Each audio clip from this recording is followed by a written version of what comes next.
Hello, everyone, and welcome to this 4.5-hour edition of Open Source Intelligence, or OSINT, Fundamentals. My name is Heath Adams, and I'm going to be your instructor for this course. A really quick who am I? I'm a husband, hacker, teacher, gamer, sports fan, and owner of way too many animals. I'm the business owner and CEO at TCM Security.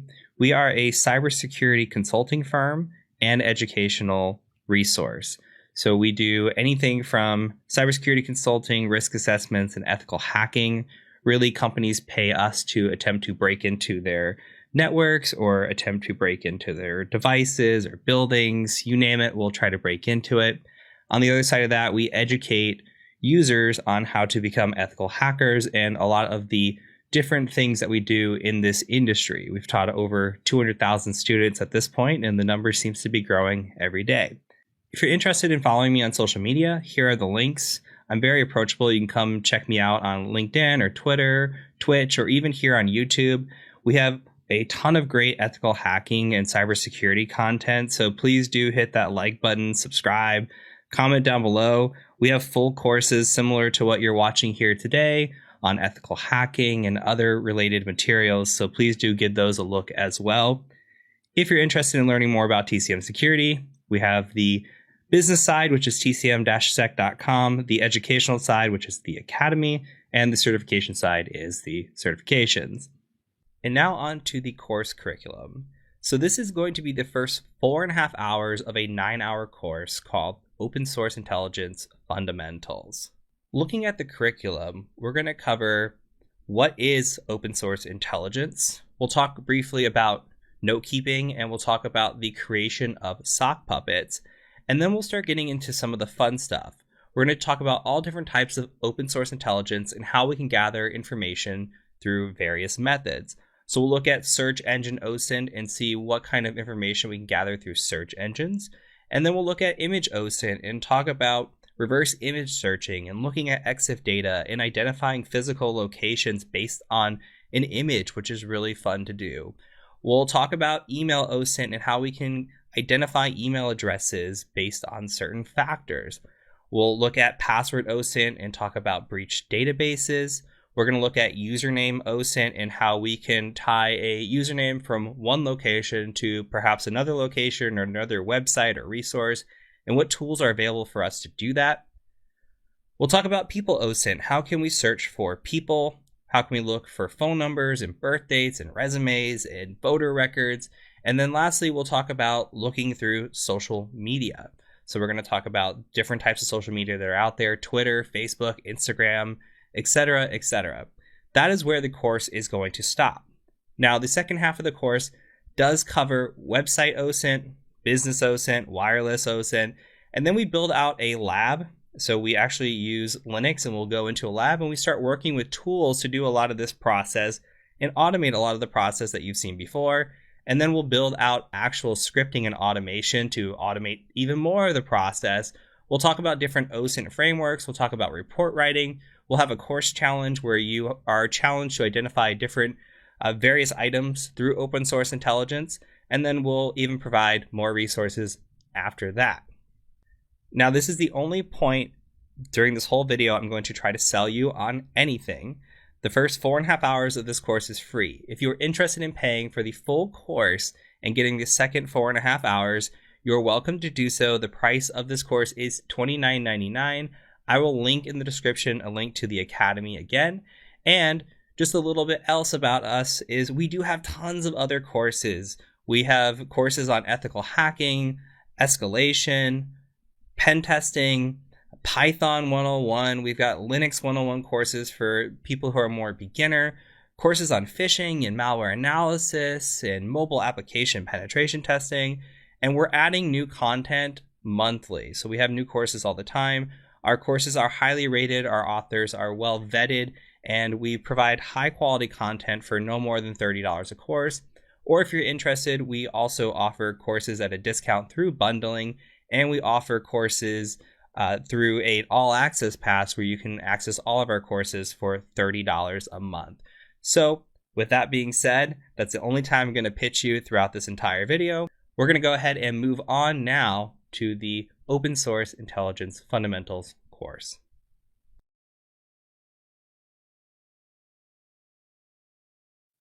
So before we start learning about OSINT, I must make an important disclaimer.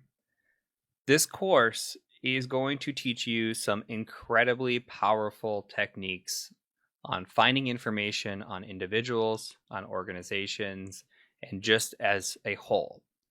This information that you gather and these techniques that you gather should be used from an ethical standpoint. At no point should you be researching anybody with malicious intent or be using this information for any other reason than you have been told or have a contract to do so.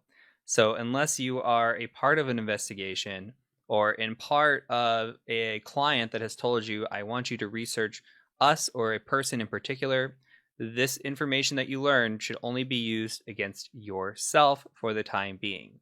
With that being said, I want to make sure that you understand again, this is a fundamentals course. This is something that is going to teach you, I would say 70 to 80% of the techniques that can be used. You can absolutely go more thorough. You can absolutely take this deeper, build out your own tools, and take a lot of techniques and apply them in other places.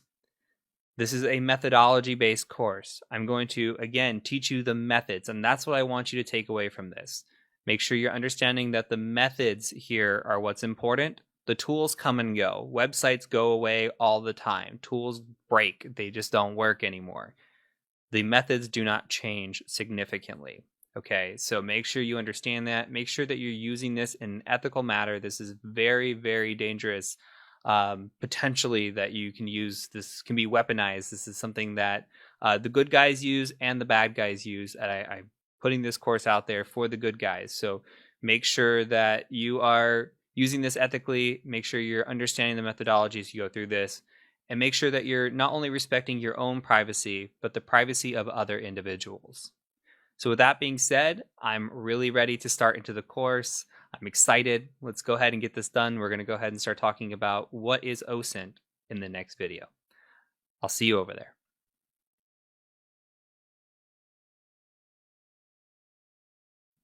Welcome to the first real video in this course, and it's just going to be a brief introduction. We've already talked about this in the course introduction, but I do want to add in an intelligence life cycle into the conversation so that you understand what this is. So again, what is OSINT?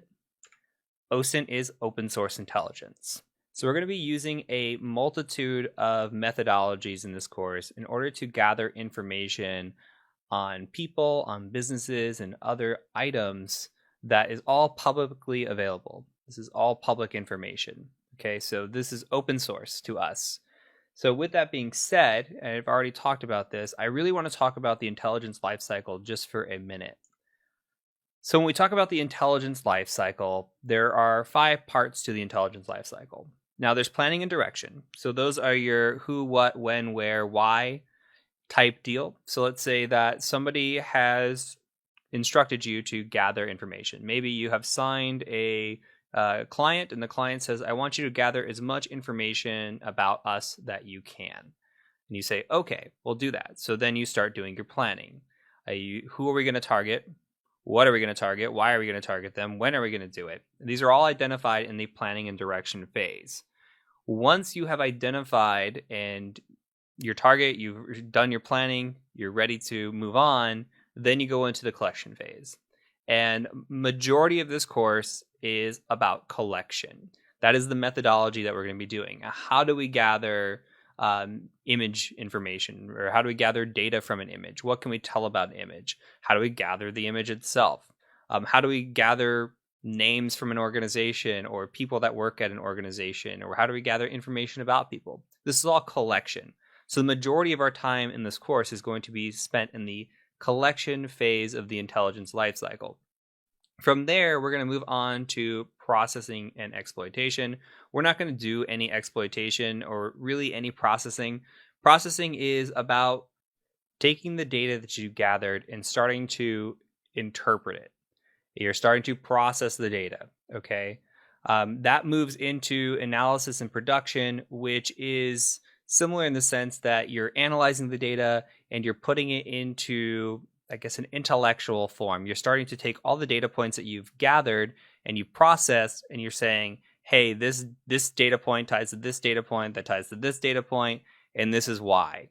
Okay, and then you produce a report, you produce some sort of document, you provide that, and you put that into the last phase, which is dissemination, and you present that to your client or your customer, whoever it may be, that requested the information, and you make sure that they can understand it. So from the get-go, this is a never-ending life cycle, okay? And this doesn't have to be done in a specific order. You can start doing your planning, right? And then when you get into the collection phase, you might realize, okay, I'm starting to gather some data, but I don't know what to do with it. Go back to planning and add more stuff in, right? Do more planning, go back to collection.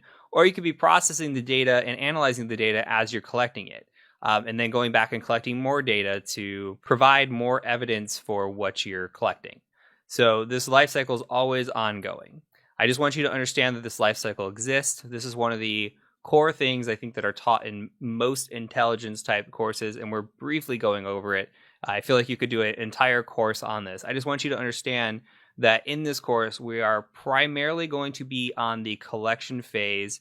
We're going to do a challenge that gathers some information, and we'll analyze some of the information, and then we will put that into a report and understand what a report looks like. But we're not going through the full life cycle in a true sense. We're going to work more on collection phases. But I want you to be aware that the life cycle exists and that it's super important for the intelligence field.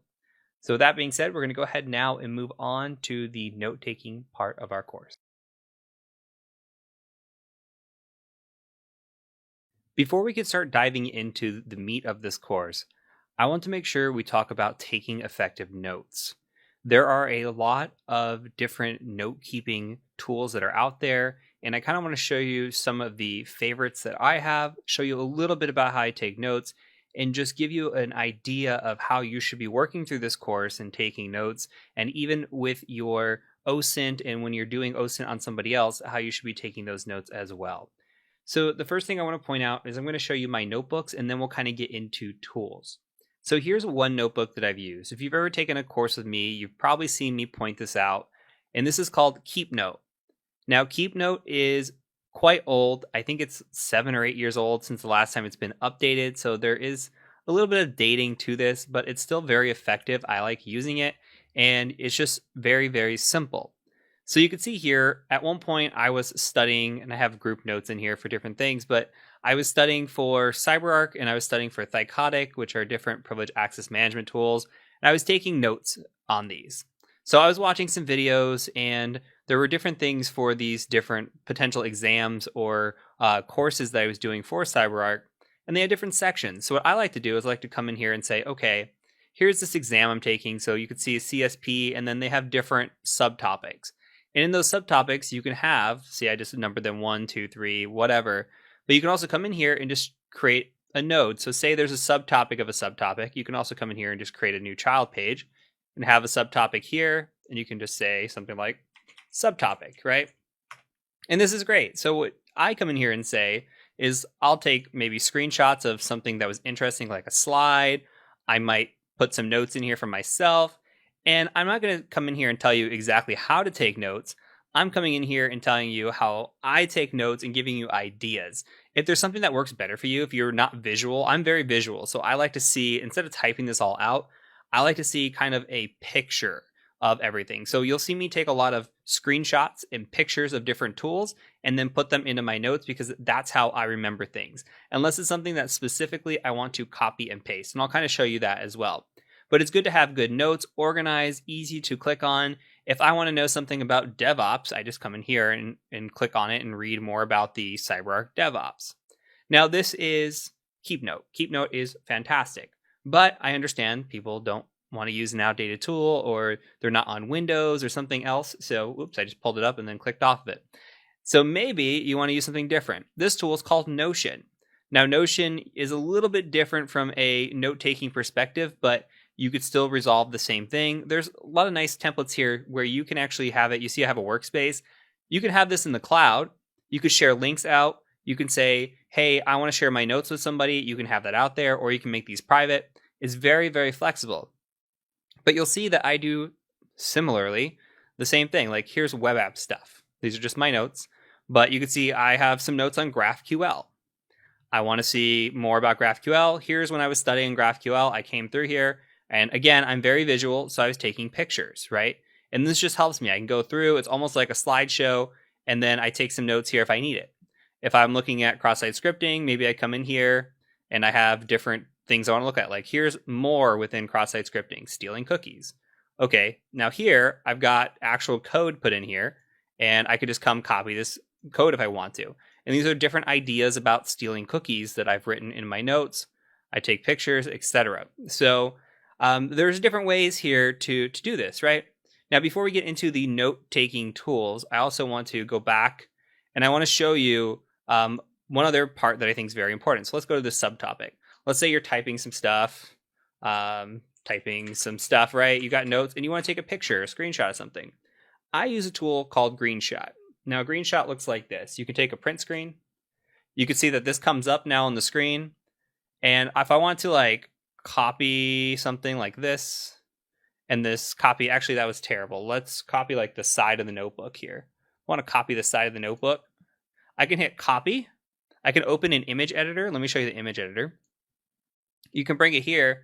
And there's some nice things. Like I use this to this day when I'm doing assessments or any sort of just nice picture taking. You can come in here. You can add a border. You can invert this if you want to, or re-invert it there. Have your border, right? You can highlight different areas. Like say I want to point something out specifically. This is very nice.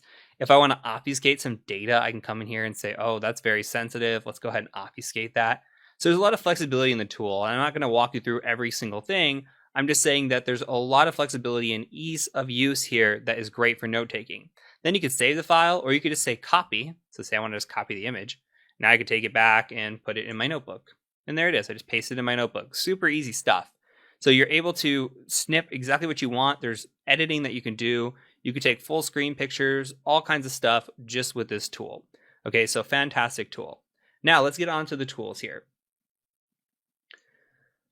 I've highlighted a few, and I've highlighted KeepNote. So keepnote.org, you can come here, you can download it. It does work on Windows, Linux, and Mac OS. If you want to use that, absolutely fine.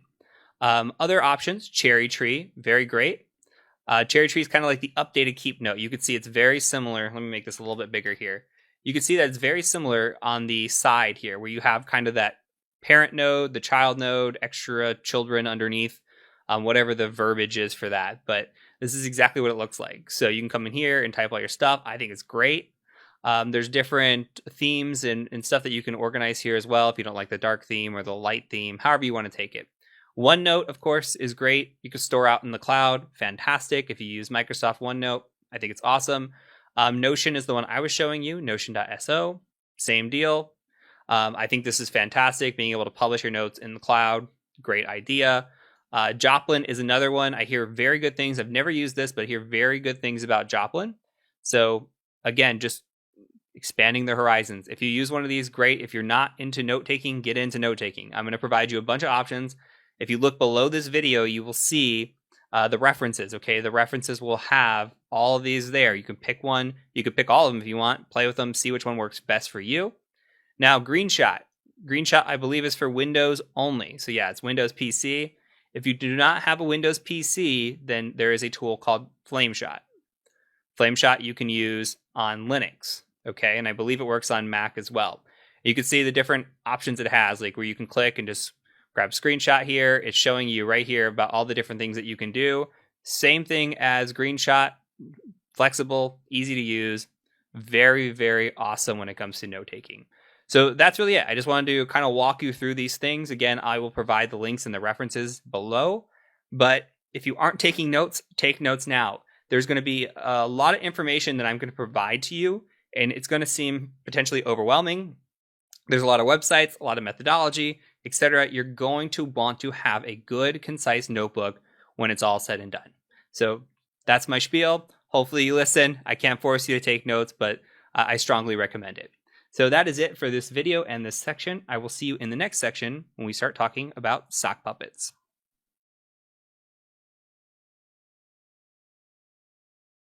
All right, now let's talk about sock puppets. If you've never heard the term sock puppet before, you can think of it as this online identity that is not who you are, or it's a misrepresentation or somebody you're not. That's the most simple way to put it. You think of a sock puppet as a fake account, alternate identity, etc.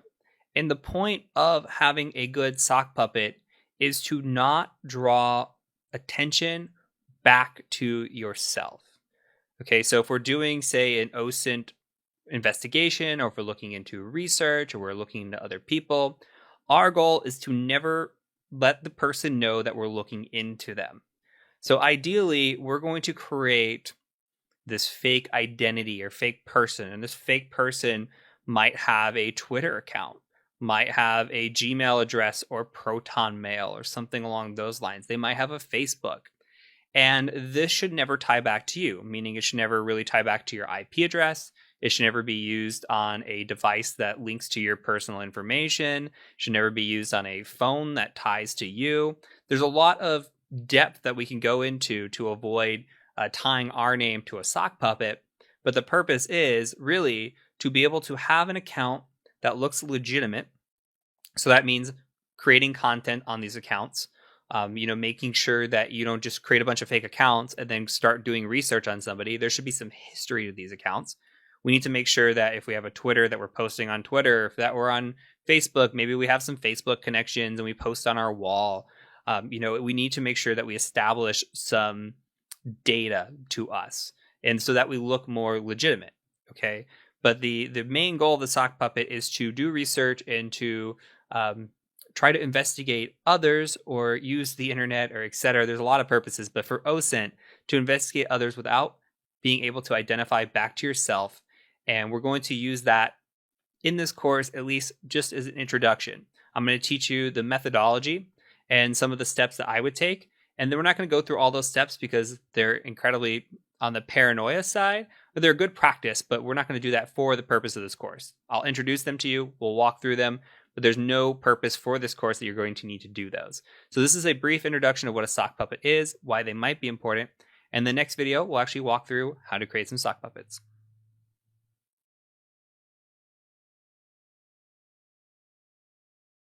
Okay, now let's talk about creating sock puppets. What I want to introduce you to are a few different blog posts, and I'm going to link these down below. These were essential for me when I was learning about sock puppets and why they were important and the differences between types of sock puppets and all that. This is extra homework, if you would say. Okay, the first one is from Jake Krebs. I think he does a very good blog on how to create sock puppets. The methodology is pretty straightforward, and there's some things that I really kind of want to point out. Skipping over the methodology, he kind of talks about the different types of sock puppets that you could have. So saying right here, he's talking about there's two different types of sock puppets. You could have a sock puppet that is a full-on, you go all of the way to make sure that you have this person that you create or this persona that you create that is fake. They have that history we're talked about in the past, and it takes a lot of time. Now, your sock could be identified. There's what's called sock hunters. They could easily pick up on you and say, hey, this person's a sock. Let's just, acknowledge this account as a sock. And then your whole persona is gone. You have to start all the way over again. Okay. Another thing that he points out is there is something else. There's actually known sock accounts. He points out a really good one that I've known about for a while here is Shakira Security, right? Shakira Security is not Shakira, right? But it is an account that has 2,500 followers. It's somebody that posts relevant information and they are respected in the community, but nobody knows who they are. They know that this person is not Shakira. They know that this person is a fake personality, but they're still respected. So there's a couple ways that you could take the sock accounts. For this purpose and what we're doing, this is for investigative purposes. So we're creating a persona, but you could still have this kind of secondary option where it's an account that you can still relate to OSINT. It doesn't have to tie to you. There's quite a few people in the industry that have these sorts of accounts that are very popular, and you have no idea who's behind the account. So something to think about. But for the sake of creating an actual sock puppet, we're going to kind of take option 1 and go through it. I think this is a fantastic read. I think it's really good to point out. He kind of goes through his steps and what he would do. I think it's great. I'm going to link that. Same thing with this. Another article on how to create a sock puppet, what a sock puppet is. I think it's important. I'm providing my methodology and what steps I would take. I think it's important to understand other people's methodology, what steps they might take, what they might do in their process, and their thoughts through it. Okay. This is very beginner OSINT. I'm not trying to take you down the depth of the rabbit hole that could be a sock puppet. I kind of want you to understand the general basics, why they're created, how we can do it, and kind of go from there. So there's also this great Reddit post here. Let's block these notifications. That goes on and just says, here's his process for creating an account. And I found this about a year ago, and I thought, this is perfect. This is something that is absolutely in my wheelhouse. So what I want to show you is kind of what it is, why he walks through it this way. We're also just going to kind of generate some random stuff, figure this out on our own, and then we'll kind of go back to his details, and I'll explain some of this because we're not going to go out and buy a SIM card. We're not going to go out and buy a phone. But there is importance to this. So I think that you should read this. I think that you should understand what the next steps would be if you were doing these things and how you can take this even further. But we'll kind of talk about creating our identity first, and then we'll come back to a thought like this. Okay, so the first thing that we're going to do is, if you look below the video, there is a fakenamegenerator.com. You can click that link. You can also just type this into a browser, and we're going to generate a random person. Now, you can come in here, you could say my person is random. We could be a male, we could be a female. We could say, we are American from the United States, blah, blah, blah. We can set different types. So for the United States, we have American, or it says American and Hispanic, but here we are American. And there's thought here too. One of these articles, if you take the Art of the Sock article here, talks about the benefit of being a female, because men, let's face it, are gullible, especially when there's a female around. Many of the great OSINT and social engineers are women. They're great at it. And I feel like men, we're vulnerable. So having a woman personality, regardless if you're a man or a woman, could be a good idea. Again, these articles go into the reasoning and the why, and I think they're great. So, but here, let's just say we generate somebody at random, shows up to be this Roger T. Davis. You get all kinds of great information here. You can get a fake mother's maiden name, social security number, coordinates, phone number, birthday. Let me make this bigger just so everybody can for sure see it. You can have a fake email address, all different sorts of stuff here, right? Passwords, whatever you want. I think this is really great. It's great for just kind of getting some ideas and maybe tailoring this person to who you want to be. So let's say we have a Roger. Say we come up with Roger. Roger's going to be our personality and what we're going to do. So we could take Roger and we can go and maybe create a picture for him. There's a great website here that is this person does not exist. So you could see here that there's a person here, but this is completely AI generated. Okay, so let's refresh this until we maybe get somebody that we feel like might be a Roger. So we got this guy. Maybe this guy could be it. We do have an age on our persona. It doesn't really matter. Okay, 64 years old. Obviously, this isn't going to be him. But we don't have to keep the age or date, okay? It could be a younger Roger if we want. And then we could take this picture. And the nice thing about this picture is if you were to put this, which we haven't covered it yet in the course, but if you were to put this in a Google reverse image search, or you were to put this in like a TinEye or a Yandex, this image is not going to come back. This person doesn't exist. We have seen failures in the past of where sock puppet accounts or fake accounts use somebody else's photograph, right? We've all heard of that. When we talk about like online dating, we've heard of the term catfish, right? Catfish being somebody using fake photos to catfish other people or act like they're not. You can think of it the same way. A lot of those people have been busted, and if you watch the show on MTV, which is actually called Catfish, you will see that they go and they actually take the images that people have been sent and they put them through a reverse image search to see if those have been found. A lot of times they'll pick up fake accounts or fake people because they'll tie to other users. And that's exactly what you don't want to have happen. Again, remember, if you put in a lot of effort into your sock account, You don't want your SOC account to get immediately busted by having a fake or reverse image search identifying you as somebody else or a fake person. So this is a great idea to come in here and have an image, fake persona, etc. This person does not exist. Once you do that, it is recommended that you get things or start tying this person to accounts that do not tie back to you whatsoever. That could mean using a laptop that you would use specifically for your investigations that does not have any, you would never log into your personal Twitter, your personal Facebook, whatever accounts you have, you would never log in on that account. It would never tie to you. Okay? That could mean also going out and getting a burner phone. A lot of people in OSINT recommend having a burner phone if you're doing investigations. Now, this course isn't related specifically to investigations. As stated earlier, I'm not an investigator, though I have done some investigation work. This is just a broad view of OSINT as a whole. There are much deeper topics on this subject. But what we can do is say we want to go out and buy a cell phone. We can have this privacy.com credit card.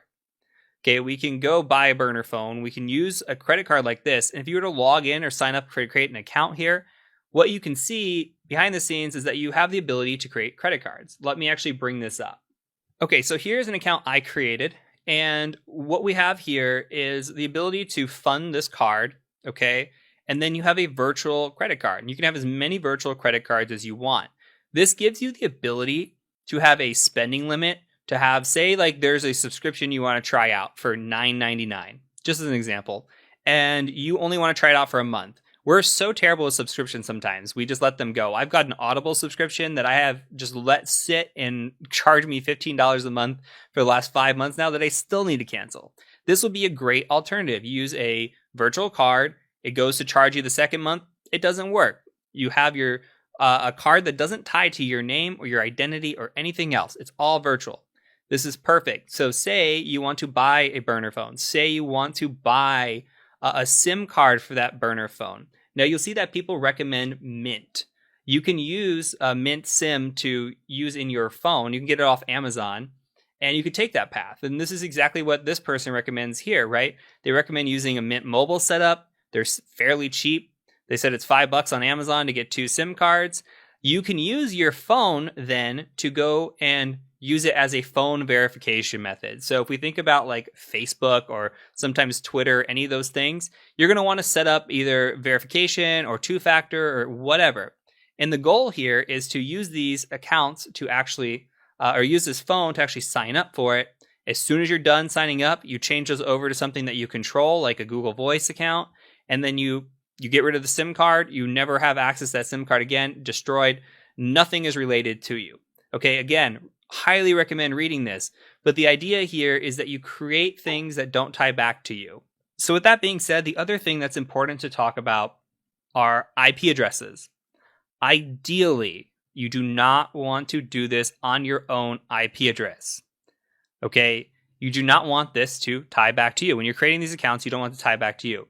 You could, in theory, use a VPN.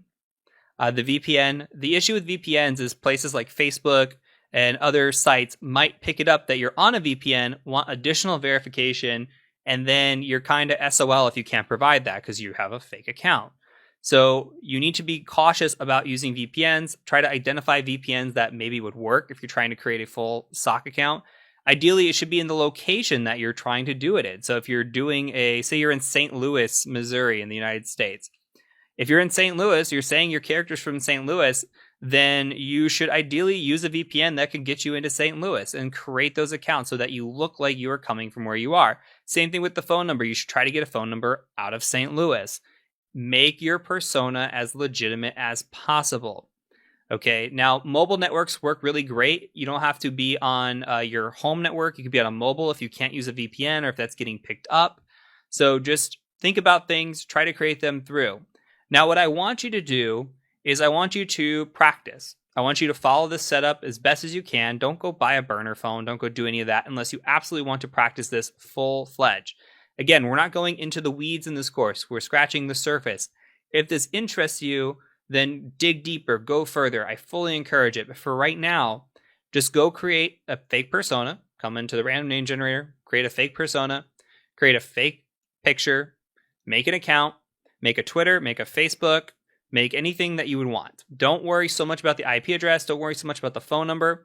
I will tell you, this is from personal experience. The very first sock puppet account that I created, I used it on Facebook. Okay.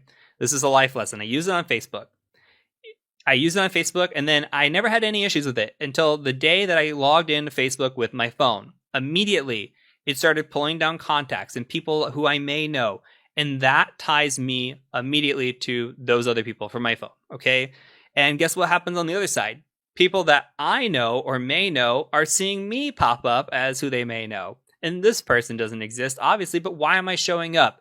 So you need to be very cautious about not logging in with your phone, not logging in anywhere that is not tied to you. Don't search people on your sock Facebook account if you don't need to. Don't search people that are related to you or anything. Use a separate account for that, even if you have to. But think about creating a Twitter, a Facebook, maybe an Instagram, maybe a LinkedIn. You can create these accounts. For the purpose of this course, I'm going to be straightforward with you. I'm going to use my own personal accounts. We're going to do OSINT on my own personal accounts. I'm going to use my Twitter account when we're doing Twitter. I'm going to use, well, I don't have a Facebook, so I will create a Facebook account, but I'll show you how to search through things using my own stuff. But for the purpose of correct OPSEC, for the purpose of doing this the right way, you should be thinking about the things I'm telling you. Read through these 3 articles. That is definitely your homework. Read through these 3 articles. Take time. Don't just jump into the next video. Really take time to think about how you create a sock puppet, how you would go about it, and understand why it's important. Okay, understand why it's important. There's more meaning to a sock puppet beyond OSINT investigation. There's more meaning beyond this course. I just want you to understand why we're doing it, what the purpose is, and how you can do it effectively. Okay, so from here, we're going to go ahead and move on into our actual OSINT stuff. So we're going to start off with some search engine OSINT, and I'll see you in the next section when we dig into that.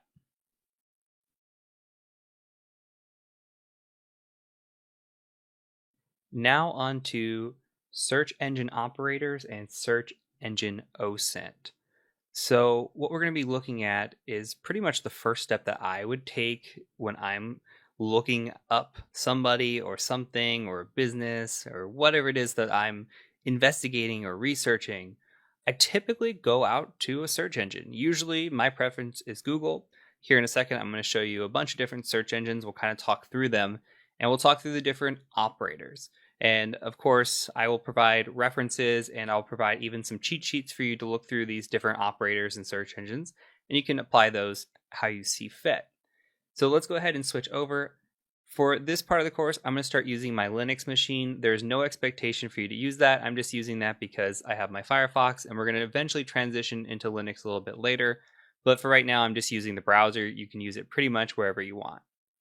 So what I've gone ahead and done right now is I've searched my name. I've searched my name here in Google. I've searched it in DuckDuckGo, in Bing, Yandex, and then a couple more search engines down here, okay? So I've got Baidu. Actually, this is just Yandex operator. So I want to show you the results and kind of why maybe I have some preference towards Google, but I'm searching myself. So I'm just searching my name here into Google. You can search me if you want. You can search yourself, however you want to do this. And what comes up is Twitter, LinkedIn, Udemy. These are all me. Innocent Lies Foundation, that's me. All of these are me. The Cyber Mentor, Veteran Sec, Wild West Hacking Fest, Reddit. Yep, this is all about me. The only thing that's not me is this here. Searches related to me, my net worth, Udemy, age, Twitch, Twitter, LinkedIn, OSCP. So yeah, these are pretty much all about me. If you come over to DuckDuckGo, which is more of a privacy-based search engine, it kind of gets a little bit different here. You could see that it comes back with me pretty much right away, and then you see Twitter, LinkedIn, Innocent Lives Foundation again. Then we get Herbalife, somebody in South Carolina, a Dr. Heath Adams from Tasmania, and then a bunch of different pictures, most of which are not me. So it gets interesting. It's not really picking me up as much as it was. Now I'm down here again. Some of the other ones down here, TCM Security, Udemy, those would be me. Any of these are not related to me whatsoever. So I do think that Google does a better job. And you'll see again here, I'll kind of breeze through this. The first few are me. This presentation is actually me. These are not. And then again, looks like it goes to South Carolina and just different kind of more people search, people OSINT record type deal, which we'll get into a bunch of these later. But it's picking up other people, it looks like. Yandex is a Russian-based search engine. It actually does a pretty good job of picking me up. In the next section, we'll kind of talk about Yandex and where I find it more important, or where I find it more useful in terms of being a search engine. But for now, I don't really use Yandex for operator searching. I use it more for image searching, which is the next section. And then here you'll see Baidu. I don't really show up. This is more of Asian based. And it doesn't do a very good job, in my opinion, for if you're searching anything US based or even European based. I don't find this to be very great, but I wanted to point it out because obviously we will have Asian students if you use Baidu. Great. A lot of the operators I'm going to show you pretty much flow through to all of these. Okay, so I'm going to search on Google, but most of these flow through across the board. Again, I'll provide references and resources so that you can go ahead and check these search engines out. Try it on your favorite search engine. Give it a go. For the most part, everything's the same. There are some slight tweaks in operators, but for most of what I'm going to show you holds true. Okay, so let's go back to Google. Now, we can take a look at some things. I want to search, and we'll just go through my life recently. So in my life recently, I am going to go back to undergrad. I'm working on getting some classes for my PhD, and I am planning on attending WGU. So WGU is the university. Now with WGU, there's a bunch of courses that are in this curriculum, and I kind of want to know more about those courses. I kind of want to research those courses and find out information. And what I might do is I might say something like WGU Calc 1. Like I have to take Calculus 1, right? So Calculus 1 and search that.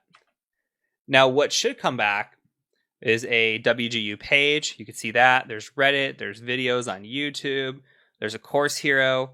So it's kind of just all over the place. There's some flashcards. And what I kind of want to find out is, well, what is WGU's course called? Well, it looks like, if you ask me, well, we see C282 and then we see a C958. So I'm thinking within the last year or two here, it says 958. So maybe here I want to say something like WGU C958, because we might get some different returns on those results. And now you're seeing, okay, so we're getting calculus, calculus, calculus. And maybe because we searched Calc 1, we didn't get all of these. So we're getting different types of pages here just by changing our search results just a little bit. Another thing that we can do is say, like, I really don't care about seeing WGU's website unless I want to see the course study. Like maybe I am after WGU, maybe I am after some other things. But here I'm actually interested in Reddit. So I might type in Reddit, which will help a little bit. Like it'll bring up Reddit posts, but it might start bringing up other posts that aren't via Reddit. So what I like to do here, if I'm searching something, I might just say cite Reddit. Okay, so you type in cite Reddit, and I messed that up. Reddit.com would be the correct one, cite reddit.com. And then you come in here and you see, okay, now all we're going to get are Reddit websites, okay? Reddit websites only. So anything that's a reddit.com, we're going to come here and we're going to see. So now I can say, okay, WGU C958 cite reddit.com. Maybe I want it to include, maybe I want to say, I want everything included to say WGU and C958. Maybe I want it to be like that. Okay, so now it might change things out. What we're looking for is the term WGU, which is showing here in the address bar, and then it's also going to control with C958, which is going to show somewhere in here. So somewhere in here is C958 and WGU. Now, maybe instead of saying and with the operators, I want to just have these combined. I want this search term to be like this. So it has to be in this order. This is specific. We're putting quotes around it. So we say WGU C958, and we don't find anything. All right, so, but here's an example. You see the C958 calculus. So if we typed in C958 calculus, just like this on Reddit, now we're going to find some stuff where it shows C958 calculus in this order. Okay, so we can narrow down searches like this, and it's really nice. So we might come in here, and now I can go to specifically what I want to see on this Reddit page. And there could be something like, I know for a fact, let's take away this, but I know for a fact that there is a professor that is on YouTube called Professor Leonard for this, okay? And Professor Leonard teaches calculus. He's known as a good resource for teaching calculus, and a lot of people use him at WGU. Maybe I want to find every post on Reddit that references calculus and Professor Leonard, or maybe just C958, because just like that. And let's see what we get. We get 139 results. Okay, but now we see, okay, Professor Leonard, it's in here. C958 is in here. If we wanted WGU to be in there as well, we could say and WGU and just like this. Now we have conditional operators. We could say C958 or Professor Leonard on Reddit. So maybe we bring up different pages. So look, this one now has changed. This has nothing to do with WGU. Somebody's just saying Professor Leonard is better than Khan Academy when it comes to calculus. Okay, and then somebody's talking about they like somebody else better than Professor Leonard. Nothing related to WGU here because we changed that or operator, right? So these things matter. These things change. There's a lot of different things that we can do with these operators. Now, this is a WGU example, but maybe we want to look at something different. Maybe we want to put a wildcard in. Maybe you want to look for me. You know, I'm Heath Adams. You're going to put me in a quote. And you see people call me the cyber mentor, but maybe you're like, I don't remember what they call him. Maybe, you know, he's the something mentor. You could say something like the wildcard mentor. And that will start bringing up anything with that wildcard there. So you can wildcard here and look for the and mentor, and you'll see cyber comes up. Okay, this is another way to look for different things. Now, we can start getting investigative. Say I'm looking for an organization. I'm going to pick on Tesla. I like picking on Tesla because I love Tesla. Say I'm looking for Tesla. And this is actually something that happened. I was reading in a bug bounty not that long ago. There was a bug that happened where somebody was searching for passwords on Google for Tesla. They happened to find one that hit the search engine. It literally hit within like a day or two of them finding it. And it was only there for a day or two. They found it. It was credentials that allowed them to log into, I believe, a help desk type deal, like a ServiceNow. And they got into their ticketing system and they gained access to sensitive information at Tesla. And you can absolutely do this with the search engine. So I kind of want to show you now how we could take a search engine and start maybe hunting a password or hunting something along those lines. So what we might do here is say we're looking at Tesla. So we know we want to look at site Tesla. All right, so sitetesla.com. And maybe we'll want to look for the word password. And that's going to bring up some, it's okay. We get the reset your password. This is going to be perhaps not really great for us. We could probably improve this, right? Maybe we're not going to look for the word password in a regular website. Like we're not going to look for it here. Maybe instead we want to look for it on like, I don't know, a PDF or maybe like a docx or maybe an Excel or CSV. So we can come in here and say like file type. Okay. And now we could say file type PDF. So what we're searching is we're saying, hey, I want to look for the word password in the site Tesla with the file type of PDF. Hit enter. You get 83 results. Now all we're seeing are PDFs with the word password. Now PDF might not be the best one. Maybe, they stored it in an Excel document. So XLSX like this, hit enter, and let's see. We got nothing back. All right, so that didn't work. Maybe we can try something else. What if we just deleted the term password? Just as an example. Okay, and what's coming back is that there's absolutely no Excel type files here on Tesla. So that's interesting. But if we were to search this, maybe we'll search like docx instead. Okay, there's two files here. There's an investor relations file in residential electric vehicle. Okay, so nothing great here. But some ideas that we might do is we might say something like, XLSX, we might say password. And maybe password's not it. Maybe it's pass, like this. Or maybe we're looking for PWD or something along those lines. You have to think not just the word password, but other alternatives of it. Okay, so you can start really narrowing down. But you don't have to be looking for just a password in an Excel document. You could perhaps just find a sensitive document here. I've seen all kinds of crazy stuff pop up when I'm looking. And you don't have to limit it to the website. You could say, hey, I want to look at PWD XLSX for anything that just says Tesla.com in it. Okay. And see what happens there. We get one result. So here's an Excel file from the EPA.gov. There's PWD ID, and we have no idea what this is. So we might want to dig into that. We might want to say something like pass in here. And this is how I would research this. This is literally how I would go. If I had a client, I would look through for this client. I would say, can I find a password related to anything that they have, anything sensitive that they're leaking? Are there any documents out there that might be of interest to us? And go through all of these types of deals. Now, like I said, there was a bug bounty that was found not that long ago just by doing this same methodology. Now, there's more things that we can do.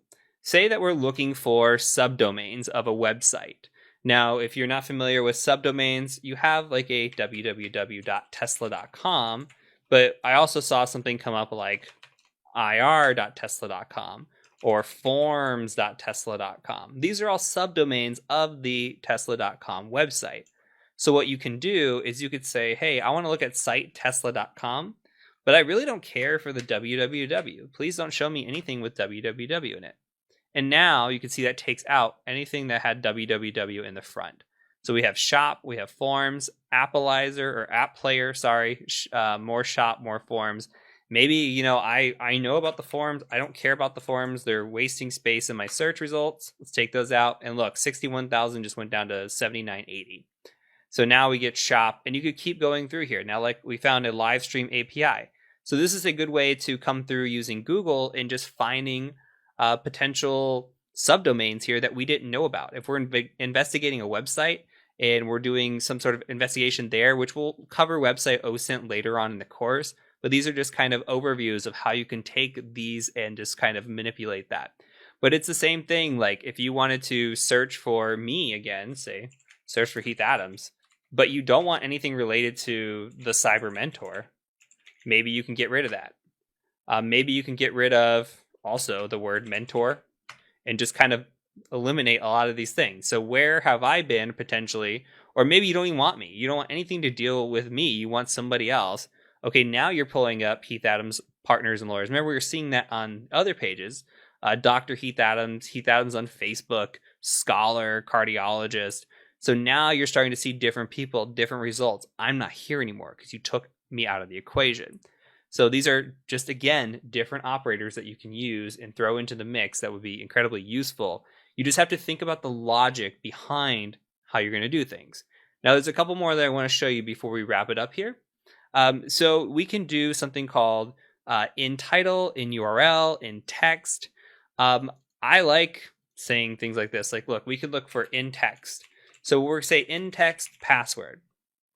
I want to see if there's anything related to me with password in the text. So you're going to come through here and see what do I have related to password. So I've got some things here with breach parse, which is a tool I wrote, some things that we were talking on Twitter. I was saying something about password on Twitter. Now this could be a way to search through my Twitter if you wanted to. You could say, I want to see if Heath has ever said if it ever said the word password on Twitter. So cite twitter.com. Or we could say the Cyber Mentor site, twitter.com, and start looking here. So like here I was talking about, I love political season password spraying. Like there's different things here that I talk about, and you could find that for me. So that's in text. Now we could say something more like in URL.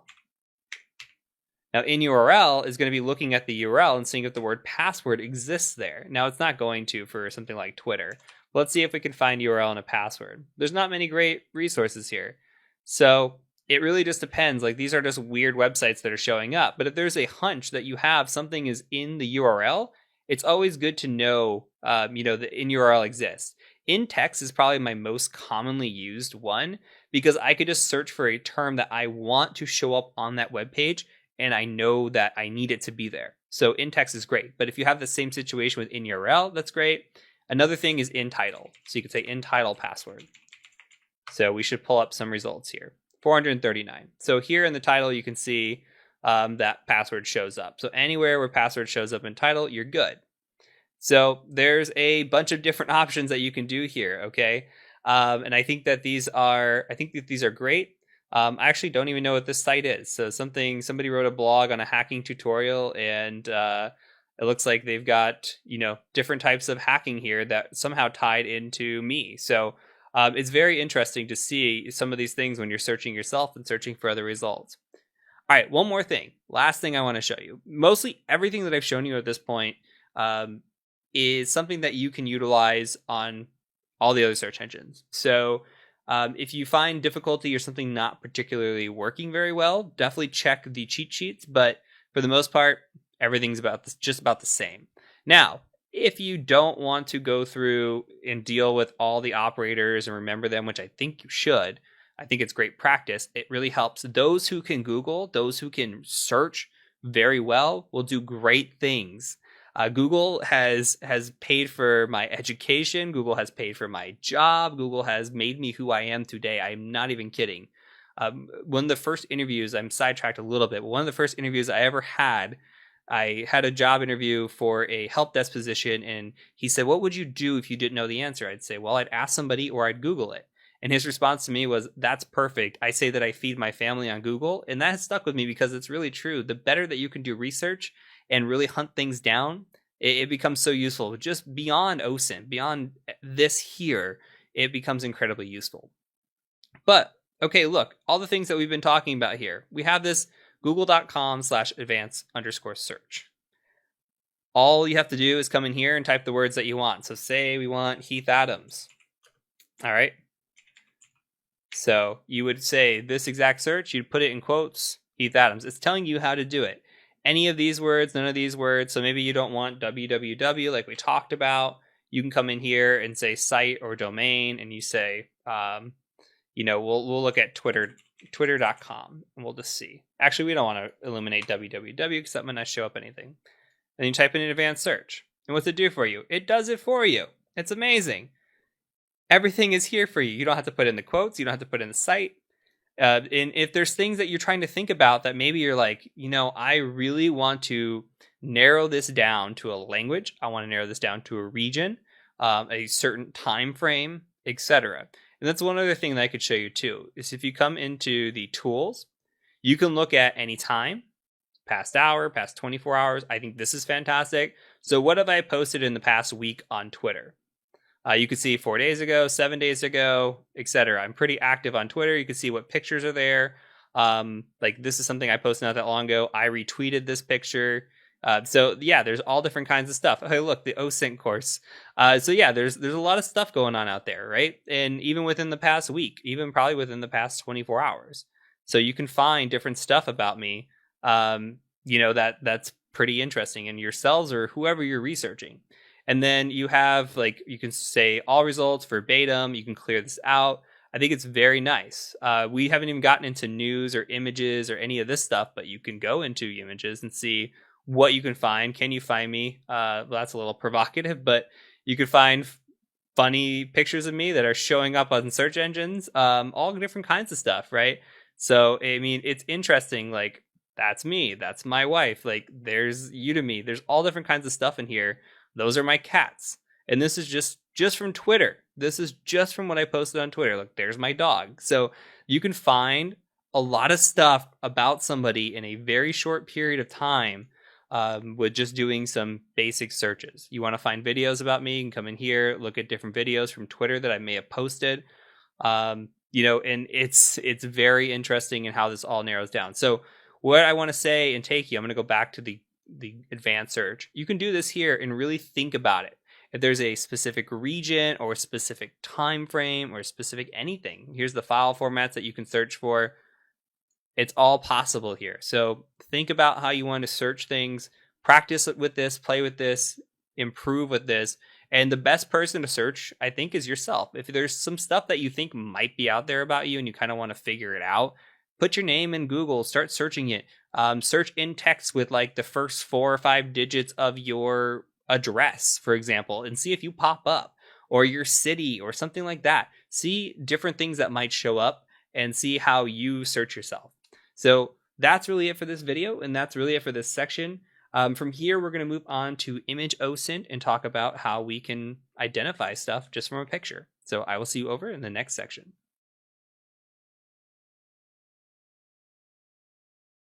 On to the image and location OSINT section. We're going to start off with reverse image searching. Now, in an earlier section, when we were talking about sock puppets, and I talked about the show Catfish, I was talking about people using pictures and there being reverse image searching and possibly being able to identify people who are using pictures that aren't theirs. It's really quite easy to do. So in this section, if you look at the resources, what I have done is I've included a picture of me, though you can use any picture that you want. I'm going to be using this picture right here to kind of show you. So I've got this picture right here. I'm going to use this in 3 different search engines to kind of show you what the results are, and we'll kind of talk about each of the search engines. So I've got this picture. This picture I pretty much use on LinkedIn, on Twitter, etc. This is kind of my main go-to right now. So what I'm going to do with this image is I'm going to go out to first images.google.com, and this will be provided in the resources down below as well. But if you go to images.google.com, you can follow along here. All you need is an image. So what we're going to do is we're going to take the image and we're going to just drag this in here, and it should search. Let's see what happens when it does that. It identifies me as the image. Look, 237 results, and it says you may be looking for Heath Adams. So this is what tied in. So what it's looking for is any image right now that matches this specific size. And then it says, hey, let's go ahead. You can say, I want to find all sizes. I want to find this picture small, medium, and large. And there's some pictures that look kind of like me, but aren't me. So your results may vary when you click on these, but when you come through here, it's absolutely me, right? Like you see here, okay, you're pulling up Heath Adams. If we were to go to Twitter and check it out, we can confirm. So if we're playing like a scenario-based situation here, where say somebody decided that this was a great picture, they're going to use this as their sock puppet or their dating profile, and we're suspicious of this account, so we just take this picture, throw it into a reverse image search, and see what we can find. So here's what we found. We found, hey, this belongs to me, and you can also find different areas where it might be here. So like you have the same options, by the way. You can use this photo and say you don't want anything from Twitter. You could take out twitter.com as an example, and then just see results now for LinkedIn, for Udemy. And there you have these results, and then it will go back to filtering down to Twitter and everything else once it runs out of options. So these are matching images, but not exact matches to this image. So it depends on how you want to narrow this down. But with that being said, we can do this in another location, 2 other locations. There's quite a few reverse image searching.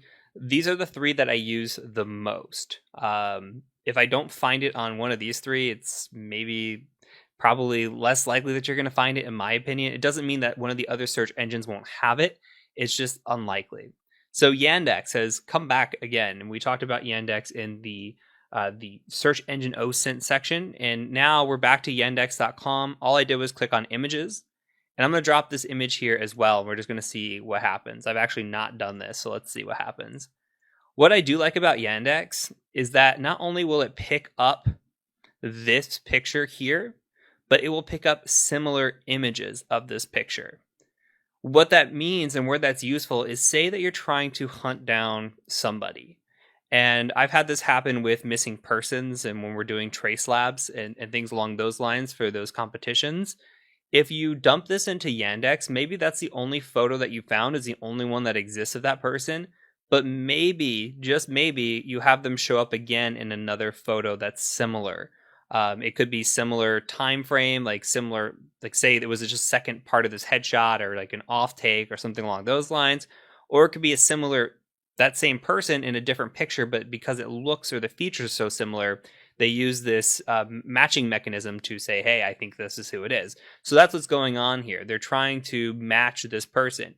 You can see that it found it here on these websites, which it looks like it's pulling up this TWUGI, which is off of Twitter, it looks like.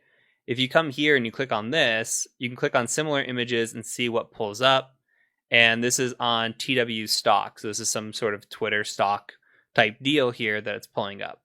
So you could look through the picture, say you're looking for other people. This is kind of where you have to kind of eyeball it and say, hey, does this person exist? What are we looking for here?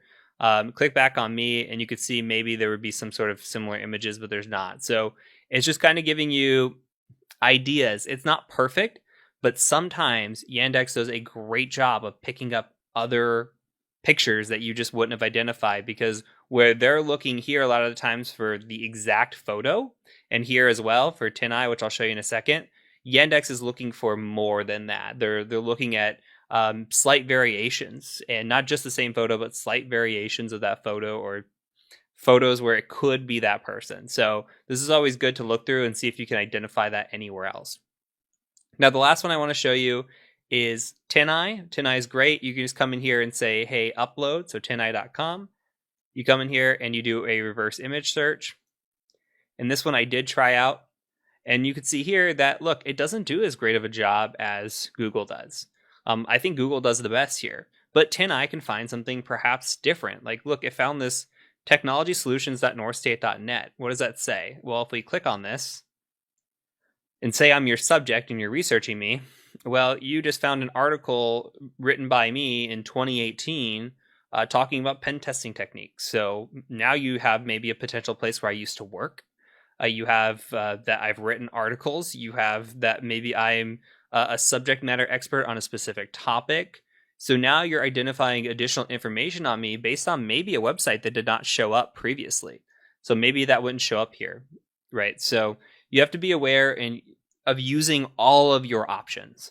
And that's why I like to show more than one website. Yes, because a website can go away. Not that Google or Yandex are going to go away, but it's always good to see alternatives and see why one thing might pick something up and then something might not pick it up on the other search engine. So it's always good to use multiple search engines when you're doing Googling, when you're doing searching, or when you're doing any sort of reverse image searching. And you'll see that throughout the course where we use something different, we find a different result. So that's it for this video. We're going to move on to EXIF data in the next video.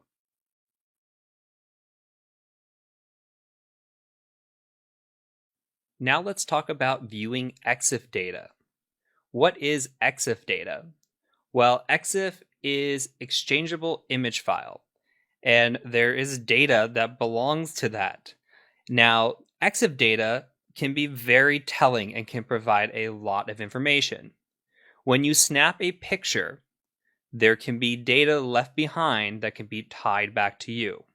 This used to be very, very true in the older days than it is now, as there's more protection mechanisms put in place by cell phones, by websites such as Twitter. Location data is very much more secure, but it doesn't mean it's incredibly secure. You can see here in a second that EXIF data is prominent. It can tell you an exact location. It can tell you an exact device. There's a lot of details that can be found. Now, I am pulling up a picture that I had stored on my hard drive. And I literally pulled up the first photo because I knew this type of photo was taken maybe close to 10 years ago.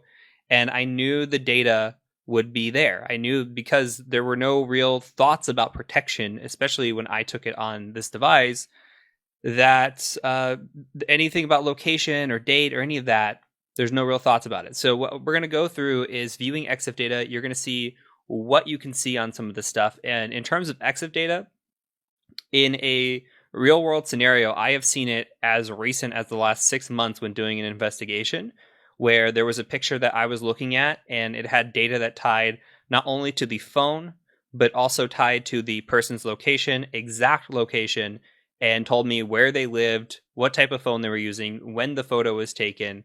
And it is rock solid when it comes to evidence, and it's rock solid when it comes to having something that can be concrete in an investigation. So let's go ahead and take a look at this. Now, we can go to a web browser, and if you go to exif.regex.info, again, this will be in the description down below, you will come to Jeffrey's Image Metadata Viewer. Now, there are ways to do this in Linux, and we'll show that as we get to the tools section, but using our manual methodology here, we're going to go ahead and use this website. All you have to do is take the picture, which I provided a picture in this section. Go ahead, and I'm just going to go to Browse, Pictures, and then there's this image here, which isn't really showing, but I'm going to load it, say I'm not a robot, and then we're going to have to select some parking meters, verify that. Let's see what we can find on this picture. All right, it didn't like me there in my Linux machine, so I'm going over to my Windows machine and trying the same image. I'm just going to view the image data here. Let's see what happens this time around. All right, this is more like it. So this is a picture of my dog, my old dog, Layla, and we were going on a walk. So this is all I have. It's just a basic photo that I took in my phone at the time. We were going for a walk somewhere, and I have no idea where we were. I really did not know here. But you can see some information on this. Let me actually make this a little bit bigger. So you can see that this was taken from an Apple iPhone 4S. So at one point, if you saw this on a page of mine or you saw this somewhere where I'd uploaded it, now Twitter has pretty good protections in place, Facebook, etc. Better protections nowadays. But say I put this like on a website.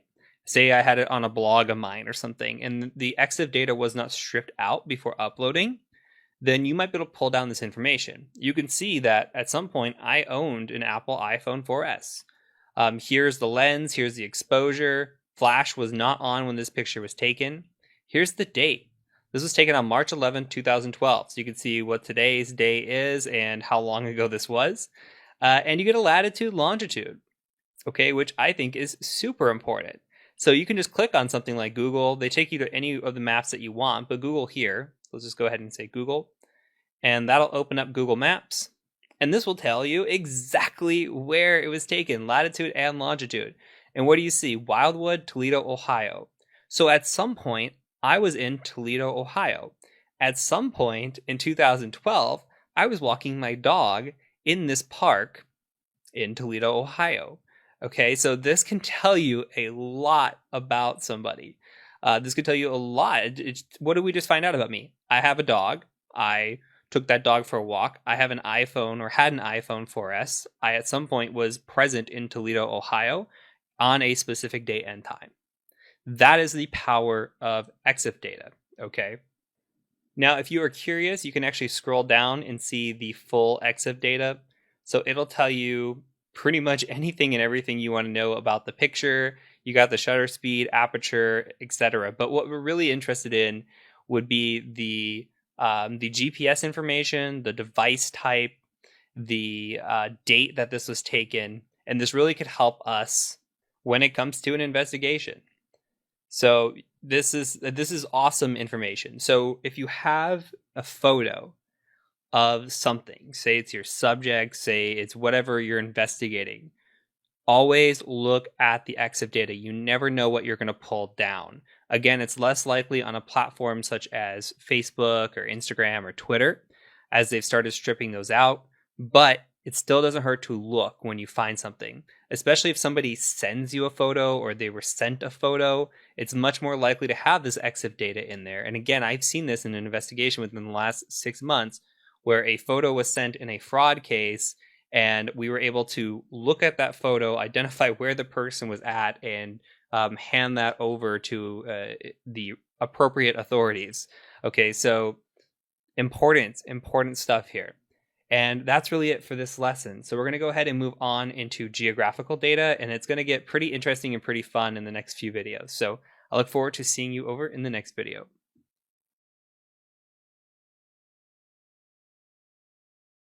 Next up is physical location OSINT. Now, as a pen tester and consultant, I've done quite a bit of this, as we are sometimes asked to do some legal breaking and entering in what's called a physical penetration test. So what we'll do is we'll take satellite imaging and we'll look at the satellite images to see if we can identify any useful information from looking at the satellite images. And then we can also go out on site and we'll have tools such as a drone that we might fly from a mile away and see if we can identify any useful information. So let's take a look at a map, and then I'll kind of walk you through what information we might be looking for here. So if we look at this map, all I've done is go to Google here. If you go to google.com and then get to the map section, I've gone ahead and just typed in Tesla HQ. So what we're looking at is Tesla headquarters here at 3500 Deer Creek Road. So if you want to follow along, you can. If you just want to watch, you can as well. So it's got pictures here, which could be useful if you want to look at the different photographs from, the ground. But you can also come in here and click on this satellite view. Now, depending on the satellite view that you get, sometimes you might get an address for a client. I've had this happen before, where we've gotten an address and the building was so new that the satellite actually didn't even have a picture of the building. So we had to go around, and I don't have a great secondary, but you can go around and just try to look up different satellite imaging and see if there's anything out there that would have an improved image. So it's always good to have an idea of maybe getting a backup image on this just to be sure. But if you want to look at this, what we're trying to see is, how do we gain access to this building? What is the surrounding area? So if I'm doing reconnaissance here and I'm trying to look for physical OSINT, I not only want to look at what's going on at this building, I want to look at what's going on around here. Because like I said, if I'm driving a drone if I'm flying a drone, I want to make sure I can drive to a location that I can fly the drone from and not really seem suspicious. So it could be good in a parking lot that could be maybe either empty or saturated depending on the building, a remote location, which it looks like we've got nothing but over here, and just somewhere where we can sit and maybe not look so suspicious. So it looks like even some of these off-roads back here, you might be able to just park and hang out in a situation where you can then fly it across here depending on the actual mileage and distance. But anyway, with that being said, besides doing on-site reconnaissance, well, with a drone, and you could actually drive around if possible just to see if you can see anything physically while you're there. But what we want to identify is, if you're coming in on this road, is there any private access? Like if I'm just driving down the street and I need to get into Tesla, this HQ area, is there a private access? Is there a blocked path? You can think of it like if you've ever seen like the movie theaters, not theaters, but like the movie sets where they have the guard waiting for somebody to check you in. And I always see that in the movies. But if you see something like that, where there's a guard desk here and you have to be able to show ID and say why you're there to be able to even drive on, this is probably not going to be the path of entrance that you want to get through unless you're preparing to do some sort of social engineering. So you're looking for, does it have any protection measures in place here? Are we seeing any guards? Which if I'm driving around the building, I'm not seeing any guards. Is there anywhere that I can park in this parking lot that wouldn't be too suspicious?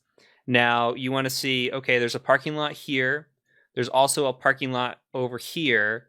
And looking at a lot of these cars, a lot of them look like Teslas. So especially in the back here, it looks like most of these are Teslas. So maybe you don't want to try to park back here with all the Teslas. Maybe there's a reason that they're back there.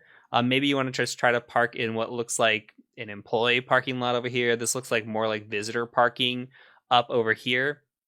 So my hunch would be that if you're looking at this building, this right here is probably this right here. This is probably HQ, where you're walking in the front door in this receptionist area, would be my guess. So if you're parking here, this is high visibility. This is probably high traffic here. Now, what we can try to do too is get lower onto the ground and try to have like a street view if we can and get this person. And let's see if we can get into the street view over here. Okay, there's street view. So yeah, look at all the different Teslas around here. So we could try to click through and see if we can find anything. What we're kind of looking for is, are there any, they're not going to let us click through anymore. Are there any doors that might be of interest? Like, do we see a door, and what's on the door? Is there badging? Can we find or identify any sort of like badge readers, card readers? Are employees going to these specific areas to smoke? Like, is there a smoke area back here behind the building? Because that's a really good place to target as well. If you're trying to do social engineering, or you're trying to, just navigate your way in, a lot of times employees will just prop doors open. Or if you go outside and have a cigarette with an employee and you just kind of chat them up, they're more likely to just let you in and hold the door open for you, and you just kind of navigate once you're in. It's better than going through the front door and having to try to deal with reception and social engineering your way in there, though that is an option as well depending on the building. So you want to identify, is there security here? What are the people doing? What are the people wearing? You can tell, like, this person is pretty business casual. He's got slacks on, looks like a dress shirt tucked in, got a backpack. So that's not out of the ordinary. Looks like to have a backpack, nice shoes. It looks like a lot of these people are wearing red. So it looks like maybe there's some sort of Tesla employee dress code if you're working right here. Maybe these people are doing some sort of checking people in and checking people out depending on how it's coming in. So maybe driving this way might not be the best area. Here's another person walking right here. This looks like a booth in the middle of the street. This could actually this could be a security guard area as well. So we don't know. So it's good. This is good to check out and see what's going on. So if you try to drive right past here, maybe there's a security guard and they're going to stop you before you turn in.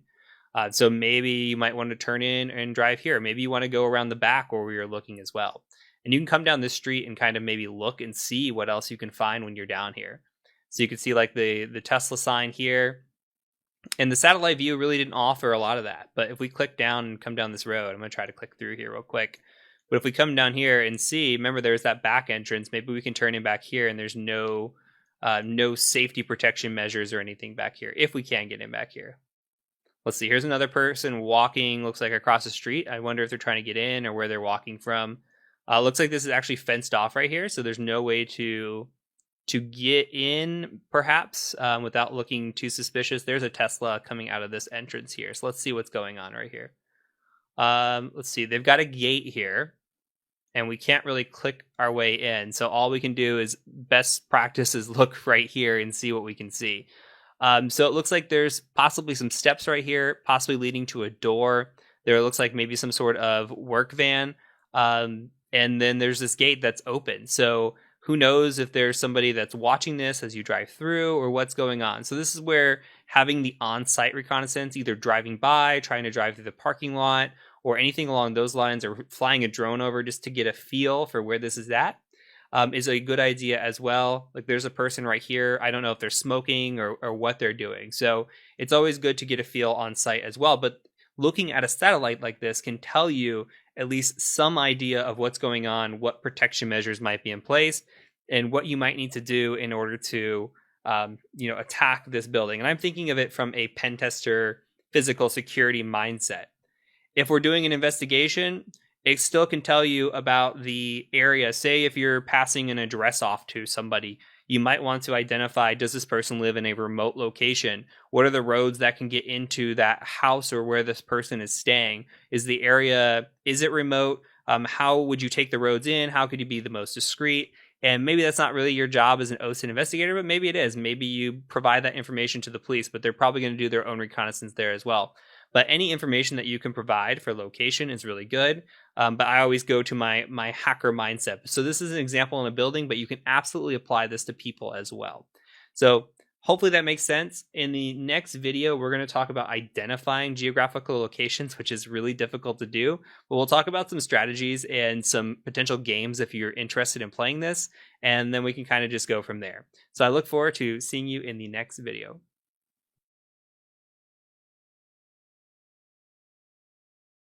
Let's talk about identifying geographical locations. Let's say you have an image and you really don't know where the image is taken. There's no EXIF data. Nothing really tells you where this image was taken, where the person maybe in the image was, etc. You just have to kind of figure it out on your own. And there's a lot of different things that go into this to help identify geographical locations. We're going to skim the surface on this, and I'll show you why once we get into it. But let's take a picture. And you hear that a picture says 1,000 words. It really does. Here's a picture that I want to show you. This is a random picture that I found on the internet. Now let's say, just play pretend, that this picture was posted by somebody that we were investigating. They said, oh, look at my new car. I just got this, blah, blah, blah. All right. So say we're looking at this picture. What can we tell from this picture? What is out here? There's a lot of information. First of all, Let's start with the car. Okay, the car, if we look at it, we can zoom in a little bit. We can actually zoom in a lot more. If we look at it here, we're looking at a Cadillac. Okay, we have a Cadillac. We could identify where Cadillacs are sold, though it does not mean that this is not imported, but it gives us a hint. Also, what about this Cadillac? It is parked on the right side of the road. The steering wheel is on the left side of the vehicle. And so this tells us that the country that this car is parked in, most likely, is going to be a country that drives on the right side of the road.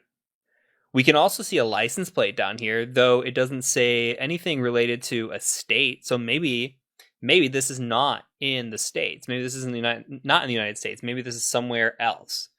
So this could be a hint as to who does their license plate like this. So this could be something to look into and research. Another thing that we see snow on the ground. If there's snow on the ground, chances are that this picture was not taken in the southern hemisphere. There's a good chance that this is taken somewhere where it at least snows or potentially is just a cold location. We also have some architecture behind us, right? Look at the stuff that we see behind us. We see a church. Okay, we can identify that based on the cross that's right here. So this looks like some sort of church that has a tower built into it. Possibly, who knows what's over here? Possibly that's an extension of the church. This also looks like it's a bridge right here. We can see the different architecture for the bridge. We can see that there's water right here. We can also see that there are street signs. Now, we can't read the street signs, but if we could, maybe we could identify them, or maybe we can identify the different things based on the street signs, right? So maybe the architecture of the street signs or the architecture of the building. And there's a lot more to go off of here. So there's a lot that could be said or thought of just from this picture. Now, if you are curious, this is actually a place called German Church in Sweden. I've actually brought this over for you in a larger image size, but you can see that this is indeed the same church, same everything right on the water here. So we can identify those key features and we can research those features. Now, we could have taken the image that we had in front of us, this image, and we could have put this perhaps into a Google image search. We could have put this into Yandex. We could have put this in different places and see if we can identify this anywhere or the backgrounds. And we're going to have a challenge here in just a second. But before we do that, what I want to do is I want to come out of full screen here. And I want to show you this game. Now, this game is called GeoGuessr. This is a way to potentially get better at some of this. Basically, what you do is this will take you and put you into a location. And you have to identify the location. Now, you get one free play a day unless you pay for this. However, they do have a free GeoGuessr game as well if you scroll down just a little bit. So basically you could say, hey, I want to play for free. You come in here and play this free version, which is just a 2D map. And we get brought to a map and you get 5 rounds basically. So now we are given this location, which we have to kind of try to identify. Now there is a little bit of usage of the map and the details that they give you here that you can help identify where you might be. Like, I think this picture is kind of hard, but if you look at where you're pointing on your compass, you can identify the where the sun is facing, whether it's in front of you, behind you, left of you, and then you can identify your location. So this compass kind of gives hints. But we're on looks like a small road. We don't really see much in terms of the buildings. It doesn't look like it's, a very, I don't want to say rich area. It looks like it's, a little bit of unique architecture. It looks like perhaps there could be, I don't know if there's water nearby because of how this house is built. This could be something that's near the water, if you would ask me, but I'm not entirely certain. This looks like some sort of flood protection. And then we're on just this road. We can't really see the cars that much. I don't know if we can zoom in, but that would be what I want to look at. Are there any lines in the road? Are there any street signs? What can we identify? So from here, I mean, your guess is as good as anybody as to where this might be without using the compass location and identifier. I would guess this is somewhere on the water. I'm just going to throw this somewhere random over here and see if we can't figure this out. But we'll put this I'll say Virginia Beach area, even though I don't think it is. and it'll tell you where it is. And we were kind of okay. We were definitely, look, it's definitely an island. Obviously it wasn't Virginia Beach, but here we are by the water. And yeah, we can identify some features that say, hey, you are by the water. And then you come in, you play the next round, and you get another picture and you try to identify. So now when we see this, what can we identify? Well, we can identify that there is, we can identify the language here on the building. It looks like it could be Spanish, is my guess. I'm not a language expert by any means. You can look at the buildings that are right here as well and just see if you can identify any writings, any sort of vehicle, how they're driving. They're driving, it looks like this could be a one-way street, so this maybe isn't the best idea as for how this would be. But you could also look at the road signs, look at the different stoplights that are here as well, and the different surrounding areas and what we're looking at. So if I had to guess, this would be some sort of Spanish-speaking country, although I'm not sure. I would put this somewhere maybe in Spain over here, but I wouldn't know exactly where this would be. So I'll just say it's Madrid, and we'll guess. I was very wrong. It is in Santiago. Okay, so this is just an example, though. I'm not going to sit here and play it this whole time, but what I do want to share with you is a blog post that I think is fantastic based on this game. Now, this is an incredibly long blog post, and I'm going to make this bigger, that tells you the things to think about.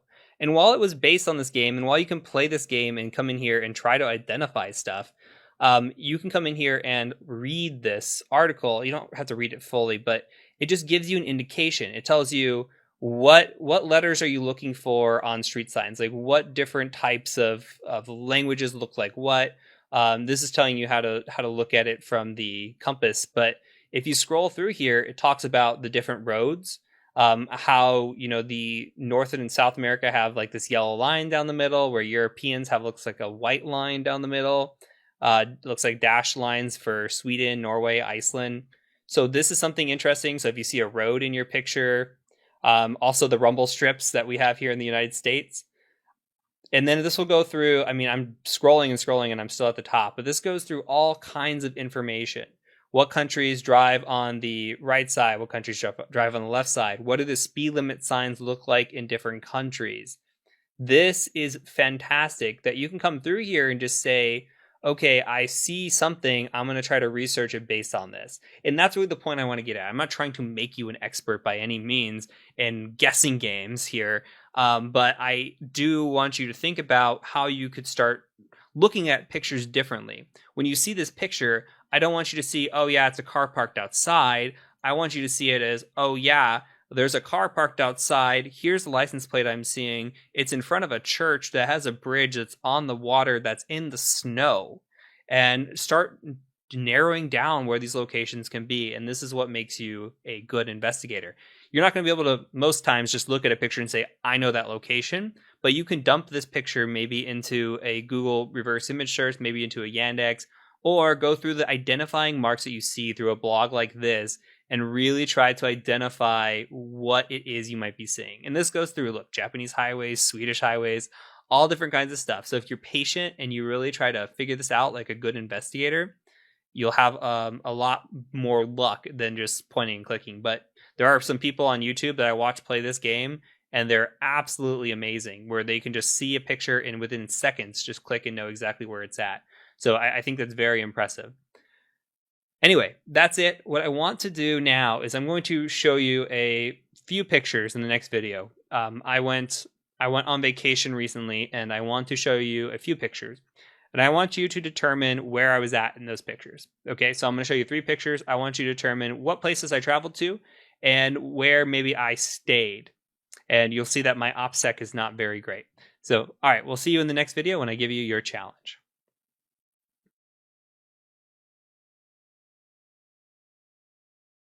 All right, let's play Where in the World is TCM Part 1. So let's take a look at these pictures.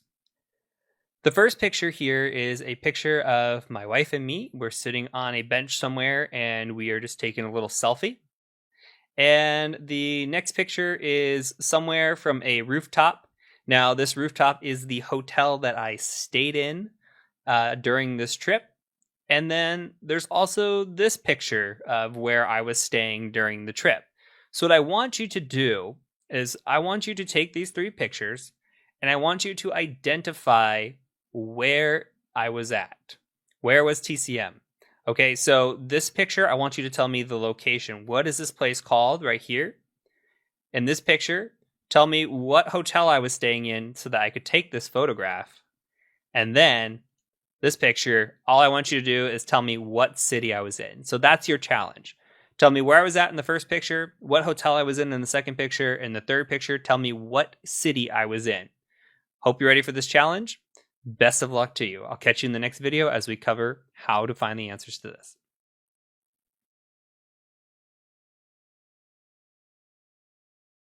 All right, did you find me? Let's see how well you did. So what we're going to do is we're going to take a look at the first picture, and I'm going to go ahead and move over to Google. And I'm going to start with a Google image search. So I'm going to take this picture and I'm just going to drag and drop it over here, and we're going to see what happens on the Google image search. And Google image did a very great job of picking me up. So this is absolutely correct where I'm at, by the way. This is Copley Square in Boston, Massachusetts. All right, so if you come here, I've got the picture. It says here's Copley Square. So it says possible related search to Copley Square. Let's just take a quick picture of this or a quick look at this and go to images and see what it shows you. And look, this one wasn't that hard, was it?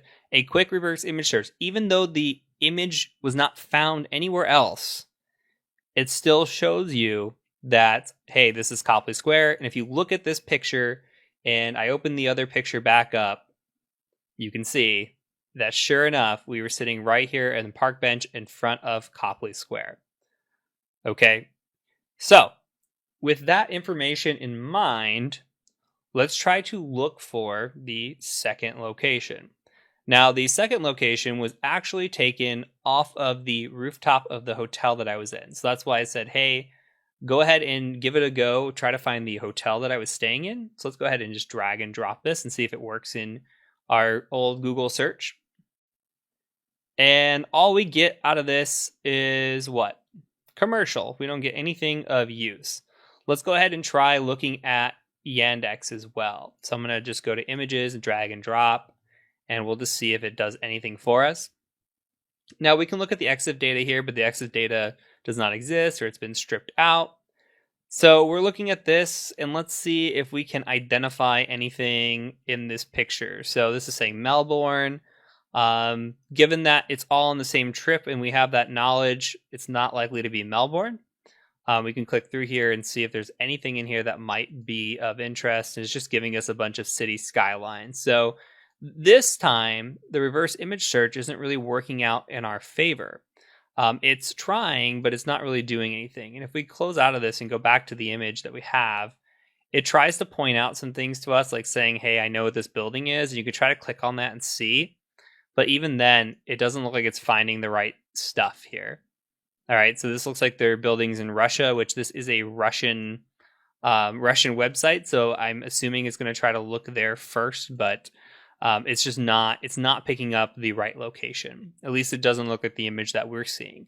So with that being said, let's go to the image itself. I want to look at the image one more time because we haven't done any investigation on the image. I'm going to zoom in as much as possible. What are some things that we can see from this image? We can maybe make out that we're in a city, right? We're in some sort of big city.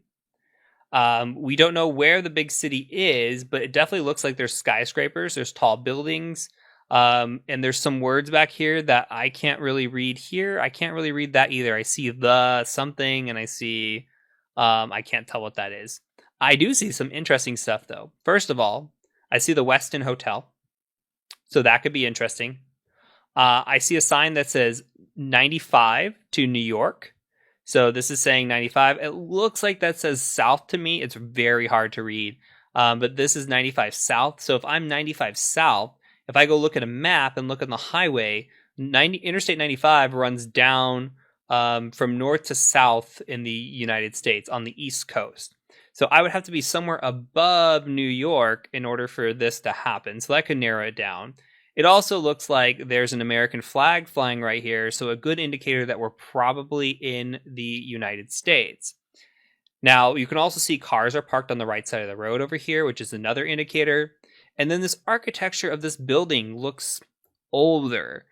We don't know really, like, there's this building looks like it stands out in the fact that it's older. Comparatively, most of the architectures of these other buildings look like they stand out as maybe newer. So, with that being said, and having the clue or the hint that we were in Boston before, we're above New York. What might that tell us? That might tell us something. Oh, and look, there's a Prudential building. Okay, so Prudential building, the Westin. So if we're looking at this, we need to be facing the Prudential building from this side, and we need to be right next to what appears to be the Westin. In order to kind of get this. So where is there a Prudential building and where is there a Westin? So the first thing I might do is I might go out to Google and I might just try to say, where is the Prudential skyscraper? Let's see if we can find that anywhere. Prudential Tower skyscraper in Boston, Massachusetts. So that's pretty good.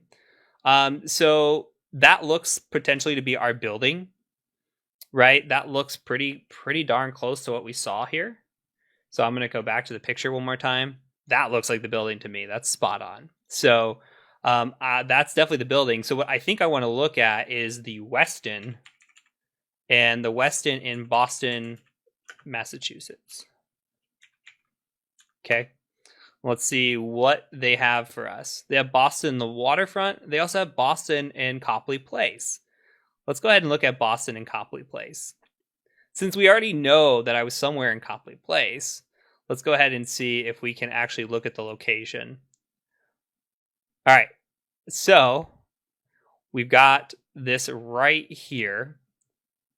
And what does that look like? So that is Copley Place, right?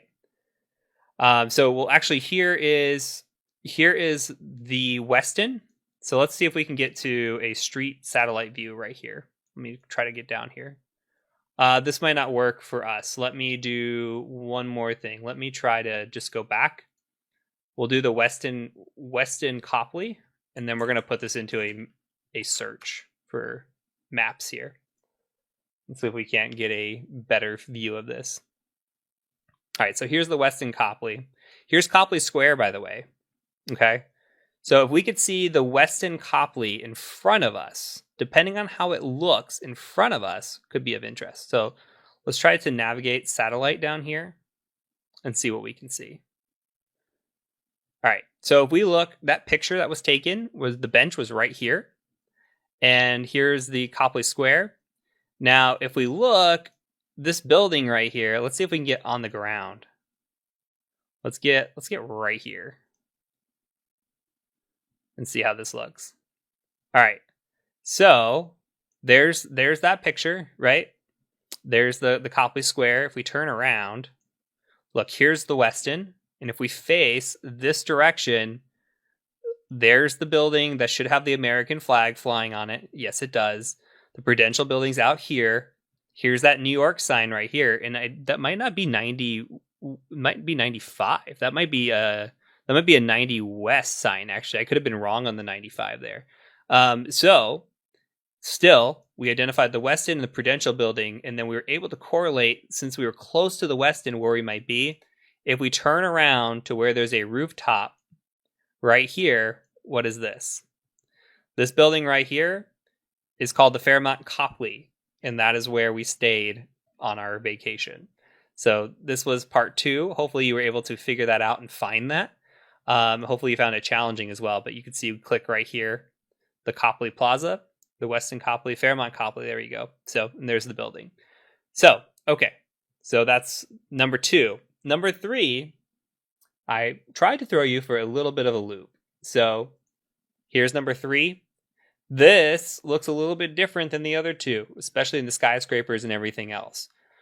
What can we see from this picture? And I'm going to skip reverse image searching. You can try that if you want. If you did, that's great. But I'm trying to take out what I can see. So I see maybe some art down here. Looks like there's some art. It looks like potentially, well, this car's parked on the left side of the road, but these cars are parked on the right side of the road. So It's hard to say where this image was taken for sure. This is definitely a larger city for sure.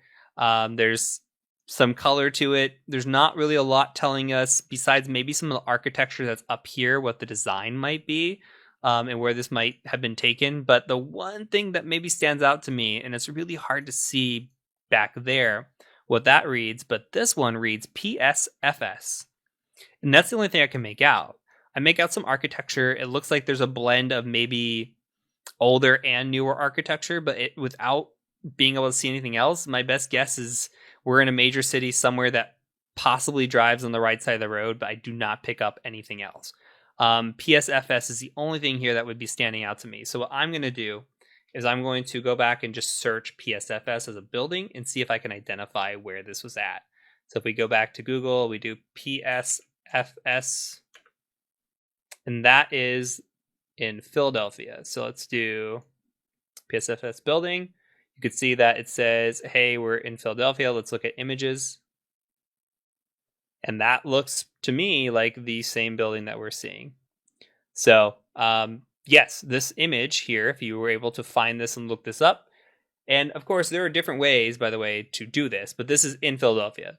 Just because I'm showing you one way doesn't mean that you couldn't have found another way, or even you could have said, hey, I lived in Philly, or I've been through Philly. I know exactly where that's at. You have opportunities here to be able to use what you know as well.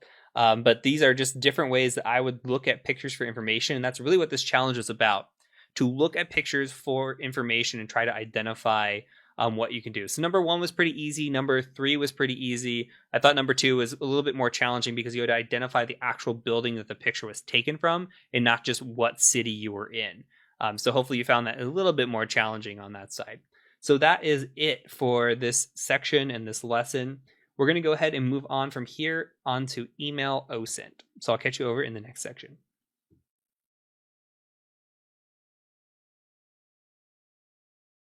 Okay, so there's one tool that is not included in the course that I wanted to include on YouTube, and it's a pretty creepy OSINT tool, and I want to show that to you. So it's going to be in the description below. However, if you want to find it easily, you can also just type in YouTube, like I have here, the creepiest OSINT tool, and you should find the creepiest OSINT tool to date. And watch this video before you move on to the next one, because it just shows you what we are capable of doing just from an image, and how one picture can identify a bunch of other pictures and a bunch of information maybe you didn't even know existed about you or about your resource out there. So with that being said, we're going to go ahead and move on to the next video in this course.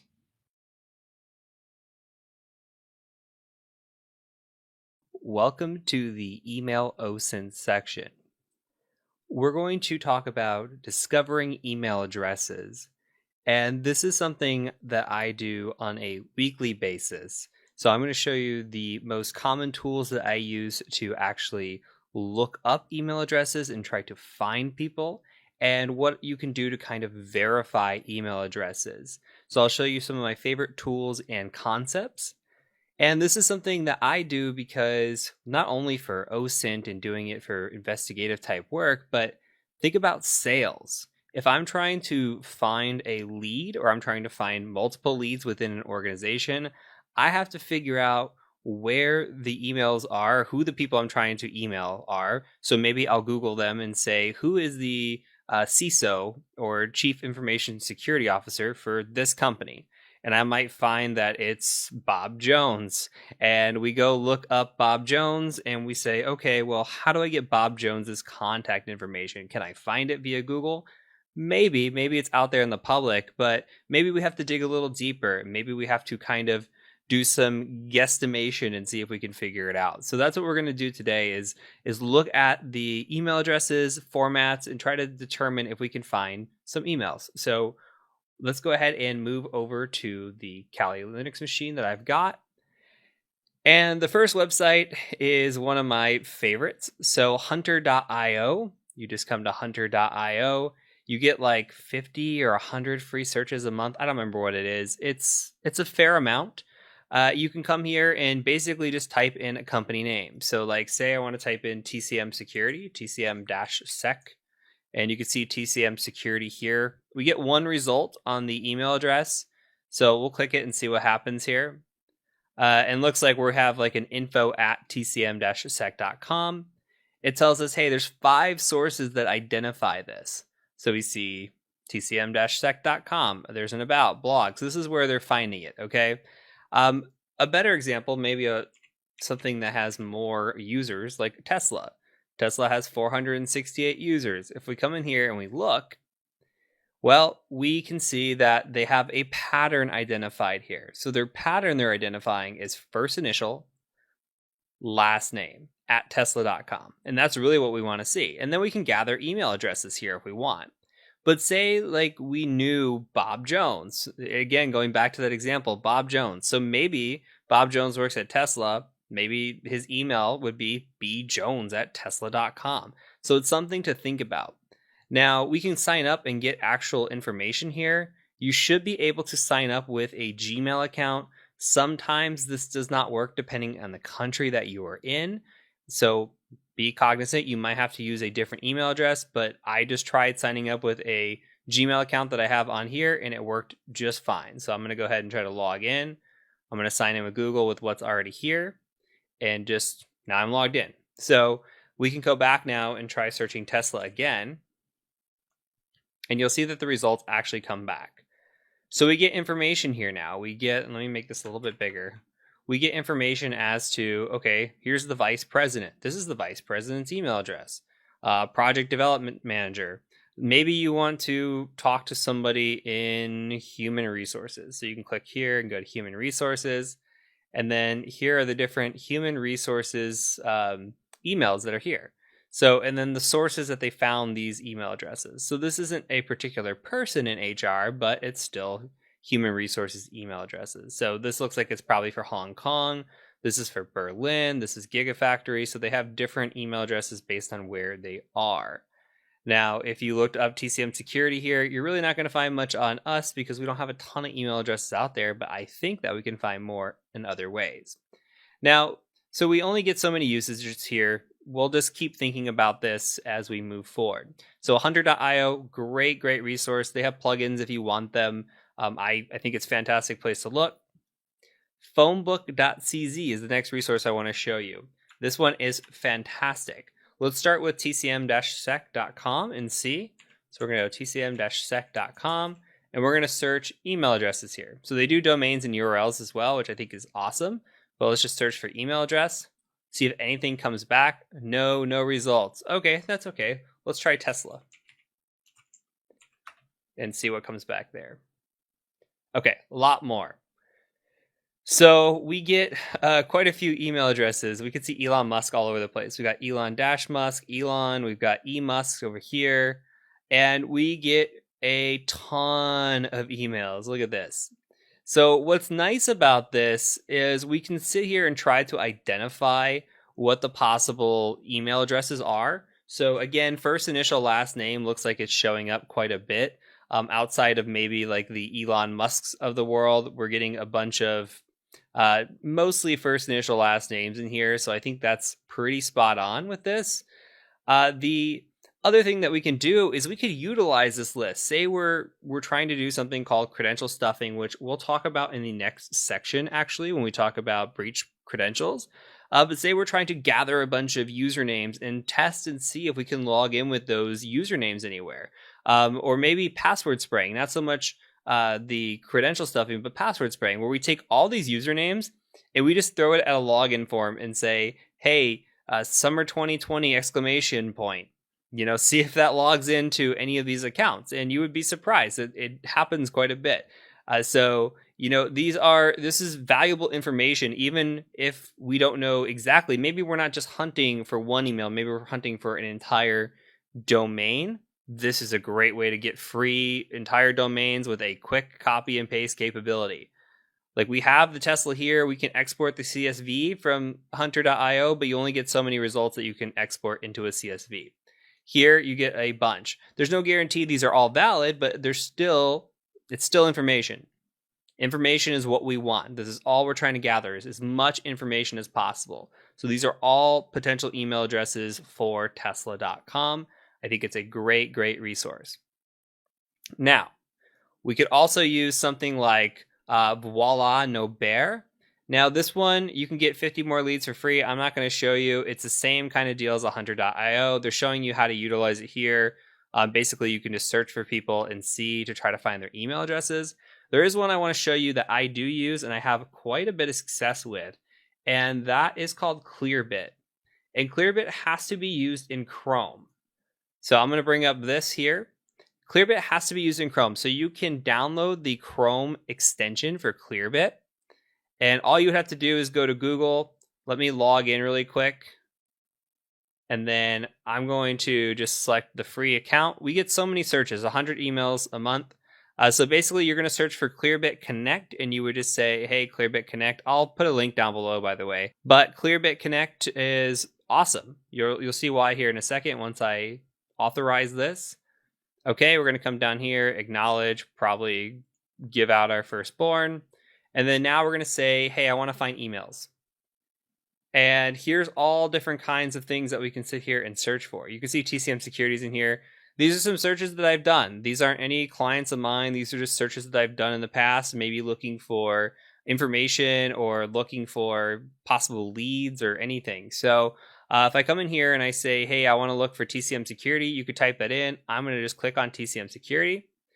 And look what it discovered that the others didn't. It discovered me. Okay, and if I click on me, look, it says heath@tcm-sec.com. Where did that come from? And then look, it has my LinkedIn right here as well. That's amazing. That's awesome. And it says here, you can email Heath. Just click this button. And then it's also got Rizwan. Rizwan's on my sales team. Look, it's got Rizwan@tcm-sec.com. What does that tell you? That tells you that we're using a first name basis for our email addresses. It's awesome. Now let's come in here and maybe we want to look at Tesla. Maybe let's try Tesla one more time. Maybe we're looking for the CISO of Tesla if Tesla has a CISO. You could come in here and look, like Elon Musk is right here, obviously CEO, but you could come in here and maybe go by role, and they have different roles in here. So CEO, let's see if we can find any sort of CISO. I don't see one, but I do see information technology. So maybe we can find somebody in the information technology department or IT department. And then here we go. We've got quite a few IT people. Here's a CIO. This could be somebody of interest that we might want to reach out to. And we could just scroll through this list and find people. So say we want to reach out to the CIO. Just click on this.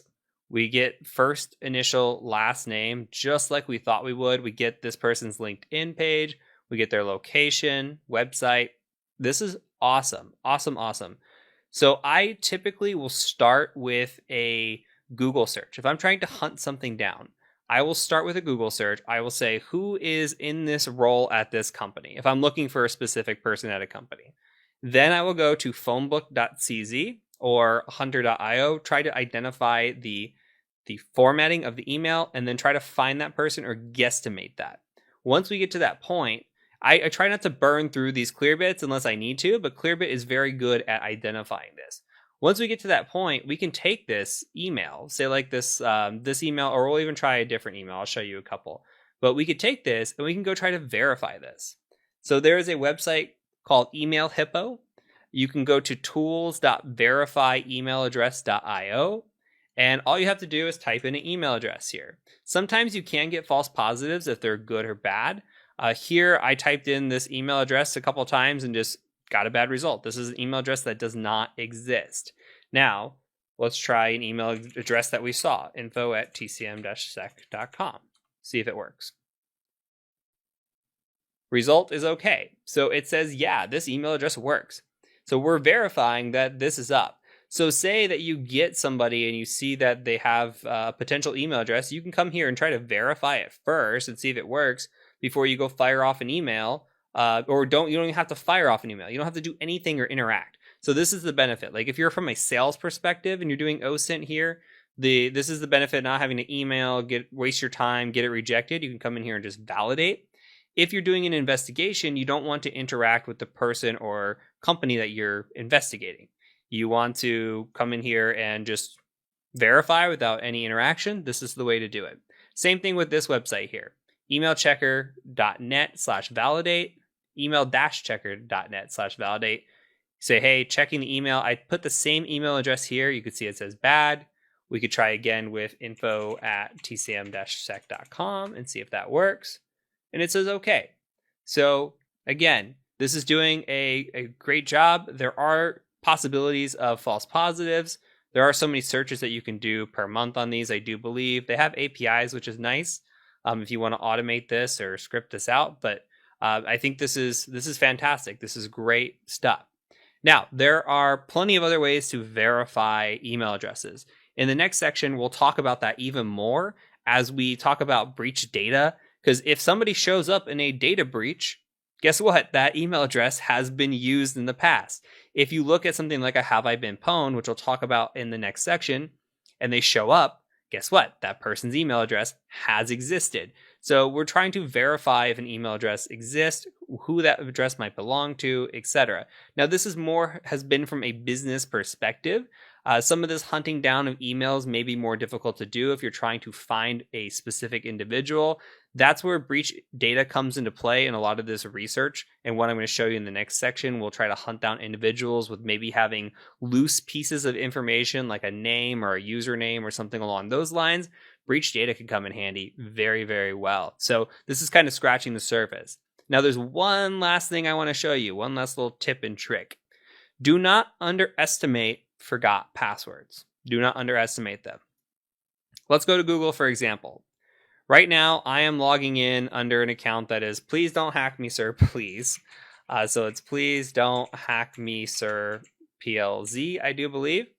I'm going to go ahead and try hitting next on that. Okay, so first of all, it said, hey, welcome. And what does this mean? This means that we have a valid account here. That's great. This is validating that this Gmail account exists. Here's something else. We can use this to tie to potentially another account or help validate. Say we know that this email belongs to somebody that's harassing somebody else. We don't know who this person is. They're using this spoofed email, but maybe we have a hunch or maybe we don't. Maybe we just want to try to get more data.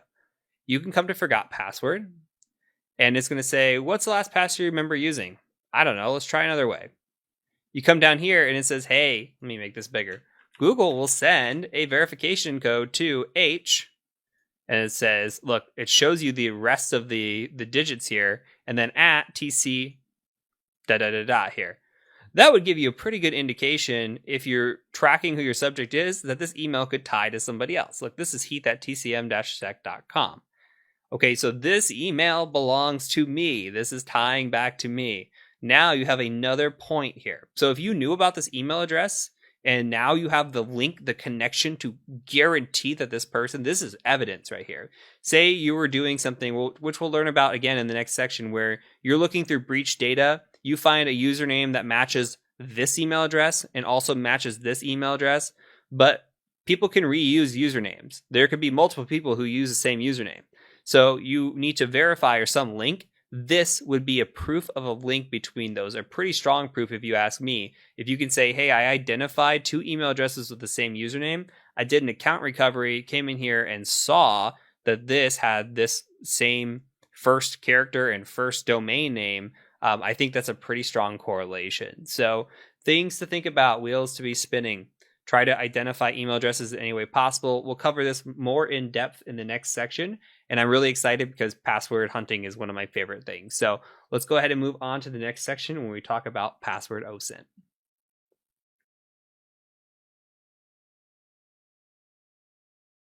Welcome to this section on password OSINT. Password OSINT is one of my absolute favorite things to do. I've given talks at conferences in the past on hunting down breach credentials and using credential stuffing and doing password spraying, but there's so much information that we can get from just looking up passwords from an OSINT perspective. Now, when we're talking about password OSINT, we're talking about going and looking for breach credentials or credentials that have shown up due to breaches or data breaches. So you can think of like the LinkedIn breach or the Adobe breach. All these breaches, if there are credentials that are dumped out, a lot of times they'll find their way to the internet, they'll find their way to databases, and then we can use those databases to search through them and try to find information about either the target we're after, whether it's an individual or organization, and then we go and see what information we can identify. It's more than passwords, and I'll show you that here in a second. Now, there are some great websites and tools that we can utilize for this. For now, I'm going to kind of just show you the web format. Again, we're not going to use any tools until later on in the course. But for now, I'll kind of show you how we do the web searching and what we can do there. Before we get into that, I kind of want to show you just a brief example of what information we can find. So this is a little tool that I wrote, and it basically goes through and just looks through a database that is local. Now, we're going to show databases that are out on the web and are easier, faster to search through. But this is great just for something if you want a quick search on a database, you want to look up breach credentials. Now, I went ahead and just searched for breach credentials for Tesla. We'll cover this later in the course on how to use this tool. But here, I can identify some information about Tesla. Now, we talked about email OSINT and identifying email types, right? So we could see here that for Tesla, we're seeing a lot of first name dot last name. So it's possible first name, last name is the usage or format over at Tesla. Although we do see some Shark, which looks like could be just like a S Hark, or maybe that's actually Shark. We could see different things here where there may be some different formats with Tesla. So what we notice too is sometimes as companies grow, sometimes the companies start off with one format and then migrate to other formats as they get bigger. The other things that we can identify though are who's been involved in a breach. Here on the left side is the username or the email, and then on the right side is the password. And I keep like hovering over this one here because this is a repeat offender. If I'm looking for information on a specific company or a person and I see that their passwords change only ever so slightly, or they have the same password over and over and over in a breach, then guess what? I could have a pretty good assumption that that password might work somewhere else, or some variation of this password might work somewhere else. So it's always good to check these out and see if you can identify patterns, whether it be username pattern or any sort of password pattern, anything like that. Even as we scroll down, we can see 1, 2, 3, 4, 5 down here. Yeah, it's a terrible password, but it's always something to look into and see if there's any sort of repeat offenders. Now, we're going to cover this more in depth in the next video as we start talking about hunting down breach credentials. I just kind of want to show you an overview of what we're actually looking at, where these come from, why we're looking at that, and then in the next video, we're going to cover this even more in depth. So I'll catch you over in the next video.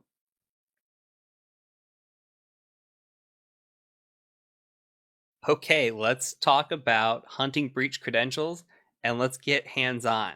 Now, before we get started, I know I stressed this in the beginning of the course. I'm going to stress this again. What I'm going to show you here could change. Now, I released a course about a year ago, which was on ethical hacking. We talked about breach credentials, and I utilized a website called WeLeakInfo. WeLeakInfo was then eventually shut down, and I got all kinds of emails saying, hey, this is shut down. I don't know what to do. There's more out there, okay? There's always more out there. What I'm showing you is the methodology. I could show you on a specific website, which I'm going to do. That website could go down tomorrow. We never know. But what you need to retain is the thought process and the methodology behind what's about to happen. From there, you could take that and utilize it elsewhere. So if a website does go down, you still have the same thoughts, why you're doing it, and why you're thinking about it. So let's go ahead and move over to a website now. So I want to take you to a website called dhash. Now this is dhash.com. I do not expect you to be able to follow along at this point because this costs money. Okay, it's $5 for a week. It's $150 for a year. This is only, it used to take credit card. They only now take Bitcoin, I do believe, or some sort of cryptocurrency. Absolutely worth it, in my opinion. Even get a week. Get a week. See if you like it. It's amazing. There's going to be tools I show you later on in the course that will go through and we can do it locally, like the one I just ran in the last video. I ran breach parse, right? This is something that I put together and set up, and it's free, but the database isn't maintained. It's a slow search. I don't get the results back as instantly, and I can't tie it to as many data points as a website like this can. I think this website's great. Now let's talk about what dhash can do now that I'm logged in. We have the ability to search by, let me make this a little bit bigger. We have the ability to search by email, username, IP address, name, address, phone number, VIN. Okay, think about this.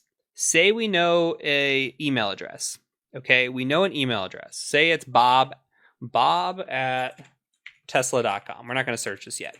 We take Bob, and we know Bob it has an account, and we're looking for him. We search him. Bob shows up, and we see Bob shows up, and we see maybe his name, like Bob Jones or something like that, shows up. Maybe something that he's been leaked in has his address.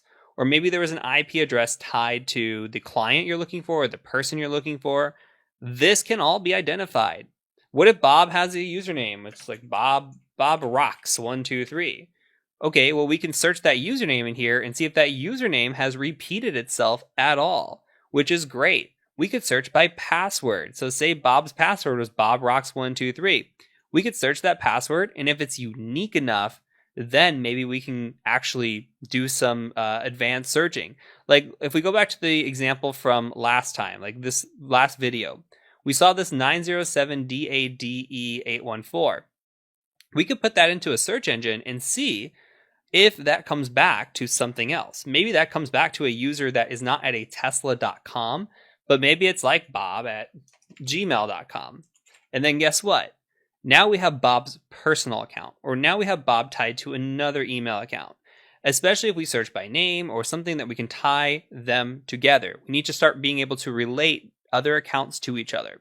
We can do that with hashing. We can do that with passwords. There's a lot of things that we can do, and we want to start tying this together. As a real world example, when I am looking at an organization and I'm doing research on hashing, or I'm doing research on breach credentials, I'm trying to think, okay, first, if my client is tesla.com, I might come in here and search at tesla.com, and I might come see how many results are in here. Let's see what happens. Okay, here's George at tesla.com. George has been in a shared data, so there's no actual any details here besides a potential username, a name, email. Okay, same thing with safety. We'd have to scroll down and see if we can find something that, okay, here's Adobe. Now, Adobe will have there's actually a Bob at Tesla. Bob at Tesla has a hash password here. Okay, so now we could say, well, first of all, we can go see if we can figure out what this hash is, which we'll talk about in a second. We can also go and say, okay, Bob, does Bob exist anywhere else? Does this hash exist anywhere else on this website? Can we tie it to another account that maybe, even if we don't crack the password, then we can say, okay, this ties to Bob at gmail.com. So like I would note this down and I would take this and copy it. So from a real world example, I would take all the data that I see on this website. I would collect all of the passwords, all of the usernames, everything. So like Tesla 9, all of this. I want to know what the passwords are. I want to know who the people are. I want to know all the data. Because if I could start finding patterns, if I could start putting things together, maybe I can even relate these back to their personal email accounts like we're talking about. And then I can see password patterns there or other passwords and just start tying this down. Because my goal is to break into an organization. If I'm doing a pen test, my goal is to break into an organization. So I'm going to take that data, and if I can find other passwords related to a personal account, I'm not going to go attempt to break into a personal account, but I will take that data and I will put it together and maybe try to break into their work email account with those passwords of that information. This can tie to an investigation as well. If you're hunting down an individual, you're trying to tie them to other accounts, this is incredibly useful. If you can find their data in a breach database and have a password, and that password's unique, you can search it, maybe find them somewhere else. You find an IP address, you find a name. There are often IP addresses in here, which we can tie to a location possibly. And see, here's that 9078 or DADE 814. We could take this and maybe search it and see if it comes back anything. Who knows? Shark at Tesla. Okay. Shark at mail.ru. Look, this is a new email address. We didn't know about this one before. And look, it does us a favor. We searched DADE, but here's the capitalized. We didn't search for capitalized. We're not searching specific. Okay. And now we're getting more information. Look, here's one for Dropbox. Okay. So it tells you where this is coming from and how you can tie it in. If we can get any sort of name out of this, any sort of anything, that would be amazing. We can get a person's name or IP address and we can start tying them down. But when you're doing different searches like this, you need to start almost, like in the investigations where they have like the the red yarn and it's going from one pinpoint to another, you kind of have to zigzag that back and forth and really try to tie this down. And you'll see that when we get into reporting, how you might take one individual and really just see like a password tied to an account, tied to this. And this was the exact methodology that we took to get to that point. Because when you write a report, you want to make sure that the investigative person, or the, say you're handing off to the police or whatever, you want to make sure that the person that is doing what you did, or they can replicate what you did with ease, and there's no question about it. So this is some of the searching that we can do. Now, if we come to dehashed, again, we can come here and we can search by email, username, name, anything. So you can put your name in here. I mean, if you want to search on here, I think it's great. You can come through here and just search for your name. Let's go back. Let's search Tesla again. I saw a hash in there. The Adobe hashes are kind of interesting. They're not the easiest to pick up, but let's see. Let's find this Adobe hash. So let's say we get a hash like this. We could try to identify what this hash is. We can try to crack this hash. We can see if it's been cracked somewhere else. This hash, as of right now, we have no idea. But we know bob@tesla.com. We can maybe paste this in here first of all and see if it ties back to anything. And there's 22 results back. I would probably be looking for somebody that has this password with the name of Bob. It's probably not going to be like a Brett or a Michael. We might want to see if we can find another account somewhere else, but these are all tying down to a hash from Adobe. So depending on how they were hashing this data, we might not find anything else of interest. But you can see all the things here, all the different opportunities that are here for us to just do research and tie down information. Now we can go to a website called hashes.org. And if we come here, we have the capability to actually try to search for this hash. So we could search hashes and see if we can find it. So you can come in here and just paste it. And again, it doesn't do a great job, in my opinion, with the Adobe hashes. Sometimes they crack, but a lot of times it says it can't find them. Oops, there we go. Let's try hitting a search here. Okay, so it says not a valid hash. Now, if you put this into Google as a search, you can see it didn't come back with anything either. So we want to make sure that when we're searching this, we try all options. There is an Adobe database that if you do put in a hash and it does show up, there's a GitHub Adobe database that will actually show up here. So with that being said, this is kind of what I want you to start thinking about when we're hunting down breach credentials. How can I take a person or company that I'm looking into? So if you have a company, you can just go at companyname.com or .net or whatever it is, search in here, see how they show up. If you have a person, maybe a personal email account, if you can find that person, if you know their email account, you come in here and say bob@gmail.com. Maybe you don't know what their email address is. Then maybe you come here to the main page, you go, okay, I'm going to look for a name. I'm going to look for Bob Jones and search for that. And then you start taking this and trying to find the patterns. If you know Bob lives somewhere, maybe you could find an address for Bob, or maybe Bob lives in like Arizona. You could search Bob Jones and see if Bob shows up, and then kind of take it from there. And there is some search operators that you can utilize. You can see Bob Jones is taking forever. You can put this in quotations and search it again, and kind of narrow down your results here. So if we click on this, you could see like here's a name of we got a lot of results, but here's the name of Bob Jones. This is a very common name. So, but you could see like if we're trying to look this down, we can start searching and adding operators in here and trying to see if we can figure out to tie a username or something to them. So again, get your wheel spinning.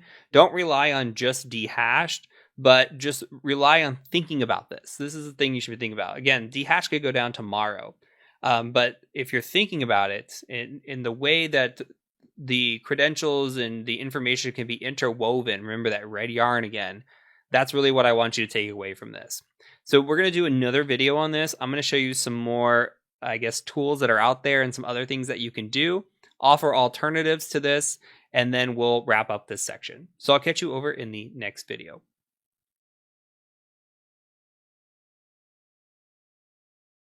Okay, hunting breach credentials part 2.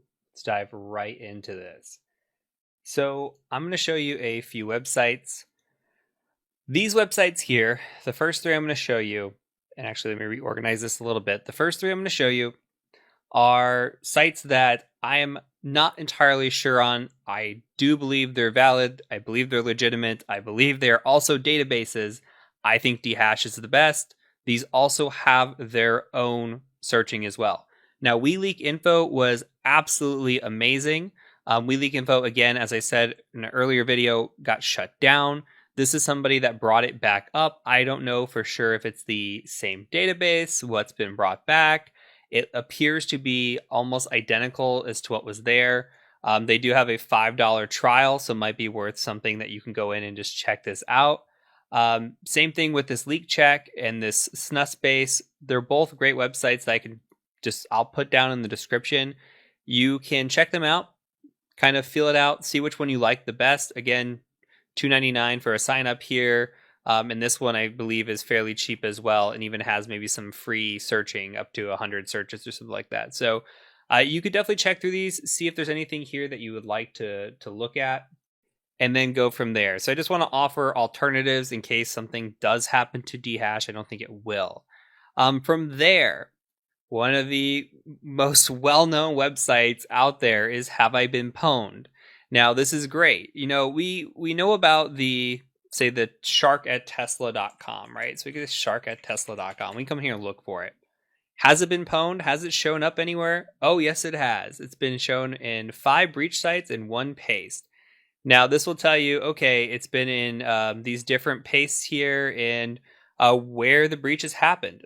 Okay, and then here's a paste that you were found in. This is great for yourself. This is great if you want to kind of search through this and see if you can find information specific to the target that you're looking for. Have I Been Pwned is a great resource. What Have I Been Pwned is not going to tell you is it's not going to specifically tell you the password related to that account. But it's a good resource to identify whether an account has actually shown up in a database. This is actively updated with the latest and greatest database dumps and everything else. So this is awesome. You could set up, there's an API for this. You could set up alerting. So there's a notify me if your account shows up. I always recommend this to clients to put in their domain. And in case anybody shows up, it's just another name that, if it shows up in a breach, you have to kind of, work around that. So I think these are great. This is a fantastic website and something that should be mentioned in any basic sort of OSINT investigation. Now, this last one, Scala, I don't know how to say it. I've never have. This is put together by Hyperion, who is Alejandro or Alex. He is the founder of Hyperion Gray. This is a great, great website. It's not going to be as thorough. It's not going to have as much information as, say, a dehashed, but it does have information. You can see right here, there's who knows how many pages.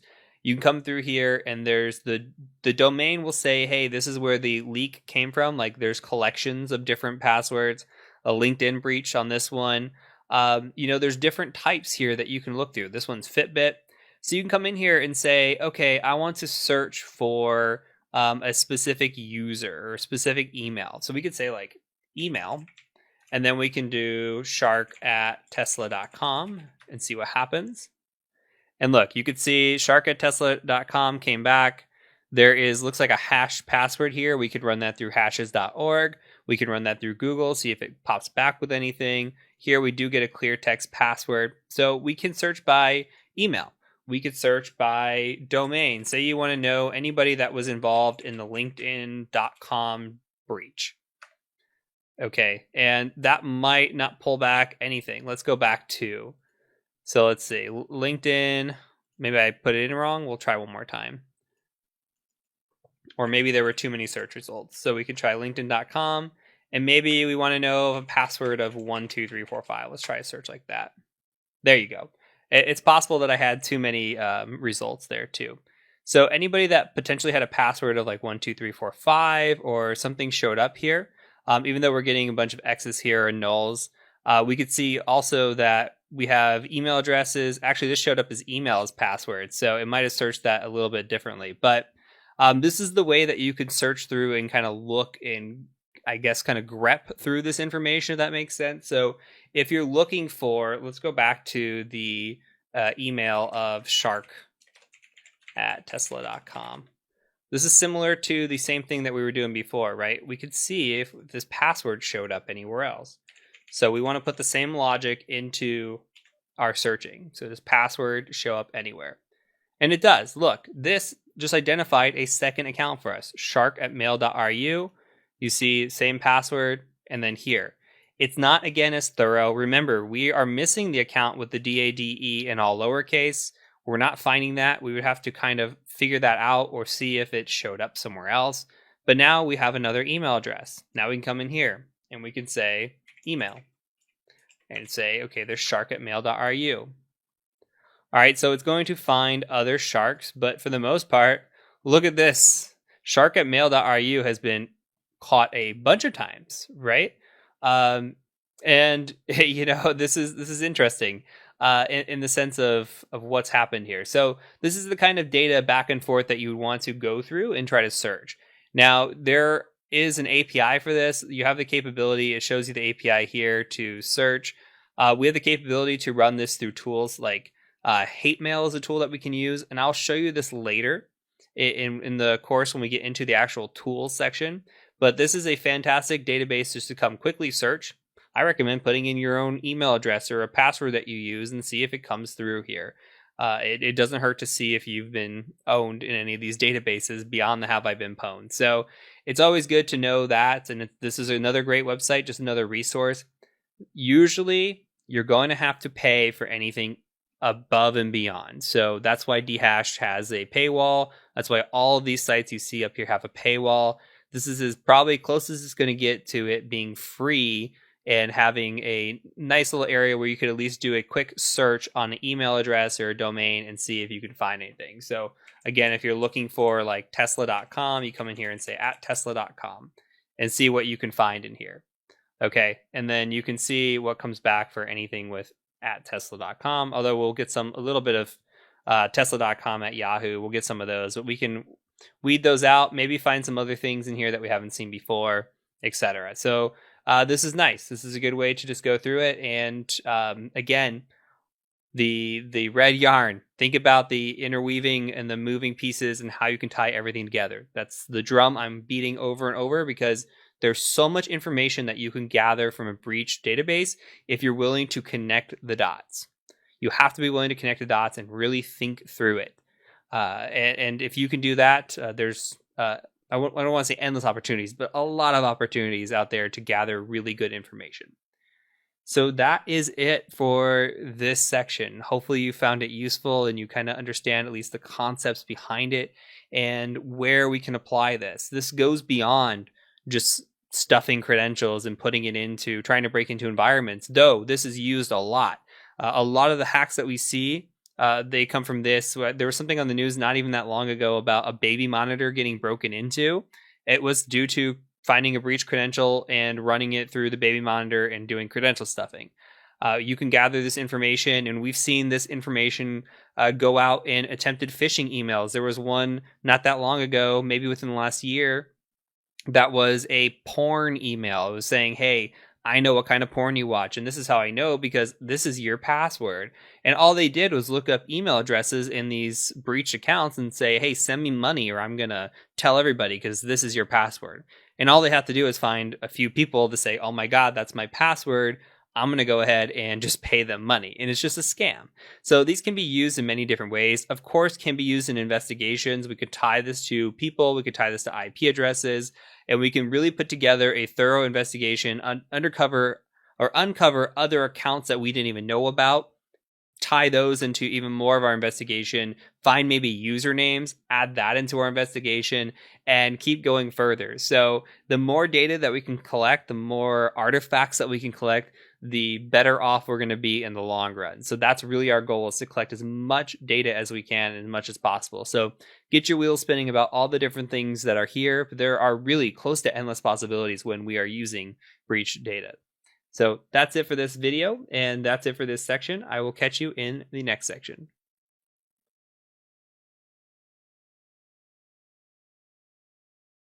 On to hunting usernames and accounts. Now, this is pretty straightforward, but I want to show you some different tools that we can utilize that are web-based and just kind of get your wheels spinning on what you should be doing and what you should be looking for when you are hunting usernames and accounts. Now, there are also tools that are great in terms of being able to use on Linux, and we'll cover those later in the course. But for now, we'll stick with the website-based tools. Now, when we talk about hunting usernames, let's say that we have somehow identified a username, or maybe that's all we're given. Sometimes when we have an investigation, say somebody's harassing somebody else, just as an example, all we have is a username in that person. And perhaps we could take that username and try to find if it's been used anywhere else, and then start chaining our information together. So that's kind of what we're going to look for now, is how can we start hunting down usernames and tying them to other accounts, or how can we tie them to other profiles? So you can do this on your own, by the way. I think this is a good trial run to just see if you have any accounts out there for any of these profiles that maybe you forgot about and you want to delete, etc. But what I'm going to show you is this website here called NameCheck. Now, these first three websites all do the same thing. What's going on this website, and I'll put this in the resources, by the way, and it's namechk.com. What it's doing is it's actually seeing what usernames are available. So if you search for a username and it's not available, then it will show you that it's not available. So it's trying to help you find accounts for these websites. So what we can do is we can come in here and just say like the Cyber Mentor, and we search, and it'll say, hey, what's available? So the cybermentor.com, not available. I have that as a website, so that makes sense. But any of these other websites are available. But when we come down to usernames, there is no YouTube, Twitter, Twitch, Reddit, or Pinterest, or Medium, or Keybase. That's interesting. If there's a Cyber Mentor Pinterest, this is news to me. Let's go ahead and check it out and see what's there. And it just says something went wrong. So this could be a false positive right here. But this tells you kind of where I might have accounts and where I don't have accounts. And then this one says there's too many redirects, so we don't know for sure. But all these other places, I don't have accounts. So what you're doing is you're trying to see, okay, where does this user have an account? This user has an account on YouTube. I'm going to check out this YouTube account. And now you found me right here, right? So there's my YouTube, and here's my Twitter, and here's my Twitch. And so say you actually had a user that you were doing research on, or a username, you could start tying these different accounts here. And that's all that these websites really do, is you're just looking to see if you can tie them in. Now, Pastebin, Trip, I don't know what Trip is, Hacker News, some of these stuff I don't even know. So sometimes these could be false positives. But there's useful information here in terms of Telegram, potentially Pastebin, although Pastebin's kind of been really restricted as of late. And then you can come in here to these other websites too. And just because one says one thing, you might want to check other websites and just see. Now, this will look up X-rated materials as well, so just be careful when you're searching for this stuff. You can do the alt exclude, which is the default. When I show you later with Recon NG how to do this, this will actually include the X-rated stuff as well. So just make sure that you're cognizant and aware, and etc. But X-rated is good depending on the investigation you're doing. If you're trying to find, say, like a child predator or something, and maybe they're on X-rated websites, or somebody that's, involved in that kind of stuff that you might be hunting down. It doesn't hurt to try to find usernames in bad places too, because sometimes that's where you might have to look. But here you can see again, Keybase, Spotify, Medium, Twitch, Telegram, Patreon, the Internet Archive, Reddit, and Twitter. So you can come through here. It also has the category link. You can dump this out to Excel or CSV or PDF. So this is really nice. And it just kind of tells you, what you've got out here. Last one, namecheckup.com, same thing. I'm not going to run this again. Now, what I do want to show you are a couple of other neat tricks that I've found in the past. One is that if you're looking for other accounts, maybe accounts that just don't show up here, and I'm thinking mobile apps, okay? So I'm not going to get on mobile and show you, but start thinking of the mobile apps that you might use, like a TikTok or a Kick or Snapchat or Telegram, which was on this name checker. And what things that you might be able to see from this. So I just typed in random names here. I went to kick.me and /Mav because I tried typing in Maverick to see. Now this came up as a user of Virginia Thompson. Say we had a username of Mav that we were searching, but maybe say it's like Mav, something unique, like 123725, I don't know. And that tied back to this person. Now we have a confirmed hey, here's a name that ties to this account. Maybe at this point we didn't have a name at all. So this could be a potential tie to a name. Even better, what happens sometimes is you're searching, say something like kick, and you have somebody like this where the name is Heat. This one says add Lux Hustler, but here you can see that there's an image, and the really nice thing is you can right click and you can open this image in a new tab, and guess what? You see that little crop? You get the whole image. Now what can you do with this image? You could save this image. You can try to go and see if you can find this on a reverse image search. This in particular looks like it has to deal with Michael Jordan, and you could see the Space Jam Michael Jordan, the Chicago Bulls Michael Jordan. So this is interesting as well, but doesn't really have any ties to anything right here. But the nice idea is what you could see is you can right click, view the image, actually go back and then start working with this image as well if you can find that. Same thing with Snapchat. A lot of these companies have username enumeration. So if there is a particular email or a particular username you want to try and see if you can find if that account exists, you can come in here, just type it in, and then try logging in. So I just came in and typed in the Cyber Mentor, and I went and just typed this, hit login. You can see it says cannot find the user. Now, if you try something else, I'm going to try, I saw Adele. I'm just going to see if that works. I'm trying something just common that would perhaps work. This one says cannot find the user either. So if you had a working username, it should work here where it says, hey, this is a valid user. Same thing with the email. And then the other thing that you can do, and this happens on a lot of applications, is you can come in, and this is just a picture I grabbed, but this, if you ever use Snapchat, if you slowly type in the username, you perhaps can see possible usernames. See how they're typing in Adele, and you see Adele, but they also see this Adelaide Crows. You have options here where maybe you see this, but like if you're hunting a specific username, the other thing that you might see is you might have this username down here, but then you have a full name. Just like the kick, right? Like the Virginia Thompson, somebody might have their full name in here when you type in that username.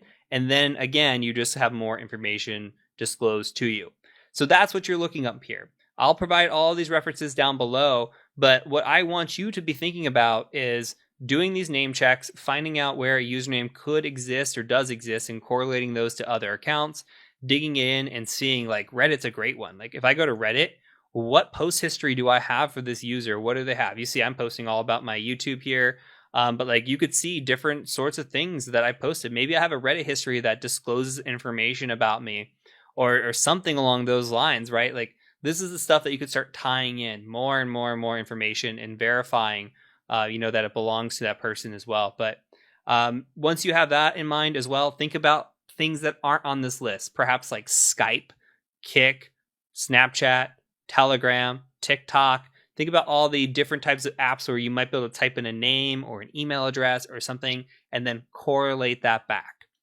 So get your wheels spinning, start thinking like an investigator, thinking outside the box, and just don't rely on tools as well. Rely on manual methodology is the point I'm trying to get at. So that is it for this lesson and this section, and I will look forward to seeing you in the next section.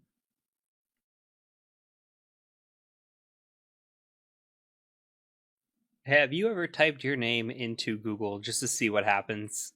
And you see some information about yourself, whether it be your phone number, your address, your work address, your email, any of that stuff, and you're just wondering, how the heck is this information gathered? Well, that's a lot of us. I think that's probably happened to a good majority of us. And this data is gathered from all different sorts of locations. It's data that can be sold from one location to another. It could be perhaps from a data breach, perhaps from voter records, perhaps from your credit report. There's a lot of places this data could be sourced from. But the big point to note is that this data is out there. So what I'm going to show you are a bunch of websites, and I'll link them all down in the description below. And there are plenty more beyond what I'm even going to show you. But I'm just going to show you what the websites are, what they do, and the techniques behind them. The only caveat is for this video in particular, I am not going to show you any searching. I think that privacy is important. I think that we should not be looking into people in particular when it comes to names, addresses, phone numbers. I will show you one on myself so that way you can see it because it's going to come up again in a later section. and I am comfortable showing it because it's me. But otherwise, I do not want to reveal anybody's information, but I will show you these. So please use these responsibly. Now, I've kind of got these ordered in the way that I would use them. White Pages and True People Search are two of the best in my opinion. Now, again, these are also kind of grain of salt. If somebody knows how to go into one of these and ask for their information to be removed, that can happen, though I would guess that a good majority of people aren't doing that, but somebody who's trying to cover their tracks might. Now, on all of these websites, they kind of have the same thing across the board. Basically, what you are using are search engines for people. So you can come in here, and a lot of these are US based. Now, I understand that not everybody watching this course right now is in the US. A lot of these are US based, although some of this can be used to tie to other people, and it could be used to tie to other countries. I'm sorry that this section is kind of US ish, but please just kind of follow along and then use the concepts, apply the concepts to your location. Just understand that this data is out there and do a little bit of your own Google OSINT and find where you're at and how it can tie. Now, some of these places like White Pages might have an extension for other countries. Like whitepages.com is the US. They might have other white pages for other countries. So keep that in mind, as if you want to change the address here to your country code, it might actually work and allow you to access as well. And you might be able to search through this down here, but I'm just going to proceed with the US version of this. So with this being said, you can come in here and search for people by name and then city, state, zip if you want, or zip. You could do reverse phone number, reverse address. So say you have an address, but you don't have a name. Say you have a phone number, but you don't have a name. Say you have a business you want to search. That's basically what all of these up here do. Okay. One form or another. Now, White Pages and True People Search, in my opinion, at this time of this recording, are the best at the game. It used to be that there was a website called People that I really liked, PIPL. They kind of moved off of that platform into like a paid platform, and now it's just some weird site. Here for the free resources, True People Search and White Pages are fantastic. Same thing with reverse phone, reverse address search. I have typed in people's phone numbers in here. I will always type a phone number that's calling me into Google to see who it is. Not every time does it show up. A lot of times I come into White Pages, type that in, and sure enough, it's accurate. So this is something to keep in mind. I know we haven't gotten to phone number OSINT yet, but this is something to think about as well, is just typing in a phone number, typing in a name, trying to find a location of a person. So you can use this to narrow down information on people. You might be able to find, say, a middle name where you didn't have a middle name before, or a middle initial. You might be able to find an age or a birth date or an address. You might be able to find relatives or people that are similar to these people. There is potential for false information on here. I looked myself up on all these pages. I don't think I actually showed up on many, maybe one, and there was quite a bit of false information on there. So sometimes this will say that people have criminal records and stuff like that, where that's just not the case. I think it's trying to make you buy more information. But for the most part, you can take what you see and use that and do further research and see if you can verify the data that you are seeing in front of you. So White Pages, True People Search, really good. Fast People Search, similar website. Fast Background Check, really similar website to this. WebMe, WMII is a good one. I just searched my name in here, and you could see what comes up about me. Now, not all of this is accurate. Again, TCM Security from LinkedIn, my Twitter profile. I do not have a public Facebook, nor is this me on Instagram. But they are coming through and seeing that maybe there's results on a hacker. I would be surprised that I'm in any of these videos, but this is me right here. Actually, this is a review on my course I didn't even know existed. So I'm finding stuff here that that I didn't even know about. So here is potentially some public record information. Here are people that I might know, which I'm looking through all of these. And outside of maybe this last little bit here, I know Chris Roberts, Chris Hadnagy, and Neil Fallon. The rest of these, I don't really recognize the names. So they're trying to pull the data down. Here they're pulling down images and videos and stuff like that from Google. A lot of this is tied to me. So this is, again, just more information that you can put out here. A lot of this is also not me. So you kind of have to go through and do your research and see what you can find, what you can't find. PQ, another resource. 411, another resource. Spokio, another resource. And then That's Them is another resource as well. You can use this for phone, you can use this for people, addresses, IP addresses, and a lot of these have the ability to search by IP address as well. So if you find an IP address, say you have an IP address that's like harassing you, or something that you've been able to capture. Again, I'm going back to harassment, but if you have something where you have an IP address and you need to research it, you can come here and try to research this IP address. Same thing with the data breaches too. You could potentially research it there. You could try to track down an IP address to a location, or at least this might provide a specific location, but you can also identify IP addresses as to at least a generic location. So here I searched me in Heath Adams in Charlotte, North Carolina, because this is where I used to live. I wanted to see what they can find out about me. Here they have my old address, which we'll find out in a later video where they're likely pulling this address from and how easy it is to kind of pull these addresses. But here's an example of this address. You can click on this address and perhaps it'll say who else has lived here. So this person lived there before me, which is accurate. My wife, which is accurate. My wife, which is accurate. So you could pull down information this way as well. And then, yeah, you just keep clicking through, getting information, going from there. On top of that, the other thing I want to show you is that we have Google. Don't forget about Google. Now, do we identify any information about me here? We have Heath Adams, Heath M. Adams. Okay, so here you can see if we type Heath Adams in Charlotte, not a whole lot comes through. You might find some business information on me. You see some of my courses, maybe some pictures. There's actually my resume, so that could be of use. But if you come through here and you start saying like Heath M. Adams, Charlotte, now Spokio comes up, okay? And then you might be able to find what my middle name is or what my birthday is, stuff like that. Like you could start trying to dig in and seeing if I come up here. You found like, here's an example of a business address that I have. This is if you actually go to this address, this is just like a UPS box. But like they have stuff that ties back to me. The more you search, the better off you're going to be. This was an old address that I lived at in Ohio when I was in Ohio. So there is potential here. Again, if you want to search for a middle name, or you could search for a full name, you could search through some of these websites. There's also cache data here, which we haven't talked about cache data, but you can click in here and see the cache. Maybe it's something that's been deleted, but now you can go back and search the cache and see if there's anything that's changed from here. So a lot of thought that you can do, a lot of maneuvering that you can do. I would say start with websites, but do not forget about Google. Google is your best friend. And then you can use some of your advanced searching here as well if you want to try to really narrow it down and look for certain things. But that's it for this video. We're going to go ahead and start talking about different topics and more specific on the hunting and what you can do. But this is a good overview of just searching for people through search engines. So I'll catch you over in the next video.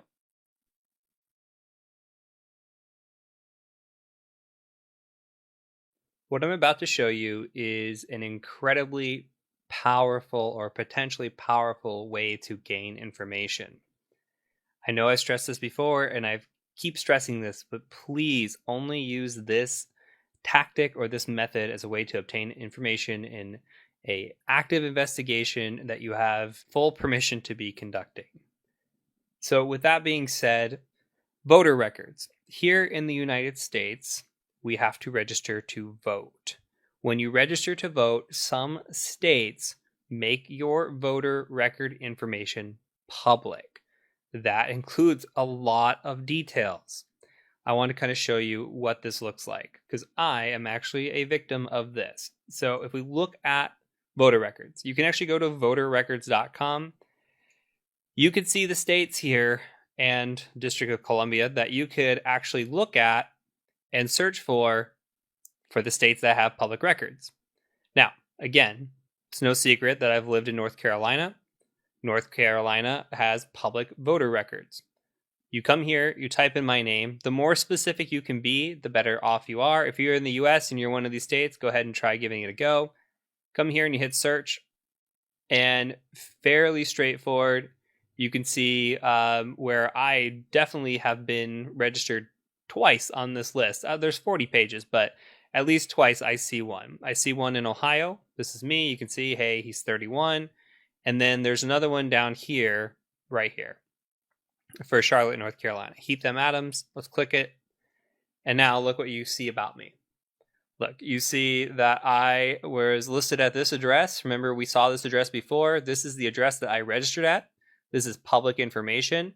Had I been registered in the last 2 years or however long it is, as long as I'm actively registered or inactively registered, actually, a lot of times you can gather this information and find out where somebody lives. So again, here's my old address. You could see what party I'm affiliated with. I'm a white male, what county I'm registered in, etc.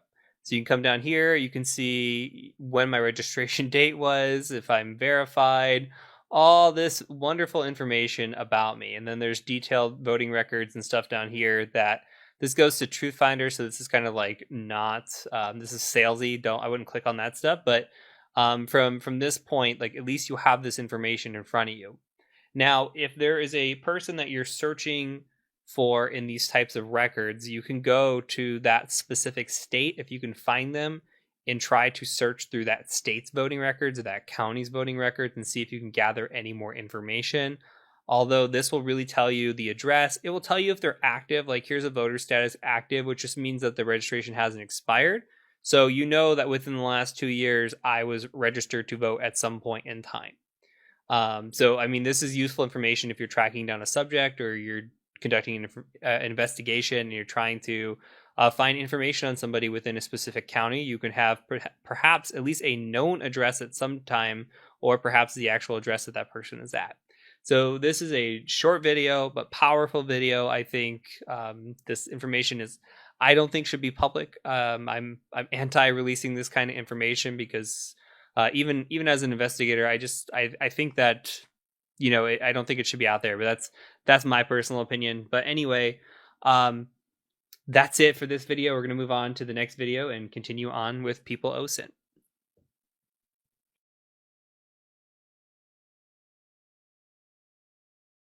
Now let's talk about hunting phone numbers. Now there's a few different ways that we can hunt phone numbers, and I've sourced these from a collection of different OSINT resources. But here's kind of the methodology that I would try to use or take. And I kind of mentioned this in an earlier video, but I'm going to go back to this and just kind of talk through it. Now, we have a few different things that we can do. I think Google is the best first resource that we should take, and we can just kind of go to Google. Anytime I'm getting a phone call, I just rush to Google and try to type it in and see. I don't like answering the phone if I don't know the number because they're mostly spam nowadays. So I'll go to Google, I'll try searching it. And what you might have happen is something like this. You might search, like, I'm going to give an old number that I used to have, 967-8163, and try to search this. Okay, and you get phone lookupper, and you get these different things, and you really don't see any sort of information. We could try opening these. We could tell that the caller is coming from Albuquerque, New Mexico, but we really don't know. And a lot of these websites are kind of sketch. We really don't have any idea what they are. Now, this is saying that we're getting a Leap Wireless, aka a Cricket. So maybe somebody with Cricket owns this phone number now. Again, this is an old one for me, so who knows? But when I was on it, I was not on Cricket. Same thing here. We try to do a search, and who knows what we find out? Nothing here. These are just trying to tell you if they're a safe caller or not. We don't have any sort of information on this. So Google searches, hit or miss. If it's a person, sometimes it shows up. If it's a business, it'll show up a lot more. There's also different ways to search for this. So we're searching without hyphens. Let's try searching with hyphens. And again, this mostly applies to the US, but the same methodology can be used for other locations as well. So if you come here and you try searching, you could see that it brought up different searches. Now we've got 996 results. So if you think that maybe you have a name that you could try to tie to it, there are different websites you could try down here as well, but it's always kind of iffy. Some of the websites we talk through, again, on these search engines, like the whitepages.com, for example, when I used whitepages to search a number, it'll show up even though it's not showing up in Google. So that is something to think about as well. But the different syntax that you can have here and the different phone number types that you can have here could change things up. Like you might want to put this in quotes here. but like 505-967, and then you want to try to search for different things and see if you can get this to pull up in any different kind of way. But other things that I've seen of interest. Now, I have seen things spelled out before, so I've done this myself. So say that you like are posting your an ad online. Say you're posting an ad on Craigslist and you're trying to sell something and you want people to text you or call you, but you don't want your phone number to get picked up by automated bots, which will happen. If you post your phone number like this, a bot will just come scrape this, pick it up, and you'll get phone calls or all kinds of weird stuff. So what people might do is they might come in here and they might say something like 505, and then they might spell it out completely like 967. They might do variations of this. They might do 967-8163. So there's different ways that you might have to try to search this. And you might have to just see what works best for you. So it really depends. Like, I don't assume this is going to show up, but maybe something like this. And then you have different searches here where 505 is part of the search, and you see if you can draw anything else here. But these can get pretty complicated because you can have a bunch of and statements or statements here, or they would be or statements, but different or statements to see if you can get this to come out. But the other thing that I've seen too are emojis might work when you're doing searching. So if you like look up a phone emoji, you can copy and paste the phone emoji into here, like this mobile. Like say this one for an example. Use copy this. And some websites use this if you're trying to search for a phone number. So like you might be looking for a specific business or something like that uses this. And they might show up in their searching as well. So it's interesting to use emojis. These are kind of just like wonky search tactics, but my go-to and my methodology here would be to just kind of come through here and just do a search on the number, search in white pages, see if you can find it. There are a couple of databases that you could also look through.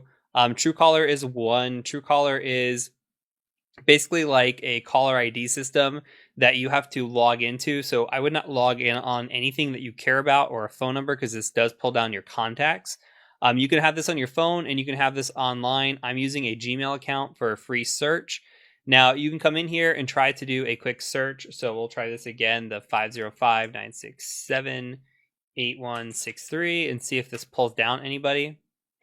And what this is doing is going through different phones that have stored this number. Like if this number has been stored, it gets added to this database. And then you get to see, okay, here's the person who maybe has this phone number.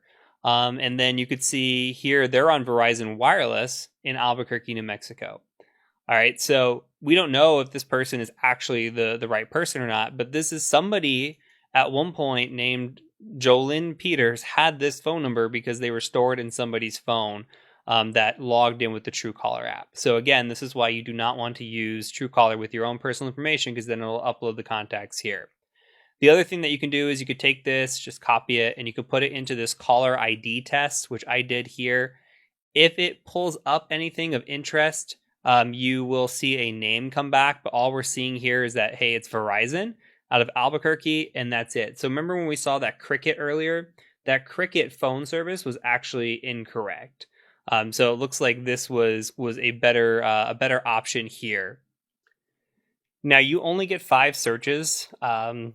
5 searches a day with this, so you have to come in here and just clear your cache, or you see I'm in an incognito window. So it really just depends. If this had a name to it, it would bring up the name here. So there'd be a name instead of this. They actually just changed their design within the last few days on this page. Again, this is how OSINT is, or how all these technologies are. You can be on a website literally a couple of days ago and the design has completely changed. So with that being said, that's just another way to just quickly check. This is kind of the order that I would go in. Now, there's a few things that I want to point out. Say you have a potential number for a contact and you have a potential email. Again, I cannot stress enough the potential of using the forgot password feature on websites. Like one that I'm going to pull up is Yahoo. Yahoo will produce a phone number for you. So this is just an image I pulled online because I didn't want to go search and try to find somebody's phone number. But you can come through here and you can put in a Yahoo email and say, hey, I forgot my password. I need to recover this account. And sometimes it will say, hey, here's an email address. And you say, yeah, I don't have this email address. Then it'll say, or potentially it'll say a phone number. It'll say, hey, can you verify this phone number? So here you have what? First 2 digits, last 2 digits of that number. If you had a number and you thought it tied to your person and you thought they maybe had an email address as well, you can come in here and do this. Now, got to be careful though, because the other side of this is, here's an example of something that I did do just to pull up as an example here. Now, I did search for somebody, just a very basic first name, last name with a number after it to see what would happen. Now, I said I forgot the password. It pulled up this username, which we can kind of guess what it might be here. And then it pulled up a full domain. Full domain. This was a private domain, by the way, custom business domain. And what happened though? Why is this dangerous? This sent a verification code. This alerted this person of this email that somebody's trying to log into their email address. Or somebody has said, hey, I forgot the password here. So you got to be very careful when you do this. Make sure you have test accounts. You understand how the systems work when you're searching for different emails and different things, because this easily could alert and trigger the person that you're investigating, and then they're on your tracks. They know. Okay, so as somebody who has a public lifestyle and I have accounts online, I get password reset requests all the time. So like, depending on who you are and what you're dealing with, I see this kind of stuff all the time. So, but if somebody's, paranoid or thinking maybe they're under investigation, this could trigger something and completely change the landscape of investigation. So you got to be very, very, very careful.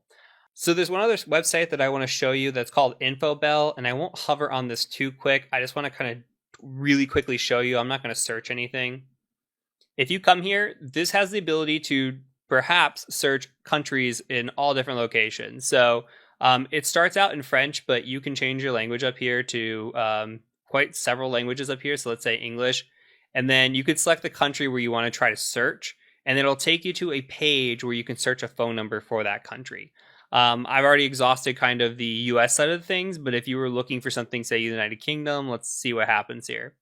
It takes you to the United Kingdom. So this is like, for those of you looking to search other areas and locations, this is a great, great website. But for the US base, you can utilize pretty much anything that I've already shown you as an example. And so that's it for this video. I just wanted to give a brief overview of how we look up phone numbers, and again, spin the wheels on thinking outside the box. There's a bunch of tools and services, but even with the Google search, maybe we have to change our syntax up a little bit. Maybe we use emojis or something in there to throw it into the loop. Maybe we spell words out. There's all different unique ways to kind of hunt down, nitty gritty on some of these phone numbers. But thinking outside the box with like a password reset, or searching for a phone number in different locations, where there's applications that might use a phone number, and see if there's a username tied to those or anything along those lines. There's a lot of different things that you can do, and OSINT is kind of like overlapping in a lot of these tool sets. So I know we've shown the password reset feature before. I wanted to show it again. There's all different kinds of things that you can do, but I want your wheels to always be spinning and thinking outside the box when it comes to investigating. So that is it for this video. I'll catch you over in the next one.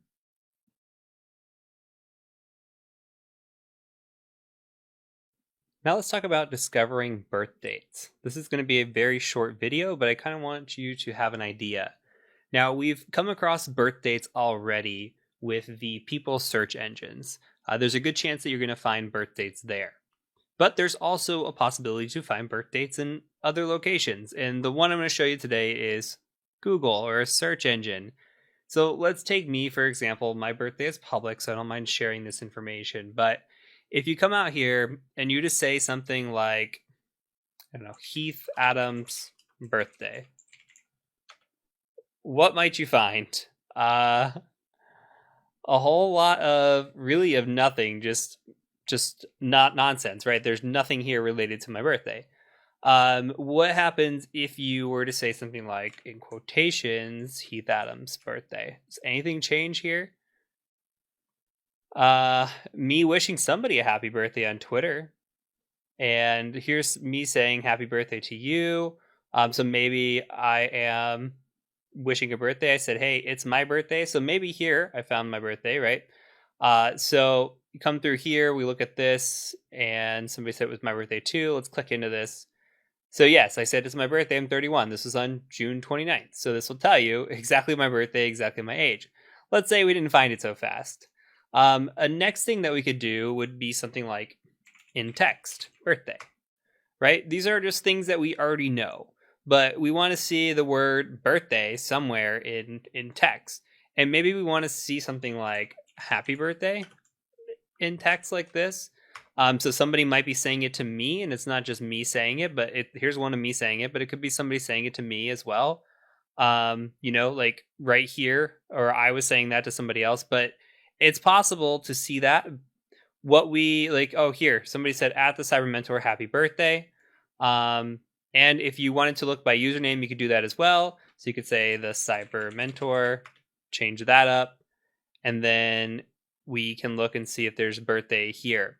The other thing that you might want to put in here is you might want to say something like site and just do twitter.com. And so I would say something like having a name, having an in-text of some sort of birthday or birth dates or something like that could work. But usually these like congratulation type things on social media is a really quick way to find these. Same thing with Facebook would be another way to do this. You could just go facebook.com and do a search there and see what works out. But if you're looking for a birthday, this is a quick and easy way to do this. Is just to think about your search engine, your quick searching, and how you might do this. But yeah, even LinkedIn is another one that you could use. Any of the social media sites that have a birthday out there or public birthdays, Facebook and LinkedIn are really big, but Twitter is another one. Just one of those where you can kind of catch it out there. Outside of the basic sites again. So if you're searching somebody's, like if you're just searching somebody on a people search engine, you are, I don't want to say likely, but there's a good chance that you'll find a birthday if you can find the person on one of those sites as well. So this is just another alternative in case you aren't finding birthdays. And that's really it for this lesson. So I'll catch you over in the next video.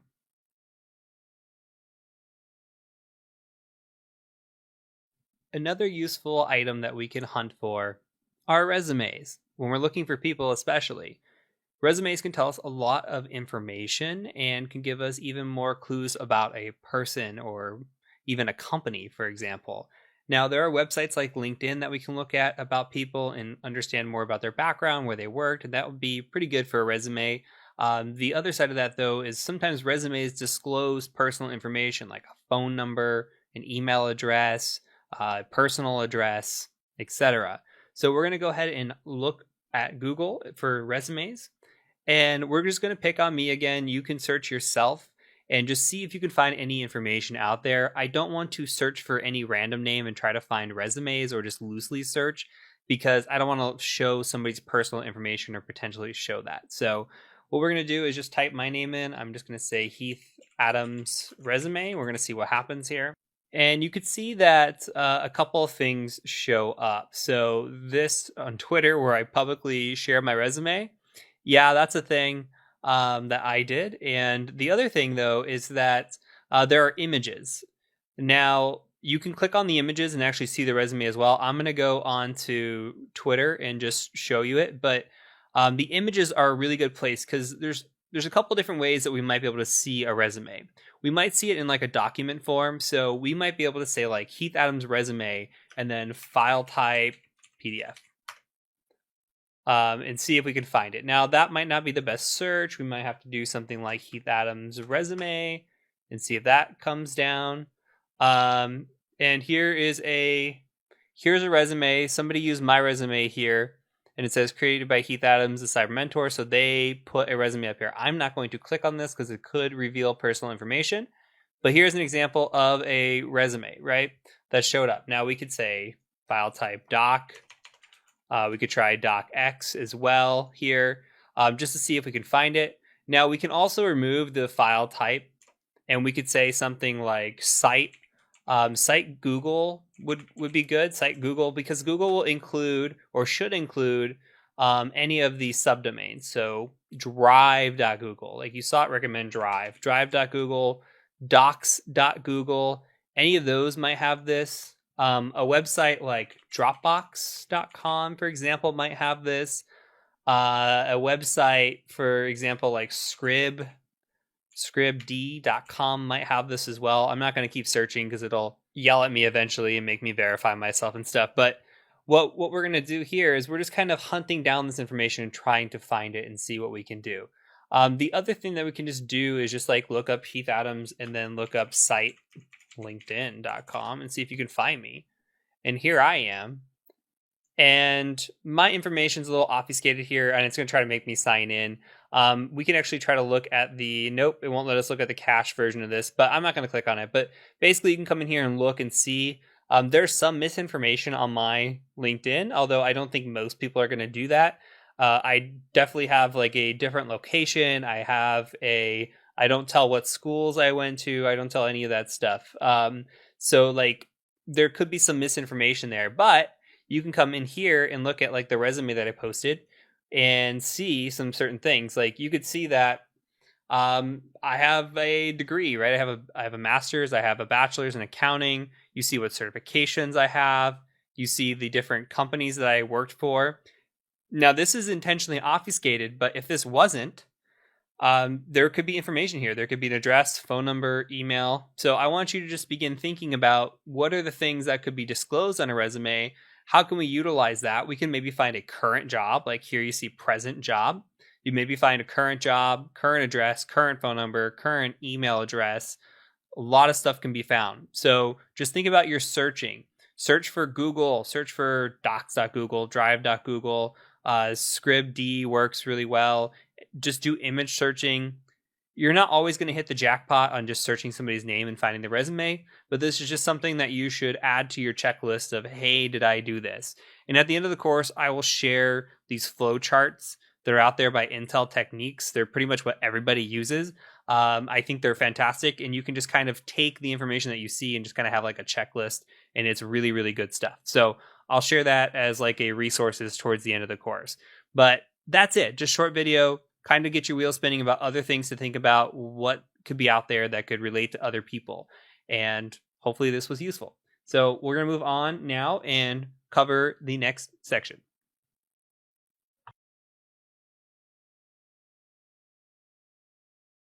Welcome to this section on social media OSINT. The first platform that I want to start out with is Twitter. Now, Twitter can provide an abundance of information. We're going to look at how to search Twitter. We're going to look at the different tools that you can use for Twitter, and then we'll show you one cool tool that I really like that I think deserves kind of its own video. So let's go ahead and just go to Twitter. Now, for this section, you can use your personal Twitter account if you want, or some sort of Twitter account that you have. It will be better if you have some sort of Twitter account if you want to follow along to just kind of navigate this. Okay, so here is my homepage. I'm logged into my Twitter account at the moment.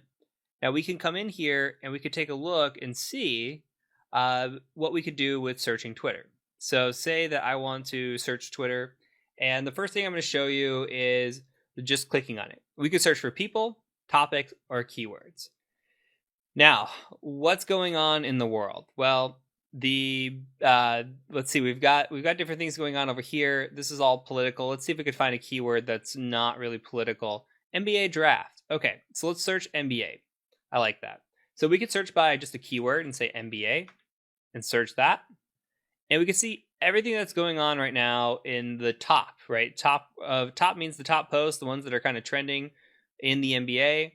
We could see anytime that somebody just recently said the word NBA come through here as well. We can look at people related to NBA, so that'll bring up actual NBA and maybe any of the reporters, something along that. Photos, videos, etc. So this is a very broad search, but just proving that we can do a search. Now we can also do a keyword search. Now we could say we saw NBA draft was trending, so we just say NBA draft, do this, and you can see the top tweets. So it looks like this one was from November 12th. But if we look at the latest tweets, we can see now that November 17th, which is today, we could look at these tweets. Okay, so this one's from now, this one's from now. Anybody that's used this tag, you could see come through with the tag here. So we can kind of narrow our search down if we're using these hashtags. We can also do something similar to Google, where we say like NBA draft. Maybe we'll say something like NBA draft pick. And now we're looking for specific words that say NBA draft pick all in a row. So we're looking for a specific string that we want to search. You can see within the last hour, this has been used at least once.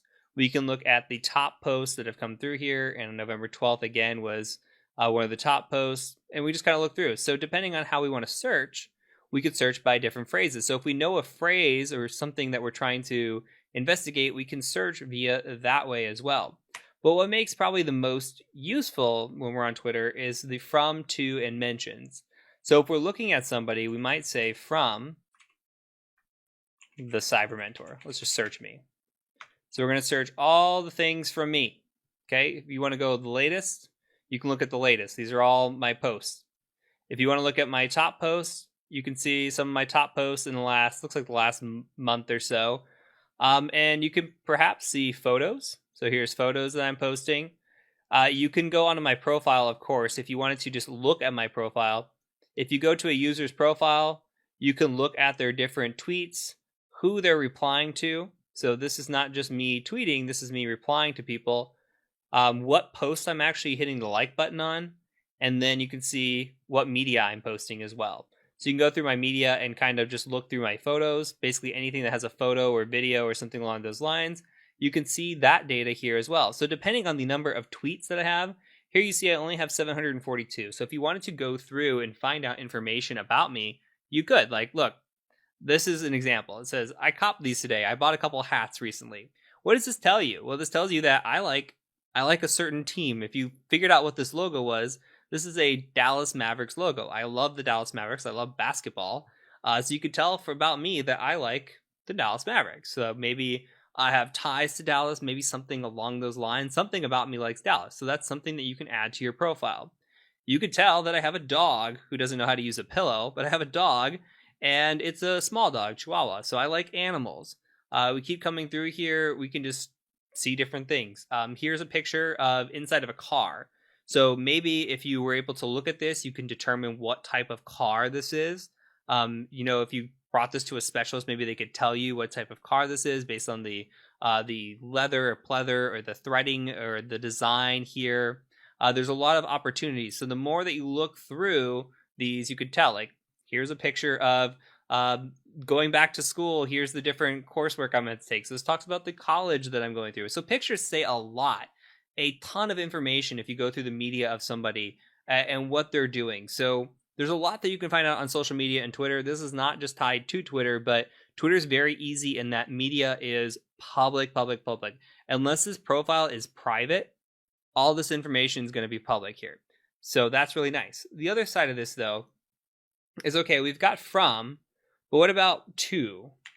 So let's look at to. So anybody talking to me. So there's people sending pictures to me because I'm still on the photos tab. So you can see what people are saying recently to me with photos. You could also go top and you could see who's talking to me. Oh, look, Nomsex talking to me. You can see different types of people here that are mentioning me, the latest people that are mentioning me. We can also look at people, and it's just me, right? So, okay. And then last one that you can do here that's of interest would be the @ symbol. Anybody that tags me. So if you go top, that's an ad. You can come through here. You could just see anybody that's tagging me, like John Hammond here just tagged me not that long ago. Another tag here. And then anybody that's also responding to me, you can also look at the latest. Same thing. So if you're investigating somebody, you need to look at the from, to, and mentions to really pull down some good information. Now, we can get even further down in this narrowing. So let's go back to my profile really quick. Look, I've got 6,445 tweets. If you were to scroll through this, it would take forever to get through all these tweets. And honestly, like, I don't know if it will even take you that far. I forget what the limit is, but I do believe that there's a limit. So as you're going through all of these tweets, you just have to scroll and scroll and scroll. That's not the way to do this. So something that you can do is you could say from, and you could say the Cyber Mentor. So any tweet that I posted, and now we know by looking at my account that I joined in February. So maybe I want to see some of my earlier tweets. Okay, so let's think about this. I joined in February of 2019. So I want to say since, and I'm going to say 2019, and then 02, and then maybe 01. I don't know exactly when in February I joined. And then I want to see everything I posted in February. So let's go back and say, we'll say until 2019, we'll just say 0301. So I want to see the first month that I was active on Twitter. What were the first tweets that I put out there? I'm going to search that. And here you go. Let's see. I don't even know what my first tweet is. So we could scroll down and see if I have a very first tweet. It looks like they're scattered. I would have to look at it in the latest. But these are all the tweets I was making. February 8th was one of the first tweets that I was making here. So it's very interesting to see this. If you had a specific timeline, you can come through here and look and say, you could say the same thing. Did I post any photos? I did. Look, I went and did bone marrow donation. Okay. I went and at least volunteered to be a donator. So this is something, more details that you can find about me that you would have to scroll all the way to the bottom of the first creation of an account. So what this is saying is if you have the ability to identify a tweet range, or when somebody maybe was active on Twitter or some specific area that you want to find out, you could do this. You could also do this. Don't think it just related to a from or a to, but you could do it too. You could say, hey, who mentioned me during this time? Let's see. I'm trying to show you the possibilities. Okay, well, during this time, I was messaging with Davey Rogers. My wife said, you are hot. Thank you. So there's different things that you could see people talking to me through here. So people I was interacting with. But again, you can come through here and you could see if anybody said NBA draft pick during that 1 month. All right. And sure enough, in February 13th of 2019, the top post was related to this NBA draft pick about Patrick Ewing. So it's very interesting that we can very specifically narrow down tweets. So even though that I have 6,000 something tweets, you can really fine tune it if you want to find a specific area or time frame. Now, you can also do something like, did the Cyber Mentor ever say NBA? I have. Here you go. So you can see that I was watching the NBA Finals. You can see how I mentioned the NBA here. Those are the top posts. And you can see like different things about me. So, and then here's a photo, right? So it really depends on how you want to search this, but keep thinking about all the operators that you can bring into this. Now, the last thing I want to show you would be geocodes. So geocodes will identify a specific location. So I'm going to bring up one here. I'm just going to do this as an example, but if you go out to Google, and I'll use this again later, so just leave this open. But if you go out to Google and you search, I search Los Angeles, California. You can search literally wherever you want. But I searched Los Angeles, California, and what I grabbed from up here is these geo coordinates right here. So you see the geo coordinates up top. Let's just copy these. So say that we want to look at a specific area. This is more useful, I'd say, back in the day. Not that it's not useful now, but it's more useful when there was geolocation everywhere, all over the place. You kind of have to have geolocation turned on, which some people do, but it's less than it used to be. But either way, we could still say geocode. So we want to look at geocode. We want to search that specific location. We can. Actually, we have to add in the kilometer. So say we wanted to do, let's do 10 kilometer range. Any tweets going on in the last 10 kilometers of this Los Angeles. So let's do latest and just take a look at this. And here we'll get a lot. So 27 seconds. Here's one right here. I'm just going to click on this and see. It doesn't specifically say that they're coming from Los Angeles, but let's click on the profile and see if it says that they are out of Los Angeles. It does not. Oh, Malibu. So they're in California. So yeah, we're identifying tweets coming from a specific location or area. So if you're trying to locate somebody in a specific area, or you have their address or something along those lines, you can really narrow this down. You can bring this down to 1 kilometer and see within a specific area here. You can see this is just tweets from LA, and these aren't even that latest. Like this is November 14th, so this is 3 days ago.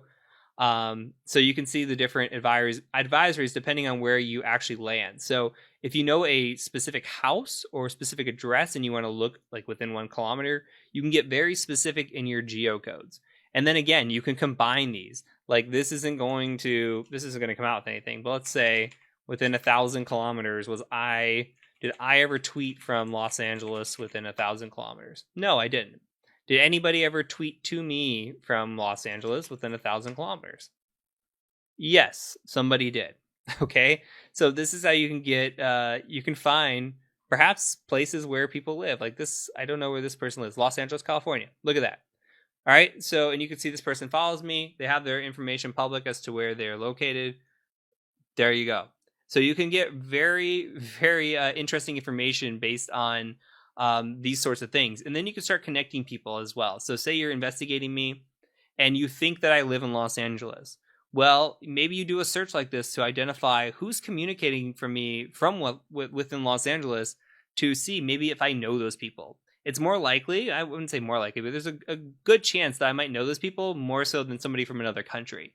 Not that I don't know that person, but there's a better chance that I interact with those people on a day-to-day basis. But we'll talk about those sorts of tools and how we can track interactions and everything else in the next video as we start going over tools. But these are some of the basic search operators that hopefully you will find useful and we can move forward with when we're doing our OSINT on Twitter. So that's it for this video. I will catch you in the next video as we look at the different web tools that we can utilize to give us an advantage at looking up analytics and data on Twitter users. So I'll catch you over in the next video. Just kidding, I'm back. I completely forgot that I wanted to show you one more thing before I sign off and we go to the next video. There is this advanced search feature. So everything that I was just showing you now, and this is similar to Google's advanced search feature from way earlier in this course, you can come through here and you can just type in the words. So if you want all these words, exact phrase, kind of the stuff that we went over, you also have the ability to do or and, or none of these words. So think about that. Think about the language, what accounts, to these accounts, mentioning, same thing we talked about here. The different engagement here. So if you want to see a specific engagement, this is something of interest, and then of dates as well. So this is something that you can come through and just kind of do an advanced search on and utilize this to generate a specific search if you want to. So now that's it. I will add this as well into the description and the resources, but this is what I wanted to show you before we go on to the next video. So for real this time, I will catch you over in the next video.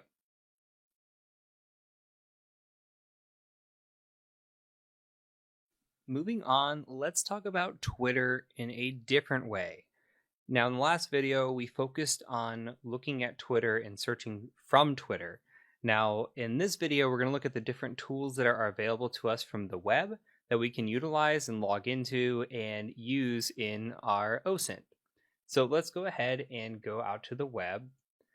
Now, if you look at the references below, you'll see that I have a bunch of websites laid out for you. These are all different websites that provide similar purposes. Now, they're going to be analytics based or looking into user type deal, something along the lines of just doing a little bit more research on somebody on Twitter or an individual or a company or whatever on Twitter. Now, again, I'm going to point this out. Things change. Even in the recording of these videos, there were websites that I had planned. Those have gone down. So just keep in mind that if you try this video at a date later than this recording, or you try a website at a date later than the recording of this video, it might be different. So just understand the reasoning of these tools. If one goes down, do a quick Google search and say, hey, what's a replacement for this tool? I'm sure you'll find it. So what I have done here is I'm just going to come out to these different websites and I kind of want to show you what some of them offer. So the first one is socialbearing.com. What I'm going to do with all these websites is I'm going to log in. You're welcome to log in via your Twitter account or your SOC Twitter account, however you want to do this. I'm just going to log in with my own Twitter account. I really don't care at this point. So just because this is for a demonstration, I'm going to log in with my actual Twitter account. I'm going to come in here and now we have access. So who do we want to search? Do we want to search for a specific keyword, hashtag website? Do we want to search geolocation, handle, people, etc.? So maybe we're going to search for a handle. And I'm going to come in here and just say the Cyber Mentor and see what happens. I'll just copy this because we'll be using it quite a bit, I'm sure. So let's go ahead and search the Cyber Mentor and see what happens here. It might take a second to load the data, but there could be some useful data here that we can find. You see it's starting to pull down interesting stuff. So I was trying to analyze my tweets. You can see by sentiment, it says here if I'm like, if it's great or if it's terrible, like, am I happy? Am I sad? What's going on? Do I reply? Do I tweet a lot? So I reply way more than I tweet. It shows you how many people I reach. This is the estimated followers that I have, how many impressions I have, etc. So this shows you a bunch of different analytics based on just what they're seeing here. And this can tell you some information. So what do I share? I share Twitter quite a bit, YouTube, Twitch. I share my Academy website, Porsche design. There were some shoes I was looking at recently, so let's pick that up. What languages do I tweet? English primarily, so this can tell you what are some of the hashtags that I tweet. So this is recent. These aren't all the hashtags, these are recent. We can sit up here and just load more tweets, collect more data if we want. You can see the last 200 tweets were over 19 days. Now 400 was over 29 days. We pick up more data here. So you could see that it just picks up like active directories in here. I am for ILF, which is for a Innocent Lives Foundation. So there's different tags in here that we can follow and track down and see about a user. We have all kinds of stats on the side over here, which could be interesting. What kind of words that I like to use very often. And then you can come through here and see what my recent tweets are. And then how it rates them. Like red for exclusion is rating it as bad or terrible here. So you can come through and see where handsome is rated as good. So it's interesting how it does this, but you can come through and just see a nice little map of my tweets that are in here, which is of course very interesting. So there's that. And then you can scroll down the data on the side over here and you can see the different things, but there is some things, there are some things that we can look at as well, like the contributors. You could see the people that I interacted with recently. This could give you an indication as to who I talk to, who I might be friends with, and who I associate with. So if you're hunting down somebody, you might want to look into who they are associating with, and maybe even go through more tweets than the last 30 days and see who we've been associating with. Scroll through the tags. You can also look through, let's see if it has down here. Yes, the Twitter sources. This could tell you some information as well.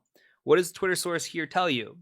It tells you a couple things. Well, I post from the Twitter web app quite a bit, but I also use Android. So Android has half my tweets. So I'm tweeting from my phone half the time, a little under half the time. And then Streamlabs Twitter. I do a lot of streaming. I use Streamlabs to post a one tweet every time I stream. So in the last 30 days, I've streamed 11 times. This is what this is telling you. That tells you that I have a Streamlabs account. And then Zapier. I have a Zapier account that ties into when somebody, like, say, another content creator produces some sort of content, releases it. I have Zapier go out, identify that, and then post a tweet for me saying, hey, this person has released some new content. So this is kind of what it looks like. This is just one form of analytics. There's a lot of analytics that you can gather from here. So what we're going to do is we're just going to kind of go through these and just kind of sign in. I'll show you the differences between them. Some of these here are really not that significantly different. Like, I don't think these two are significantly different here, but we've got Twitotomy as well. You can do the same thing. You can look at your own timeline. You can do analytics. You can analyze your own profile. So if you click on this here, or analyze other people's profile, same thing. It'll tell you the amount of tweets between a certain time frame. It'll show you the tweets. It'll show you the latest followers, the tweet history, just different ways to look at tweets. So you can see the people that I interact with. Again, here's the person I've retweeted the most would be Joe. The user I mentioned the most outside of my own company would be Joe. So you might have an indication that I might be decent friends with Joe, or there might be some connection to Joe and I. Here's the different hashtags that I've used, etc. So you can come through here and look at the data again. Down here, you can see the hours of the day that I'm active. So it's interesting because you see that I'm.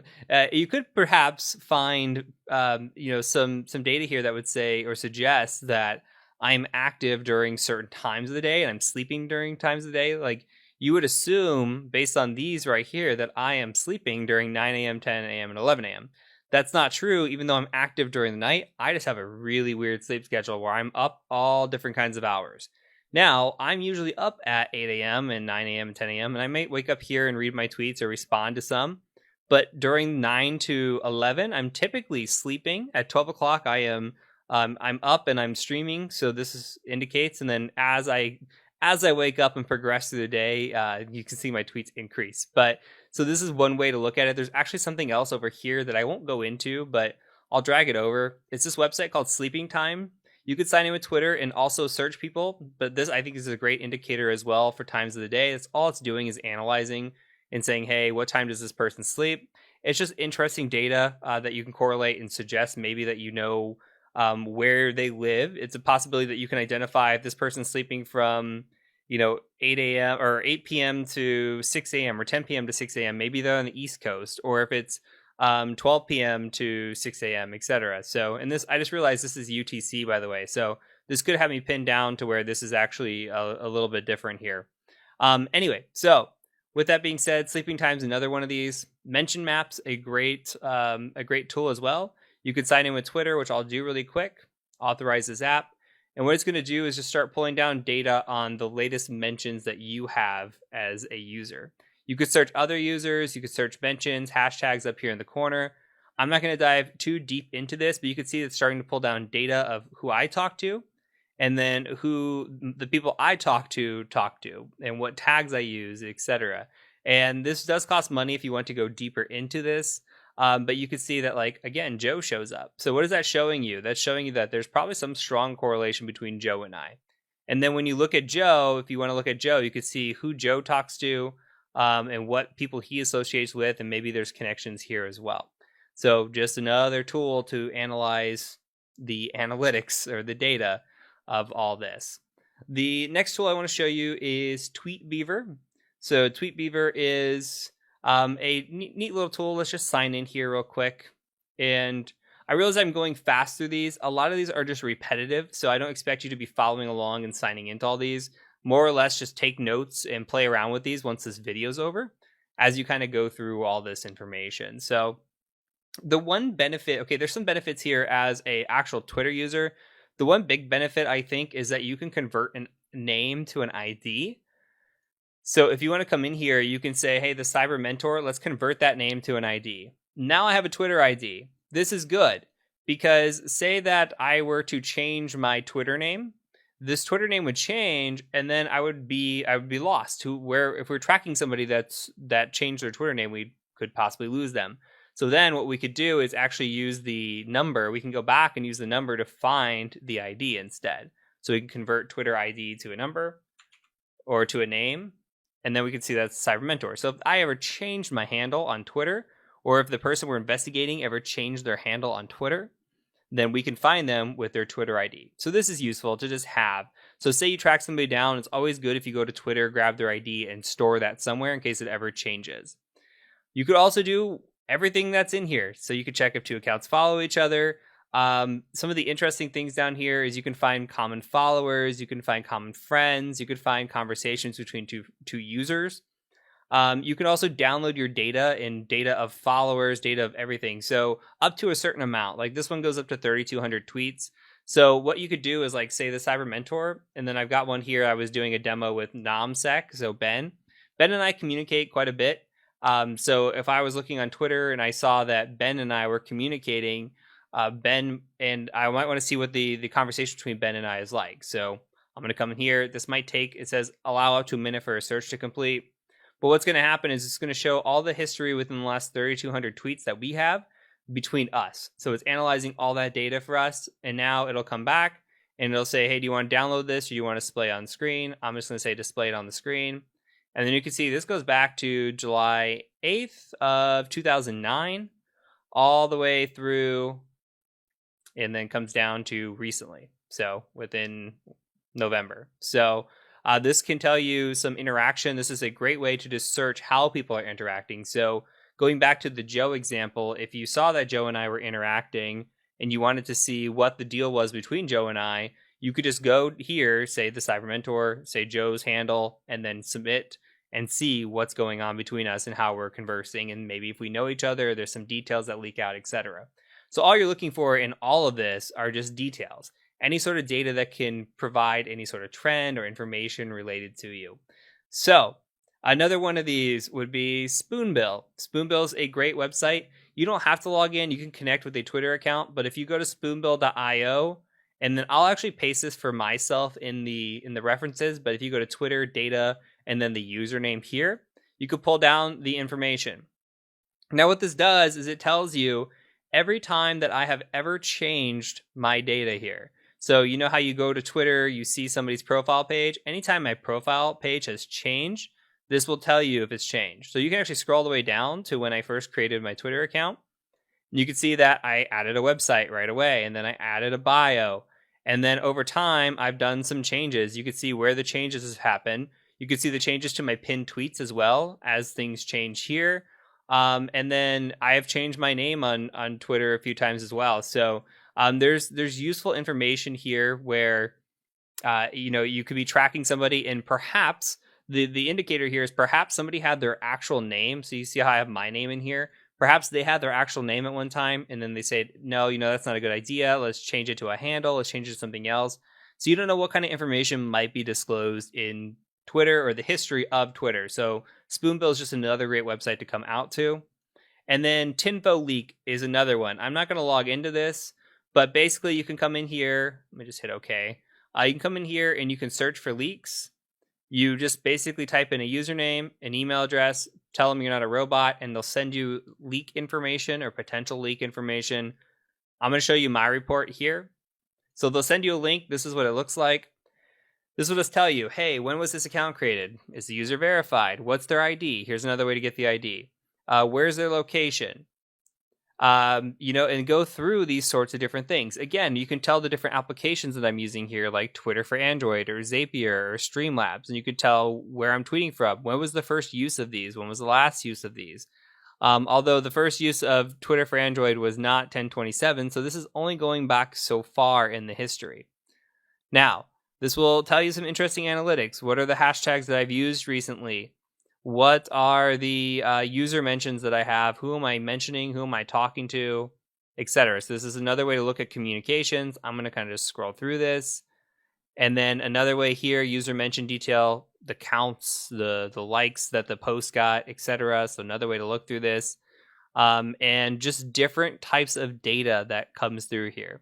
So I think it's very, very interesting to see this kind of data. And there's always, again, with all different tools, it's good to look at the variety, because you might see something on one tool that you don't see on the other. So that's really it. I just kind of wanted to cover the analytics here. There's one more tool that I want to show you that I think deserves its own video. So we're going to cover that in the next video, and then we'll move on to a different social media platform. But I do really want to talk about a tool called TweetDeck. So we're going to go ahead and chat about that in the next video.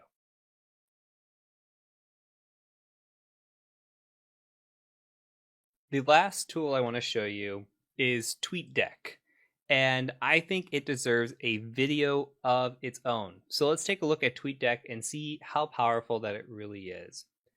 Now let's go ahead and look here. Now you can go to tweetdeck.com. That'll redirect you to tweetdeck.twitter.com. You will need to be logged in, so please do log in if you want to follow along with this. I've gone ahead and cleared out my deck here so you can see what it looks like with a blank screen. What is nice about TweetDeck? Well, let's take a look at it. You can see everything in basically a one-page view with columns. So if we go here and say add a column, and say I want to add my home page. I just want to see anything that is happening here. So I'm going to hit add, and I'm going to see what happens. And we'll see here now that I've got any tweets that have come on my homepage from anybody that I'm following right here. So this is what's going on right now. I can also come in here and add notifications. So now I can track my notifications and my homepage in one screen. So if a notification comes through, I'll see that. If something on my homepage comes through, I'll see that. I don't have to click around, don't have to look at notifications. If I want to add my messages, which I won't disclose my messages, but if I want to do that, I can do that. Mentions, followers. So if I get any new followers, I can come in here and just say, hey, who are my new followers? But where it becomes interesting is you could see other things as well. Like, let's take a look at trending. We could take a look at trending here and say, okay, the Bachelorette's trending right now. Let's just click on the Bachelorette. That'll add its own tab. So anytime that anybody mentions the hashtag of the Bachelorette, now I've got that in my TweetDeck and it's coming through and I'm seeing it live in action. So you can use this. I'm going to delete these, by the way, because I don't want to follow the Bachelorette. But if I want to use this to track a specific user, I can come in here and say user. And now I know I picked on Joe in the last video. I'm going to pick on Joe one more time and just say @Joe Helly and come in here and hit enter. Here he is. and I'm going to add a column for him. So now, anytime Joe tweets, I'll know about it. I can see it happen right here in real time. So if I have a board just up and watching, I can see what happens. And you can see somebody here just tweeted to me. Somebody just mentioned me, or here's my notification where they're responding to me. Okay, so this just updated here within the last 45 seconds as well while we're recording this. And this will give you a pretty good timeline on when I'm actually recording this video. But the other interesting thing that we can do is, remember, we talked about search operators in the very first video. We can utilize search operators when we're having or using our tweet deck. So let's say, just as a broad example, we want to use Los Angeles. Let's go here. Let's say I want to look at, and you can see some of the ones I've used before, but let's say that I want to look at Los Angeles. I already brought this up just to make it easy. So if you go to Google Maps, you type in Los Angeles, get the location. Up here, I'm just going to copy this little part. And now I've got the coordinates. And I'm going to come back, and then we're just going to say geocode. Paste that in. I'm going to say anybody within 10 kilometers, this is going to be a lot, of Los Angeles. I want to see any tweets coming in that area. And you could see 1 minute, 1 minute, 1 minute, 34 seconds now.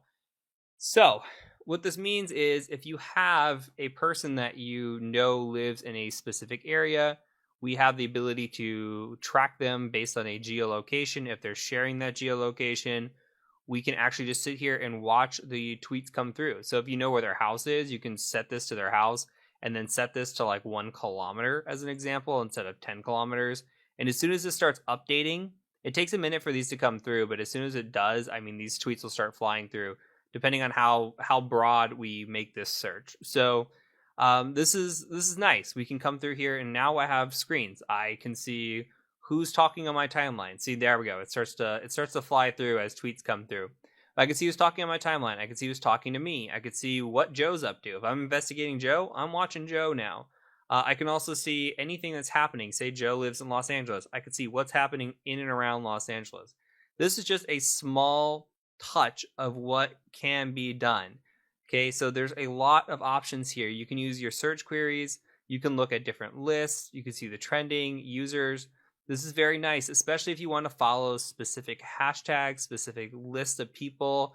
If you want to weed out some of the stuff that you don't want to see on Twitter, this is just talking from experience and not talking about like just investigation. But if you want to use this as a Twitter user, I think is one of a great tool as well, just to be able to have in your back pocket. So something to think about, but this is a fantastic tool beyond the OSINT space, but it has a lot of OSINT power, and that's why I kind of wanted to share it on its own. So that is it for this video, and that is it for the Twitter OSINT. We're going to move on into the next social media site. So I will see you over there.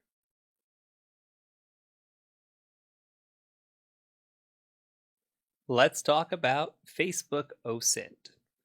Now, Facebook OSINT is difficult to keep up with. There used to be a lot of graph searching that just does not exist anymore. And now we're kind of in this cat and mouse game with Facebook as they update the capabilities to search the platform and to gather information off the platform. It's not a bad thing. It's bad for the investigator, but it's good for privacy. So it's kind of this cat and mouse game right now. And I'm going to show you the techniques and some of the things that I know. And some of it might be kind of obvious. Some of it's just kind of where the trends are. And I'll show you a couple tools that might help you with searching. And we can kind of go into the weeds a little bit. So let's go ahead and go out.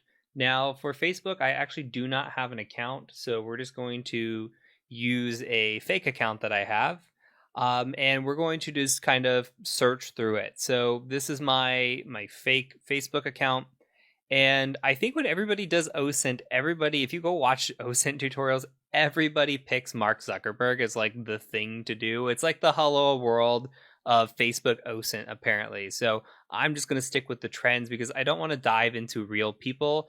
Not that he's not a real person, but I want to make sure that I don't dive into anybody too not famous, if that makes any sense. So what we're going to do is we're just going to try to find him. That's the first thing that we want to do up here. So we're just going to go to search and we're just going to say Mark Zuckerberg. All right. And we'll search for Mark Zuckerberg and see what happens. Now we're just getting all sorts of posts that come up, right? We're getting posts, we're getting articles, we're getting all kinds of information here about Mark Zuckerberg. And this could be good if we're doing an investigation and looking for somebody specific, but maybe we want to find his profile. So we'll go to people first. Now we can specify even more down here. We could say, hey, I want to look at the city. I want to look for somebody with specific education or work. So if you know something about somebody, like, hey, I know Mark Zuckerberg went to Harvard, but he has it here as well, you might want to put in education that, I'm looking for Mark Zuckerberg from Harvard. And we can update the search and see if he shows up. And sure enough, he's the only one that shows up. Okay, so there's one way of searching. You can come through here. We can also come through and say, hey, I want to look at photos of Mark Zuckerberg. And these are public photos. Obviously, this could be people that have posted this. It doesn't have to be coming from his account in particular. So we don't know where these are coming from, but it's always good to look at videos, marketplace, pages, groups, etc. Anything on the side here that you think you could click into. I think we're kind of at the point now where some of this is redundant, so I'm not going to keep hammering home the different things that we can click on, but just think about what you might want to click on here. Now, I'm going to open up Mark's page, and because we're going to talk through a little bit of this, I'm going to just kind of come over here and right click it and open it in a new tab. And we have Zuckerberg here. You can see facebook.com/Zuck. We'll talk about that in a second. The other thing that I want to point out is that you can search different things. So we have Mark Zuckerberg and we look at photos, right? But these are public photos. What you can do, a little trick, is you can come in here and you could say something like photos of Mark Zuckerberg. And then you're going to have not just the photos that you were seeing, but you're going to have photos that people tagged him in. Now, this is super interesting because if this person has a super restrictive profile, like say we clicked on their user here and we couldn't see anything. There's no pictures, which is very common with Facebook. Facebook is now super restrictive. A lot of times when you go to somebody's page, unless they've intentionally made it public, you don't get to see much. So Mark Zuckerberg obviously has a very public page. But for us, if we wanted to see somebody maybe that was out there that had a public page, we could take a look at this. And I was looking through this earlier. This is very interesting. You come through here and you say, okay, photo of Mark Zuckerberg. Look, this only has 2 likes. This only has 4 shares. And this was from 2006. Okay, this is like early era Facebook. This is like Facebook when it still had .edu addresses Facebook. So this account, by the way, has been on Facebook for a long time as well. If you open it up, you can see, hey, his name is Aaron. So you can imagine that he's been on there for quite some time. Now, if we're thinking about this, somehow, some way, at some point, Aaron and Mark interacted. Now, this is 14 years ago, but they still interacted. And that's the benefit of, if we were just looking at photos with Mark Zuckerberg, we might not see that, where if we looked at photos of Mark Zuckerberg, we might see all the different places he was tagged. Look, here's another one. I don't know exactly what their connection is, but clearly they were together at some point. This was in 2005, so you can see that this was even earlier. So they go way back, right? And then you can see here, this looks like more of a, more recent photo. So here is a more recent photo from 2019. Another person that has met him, tagged him in a picture. Now he's very famous, so he might get tagged quite a bit on a site like this. But even to see, look at these photos from Harvard. This is 2005. He's posting these photos of himself, but some of these photos could be from somebody else. Like this is from 2012. So it's very interesting to see the different things here on these websites. So another thing that I want to point out is there are a couple of search engines that we can use to kind of sift through some of this stuff. Now, one of these is this Sawdust on GitHub, and I'll post a link to this below. And this intellex.io is a great resource, by the way, as like an overall kind of resource, but it's good that it has a Facebook search as well. And it has kind of like this built in. If you look at the alternate, it's based on the Sawdust code. So it is like a 2-in-1 tool. It just has all this already, but I'll provide them. So it says, hey, look, you need to be logged into Facebook. You can search for a particular post by keyword, by month, by interval, and then by UID. So there's not a whole lot that you can search for. You can see it's so limited nowadays in what you can do. So there's only some tips and tricks that you might want to look through. But you can come down here and you can look at the posts and you can look at different things. Like say we want to look for posts. Now, we want to look through posts by a specific user. It says entity. Well, we need an entity ID. We can still filter by date, filter by keyword, and this will do the search for us. We have to make sure that we have a keyword in here. And I'm going to show you how to get to the key or the entity ID here in a second. But I know that his entity ID is 4. And then we'll just come in here and type in a keyword. We'll just say something like Harvard. We know he went to Harvard. So I want to see posts about Harvard from Mark Zuckerberg himself. So let's open up in a new window. And let's see what happens. Okay, so it looks like we don't really get a whole lot here. And this isn't that great of from him. Like, I don't see anything in here that actually ties to Mark. So these searches are kind of hit or miss. The thing is, though, you don't want to leave this blank because actually, this is why. Let's add a filter and then let's try to open this up. Let's see if I screwed up here. Okay, so here is our post about Harvard. And this is the thing that makes it interesting is like, see, you had to be very specific here with the post or else we were limited. So my mistake was actually a good example here. But here you can see where he's talking about Harvard. You can limit that to a specific date and time. Like here, these are all from 2017, 2015, but maybe you're looking for like 2013. You come in here and limit that date. If you don't put anything in here, it'll put a wildcard, and this does not usually return anything. Yeah, the wildcard search feature, for whatever reason, has stopped working. You can see that it's pulling down Mark Zuckerberg, but it's not pulling anything down. Now, there are features that you can go out there and use tools to pull down the ID of an account, which you see I have the ID of 4 here. There's actually a quick way to do it too that I kind of just want to show you. You could Google a tool and say, hey, I want to know the ID of this account. It takes a little bit. If you just right click on a user's page and you say to view the page source, you can come in here and all you have to do is a Control F. And then if you search user ID like this, you can see that it comes up right away, 4, right here, user ID 4. So it should be one of the first things that you see. Here's the user vanity, the Zuck, and I'll make this a little bit bigger so you can see it real quick. But like you can see, the user vanity is Zuck, but the user ID is 4. We can no longer search on user vanity. We can only search on the ID. So that's where this is becoming important if you want to use tools like this to use the ID number.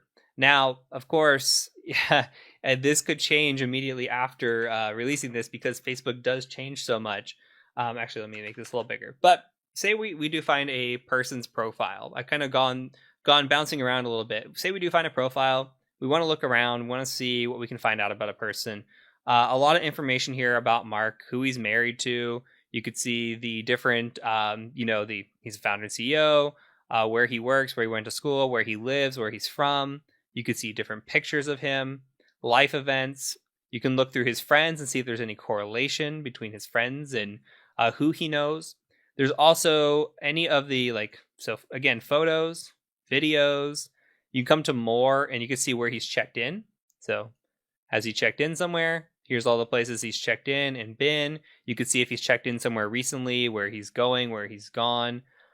Does he like sports? Well, who are his favorite athletes? You can find out all kinds of information, and this could be just, you don't know where this could end up being useful. So if you have the opportunity of finding a public Facebook profile like this, it's always good to jot down as much information as you can.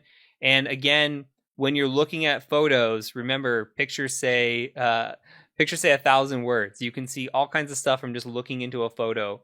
Like here, it could be a challenge to say, hey, where is he at? Obviously, he's at the European Parliament. He's telling you, but you could say, hey, where is he at in the world right now? And if you do any sort of like the CTS for like Trace Labs or one of those type deals, you might come across users' photos and pictures, and it might say, hey, what kind of phone do they have, or where are they at? Where was their last known location? Can you get a picture of a vehicle or anything along those lines? So if you can identify that, it really helps. One time I was doing a Trace Labs CTF and I saw somebody on their Facebook page had a selfie, and the selfie reflected behind them, the back window reflected back of their car, and you were able to actually make out the model of the car on the steering wheel based on the selfie. So it's very interesting on what you can determine from a picture, especially when somebody's just thinking, oh, I'm taking a selfie in a car. when really you're giving out a lot of information on what kind of car they're in, maybe what kind of day was out, outside, what kind of phone they have. There's a lot of information that can be found. So if you do find a public Facebook profile, look through it. Otherwise, the photos feature is a very good feature to search through if you go through the photos of, and you just kind of look through and try to see who knows who, how do they know them, try to tie it down.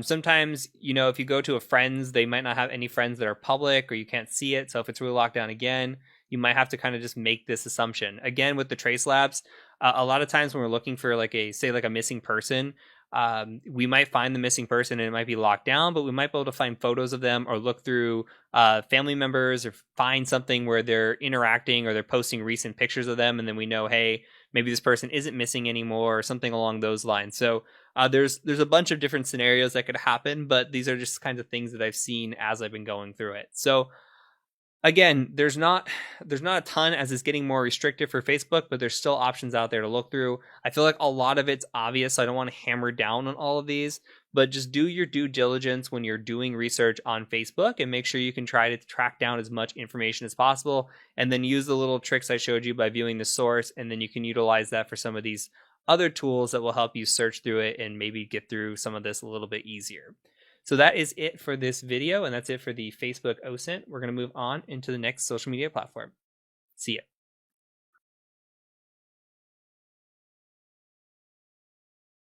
All right, let's talk about Instagram OSINT. Now, Instagram is going to be going right back to the pictures say 1,000 words type spiel that you've heard me say over and over again. But on top of that, we have some tools available to us that we can look at. I don't want to say there's not a wealth of information. It's just another platform that we can look at, though it's kind of limited in the searching that we can do. So I'll kind of give you a look into the world of Instagram. So if we take a look at my Instagram posts or my Instagram page here, if you want to look at a particular user on Instagram, you could go to instagram.com and then /the user. Now you can come in here and look at their pictures. It is limited. Sometimes you can look at the pictures without being logged into Instagram, but it really does get limited into what you can click on, what you can see, etc. When you look at Instagram too, as well, if you come into some of these posts, if you see something in the corner like this, that means there's multiple pictures. So you could see the Boston pictures that I had taken, and I was saying, hey, kind of look at these. Tell me if you could see where I was at.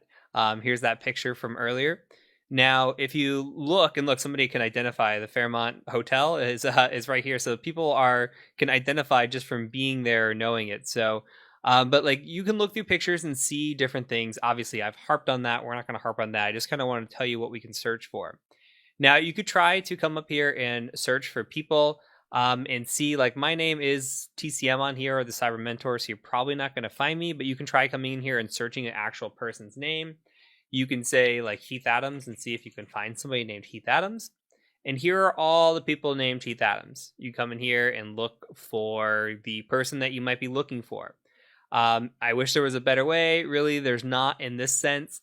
You can come in, if you have a username, you could search by username. So say the Cyber Mentor. You could do that and look, it'll pull me up and then see I'm under TCM. So if you were going to search for me, you'd actually have to search for TCM. You could also come in here and look for tags. So if you say tag the Cyber Mentor, you could see that there have been 8 posts about me on Instagram. And then you can come through here and just click on these and see, who has posted about me, what are they saying, etc. You can come kind of look through that as well. What you can do, though, is if you are on a user's profile, let's just go to a user's profile. Let's see if we can click on one that is not private. Okay, this one's not private. So you can go and look at who these people are following and see who they're following and if they have any relationship. So if I'm looking at people, the first thing that I kind of tend to look at is what's the subject's name that I'm looking at? So say it's Adams, then I'm probably going to search through the people that they're following and see if I can find anybody with the last name Adams. Now, it's not as good of a search tool here when we're looking at it on the website. If you actually use the app on your phone, you have the ability to come through and search. So you can search last name, first name, whoever, if you're looking for somebody in somebody's friends list. But this is just a nice tool to come through here and to say, hey, I'm looking. You can see if they're following any hashtags as well. You can see who's following them, what posts they've made, etc. So this is just kind of what you're looking for. You would want to see, okay, where is this person posted? Has this person been tagged in anything? And kind of look at it like that. So I'm going to go back. Now, say my profile was not public. Let's see if I can go back. If my profile was not public, then you would not be able to access any of this information. It would be completely private to me. So depending on who you get might depend on that. Now, if you can associate it or associate that profile or that name, if it's unique with perhaps another profile, sometimes we see people with multiple Instagrams or multiple Twitter accounts. If you could find another profile that has family members or something related to them or friends or whatever, you can then look at those friends' profiles, see if they're public, and then see if you can find pictures of that subject or that person on the profile and just kind of go through it. So as long as you have other ways to tie an individual to somebody else, that's kind of what you're looking for if you're finding yourself up against a private profile. But even here, you can come in here and see tags. Where was I tagged? Who tagged me? Blah, blah, blah. And just kind of see who I associate with as well. So you can really spin a web pretty quick if these profiles are public. Now, there's a couple other things that we can do. You can see that I have this picture here. You can come online. Actually, this isn't the one, but if you go to this Wopida, I think is how you say it, or Wopida, and you just come in here and you search the Cyber Mentor, you can see that it'll pull up some information here. There are some sites out there that if you look, and we'll go to Google here in a second, but if you look on Google, it'll tell you like if the page was ever public and it had some posts or pictures, you might be able to see them in cache form, or they might have them stored on their site. But you can also come through here and just see this kind of laid out, as opposed to what we were seeing, like pictures like this. You can actually just kind of see it laid out. This obviously has ads on this page, so it's hit or miss, but you can close out once the ads load. But this is a decent page to click through. The other thing is we've talked about the user ID. We talked about finding the user ID on Twitter. It's the same thing here with Instagram. If the user ID ever changes, you can come find the user ID, store that information, and then bring it back later in case they ever change their username. You can just come back and find out where this user is now with this user ID. Another thing that we can do is say that we find a profile and we want to grab that information. And then I know I'm kind of going a little bit quick here with the names up here. This Code of Ninja or Code of a Ninja was to find the Instagram user ID. This is, again, all in the resources down below. So if you want to click on those and follow along, please feel free. But the other side of this too is this instadp.com. If you do /profile /the username, you can come in here and say you want to see the image that's here. You can go full size, and then you can see a full size of this image. So now what can we do? We can save this image. We can use this to maybe reverse image search, try to hunt down this image somewhere else. And we've been through that drill already, right? So again, we have an image, and that's what we're tracking. Same thing with this website, imagein.com. If you do imagein / the account that you're looking at, if you come here, you can look at the post. You can see the download next to the image up here. You can download this, or you can download any of these posts that you see here. So any of these posts. Why is that important? Because if you were on, say, Instagram here and you right click, sometimes it doesn't let you save the picture. If it tries to save this, it might save it as like a HTML or something that's not right. You can come in here and actually just download the actual image from the site. And that's nice. You get the full image, nothing like you don't have to crop, you don't have to try to screenshot, do anything. You just get the full image. So this is a nice way to come through and download artifacts in case you need them later to have a report or for your case or however it may be.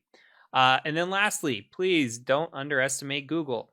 So you might have a search where it's just like the Cyber Mentor, and then you might say site Instagram.com. All right, so anybody that search for or anywhere the Cyber Mentors come up, obviously my page. But if somebody mentioned me somewhere on here, or maybe if we just search for the Cyber Mentor without, or we put in quotations, or we just say like the Cyber Mentor like this, think about all the ways that you might be searching this. You might even just say the Cyber Mentor and no site. You might just say something like Instagram and see if it finds anything about me somewhere else. So you can see these different websites that show up here with Instagram photos. And you might be able to pull that down and as well and see if there's anything of there that maybe is not on my profile anymore that I have pulled down, or that maybe I had deleted, etc. So just things to get your wheel spinning and thinking about. Again, it's just more of the same as you go across these different profiles. The techniques change a little bit, but the concepts and the methodology really doesn't. So that's it for Instagram OSINT. We're going to move on to the next social media platform.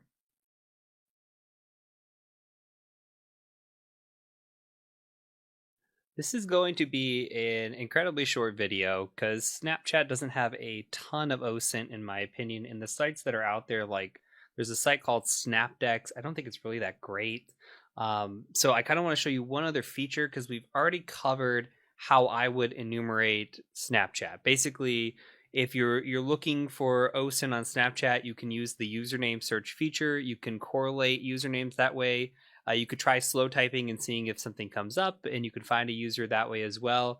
Perhaps there's a name in the username and it ties to an individual. We've already covered those kind of thoughts in the username section. There's one other thing that could be useful, and just one thing I kind of want to point out, and it's that Snapchat has a map. You can access the Snapchat map by going to map.snapchat.com. Now, this is a feature if you've ever used the Snapchat app. This is actually a feature within the app as well. You can scroll into specific locations and you can kind of see the hotbeds where there's a lot of pictures being taken. And what this is when somebody takes a picture on Snapchat and then they go and they post that publicly, it shows up here. So you could really narrow down to specific locations. And it's always dangerous to click on these sometimes because you have no idea what you're going to see. But let's say that we're trying to look at Jacksonville, maybe this specific area. Looks like an airport. Let's just click on this and see what comes up. All right, and we can see some pictures here. And it really just depends on what you're going to see. So on the post, sometimes people reveal their personal information. Sometimes they reveal like a snap code where you can add them. This is just another feature of things that we could potentially look for in this app, just to try to narrow something down if we're looking for a specific location within an area. So if you're trying to find out information, say at this airport, or if you know somebody who's at the airport, maybe it doesn't hurt to look on Snapchat. But this is kind of one of those, I don't want to call it advanced OSINT, but just something else that you should know about if you're looking at Snapchat for this feature and you have a location. Other than that, like I said, short video. We're going to go ahead and just move on to the next topic within social media. So I'll see you in the next video.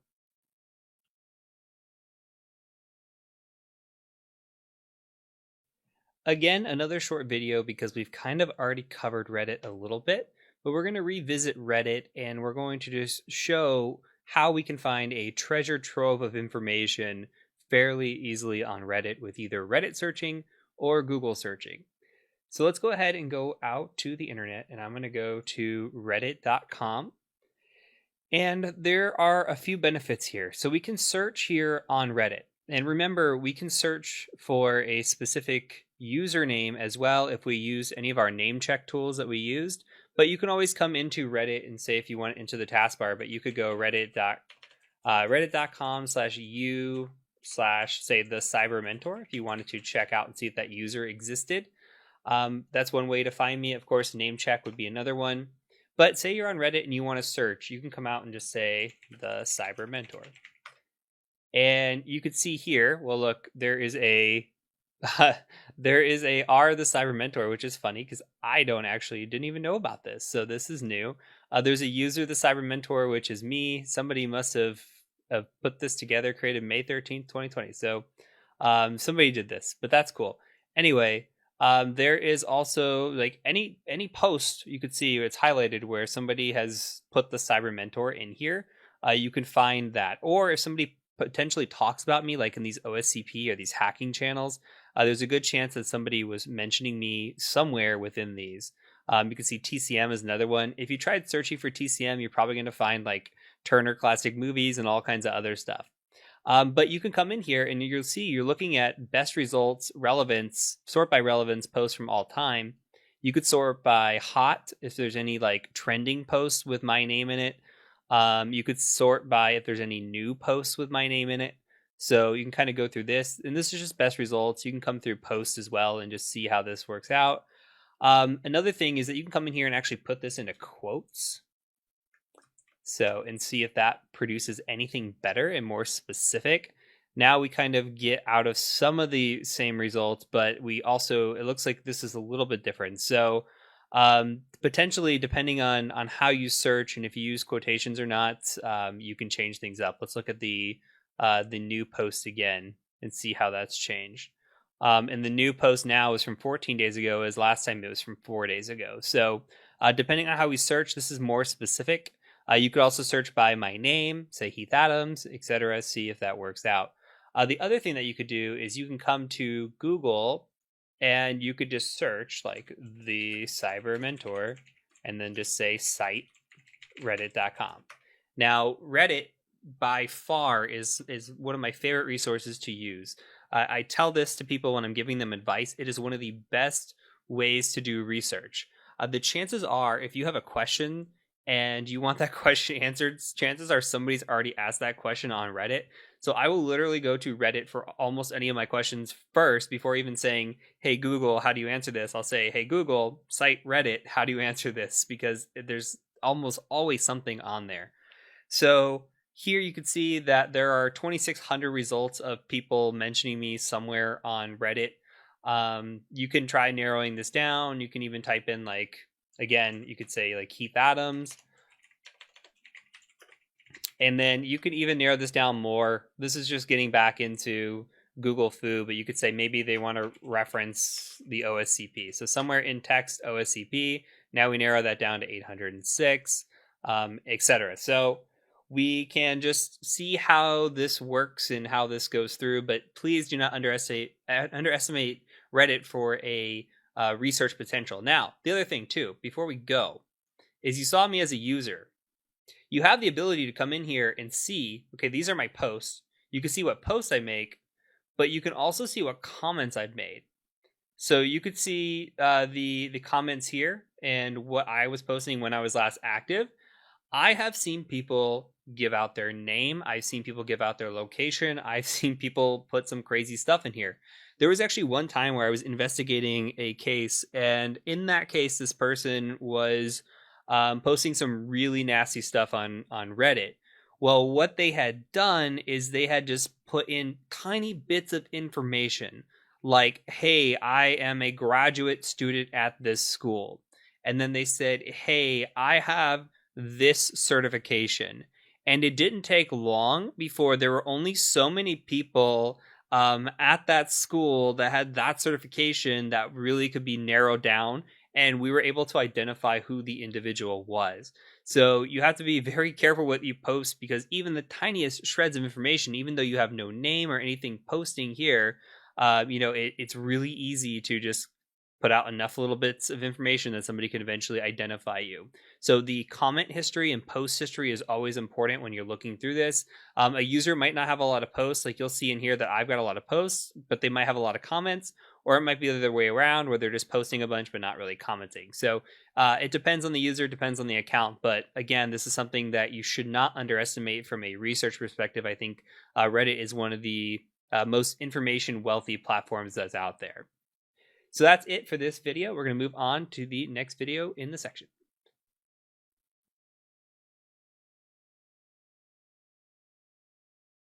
Let's take a look at LinkedIn OSINT. So LinkedIn is the social media for business professionals, and it can reveal a wealth of information about people.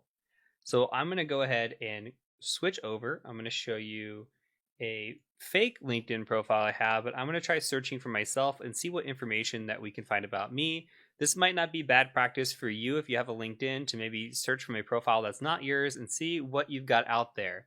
I don't know how actually limited my profile is. I do remember making it kind of limited, so we'll see what we can actually find on me. Now you can see here that I'm a third plus connection, so I might not be able to see much results about me. Here you can see that, well, there is this backdrop.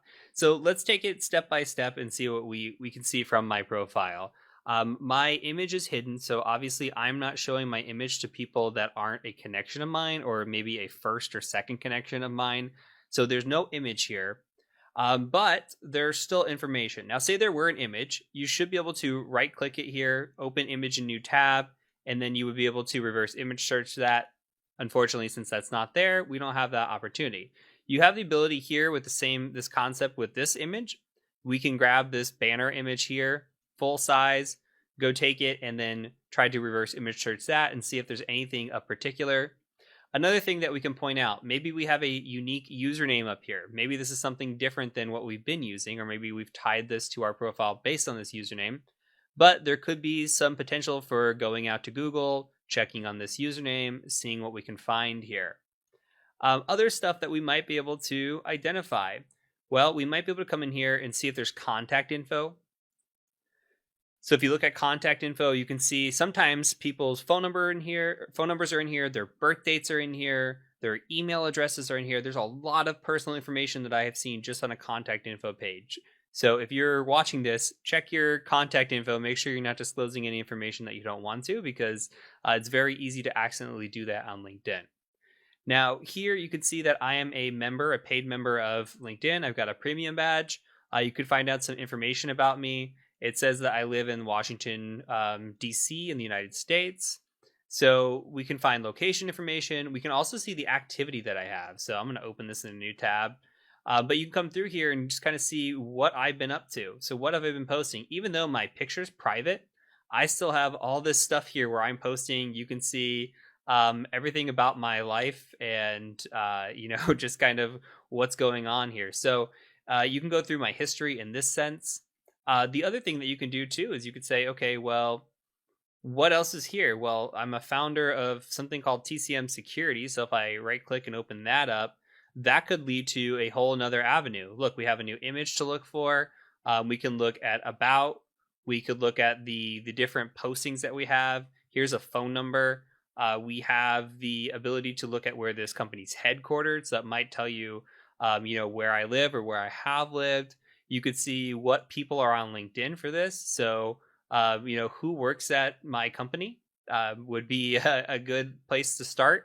And you can see, depending on where you're at and, who you have connections with, the better LinkedIn works for you. So if you have an account that's connected to quite a few people, if you connect with say LinkedIn open networkers, they're called Lions.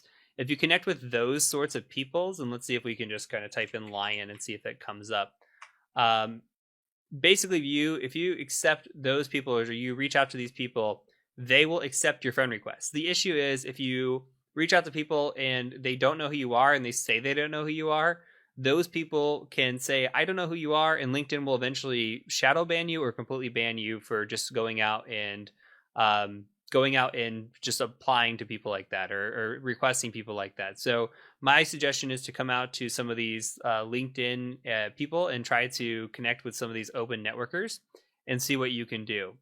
But here, going back through, you can see all the different jobs or experience that I have and that I've worked. You could see potentially what education I have, although I have my education obfuscated here. I did not go to Ohio State Beauty Academy or Ohio State College of Barber and Styling. I'm just kind of being facetious when I put that stuff up there. But same thing with licenses. You can kind of understand what education I got, when I got it, possibly where I was during certain time frames. So that's a wealth of information. You could see who's endorsed me and for what. So a lot of people have endorsed me for ethical hacking, penetration testing, coaching. You can also see people that have given me recommendations. So I might know somebody here. Like you could see Heath worked directly with Cage in the same group. So this is somebody that I worked with. This is somebody that I did not work with. And it tells you that. And it even says, hey, who have I given a recommendation to, which tells you who I've worked with in the past. So this will give you an indication as to some of the people that I actually know directly well enough to either receive a recommendation from or to recommend. We have different projects here that I worked on, and you can get more information possibly from there, publications, any sort of interest. So you could see like this is a accounting firm. Epic was a group in Toledo, Ohio that I was in. There's all different sorts of things, like a veteran network. So that might indicate that I was part of the military. There's a lot of stuff that you can find. There's a possibility too, if you're able to make a connection, then you can go through the individual's connections and actually see who their connections are and kind of go through it kind of step by step. So there's all sorts of things here that we have the ability to see. And again, I'm not going to go through every single possible detail. I feel like we've kind of covered that as we've gone through the course. Your wheels should be spinning now on how you can collect information, and everything is value. If you find a profile like this, you should be taking notes on everything that is pertinent to your investigation or your research. So I would be going through my activity, seeing what I can do here. And it also tells you, like, look, 16,000 followers on LinkedIn. That tells you how many connections potentially beyond I have. Even though connections and followers are slightly different, you can tell that there's probably a high correlation.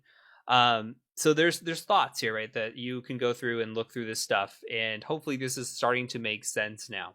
So my recommendation is, if you're going to make a fake profile, you're going to make a sock account, maybe reach out to some people that you don't know to build your network. These people are usually well connected.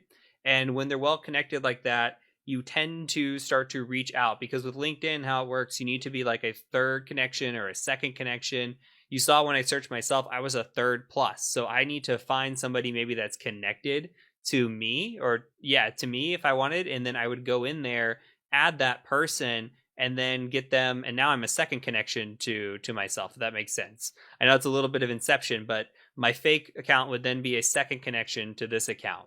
So something to think about how you might approach that. Definitely don't approach the wrong people, because you can get your account banned, possibly even shadow banned from LinkedIn. So just be careful when you approach it that way, and just try to be discreet when you're reaching out to some of these people as well. So hopefully that all makes sense. That is it for this video. We're going to go on and move on to the next video in this social media section. So I'll catch you over in the next video.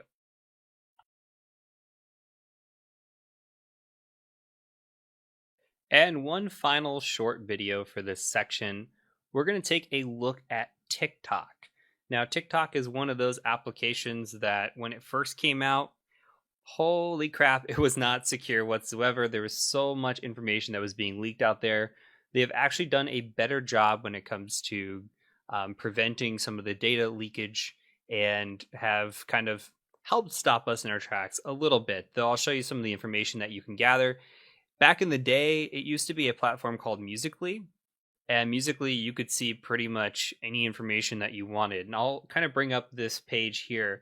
And this is just a popular TikToker here. So if you come up to TikTok.com and you just put the @ and then the username, you could search that individual and find them here. What you used to be able to see, not only were all the public videos here, you could also see the likes. So you could see users' likes.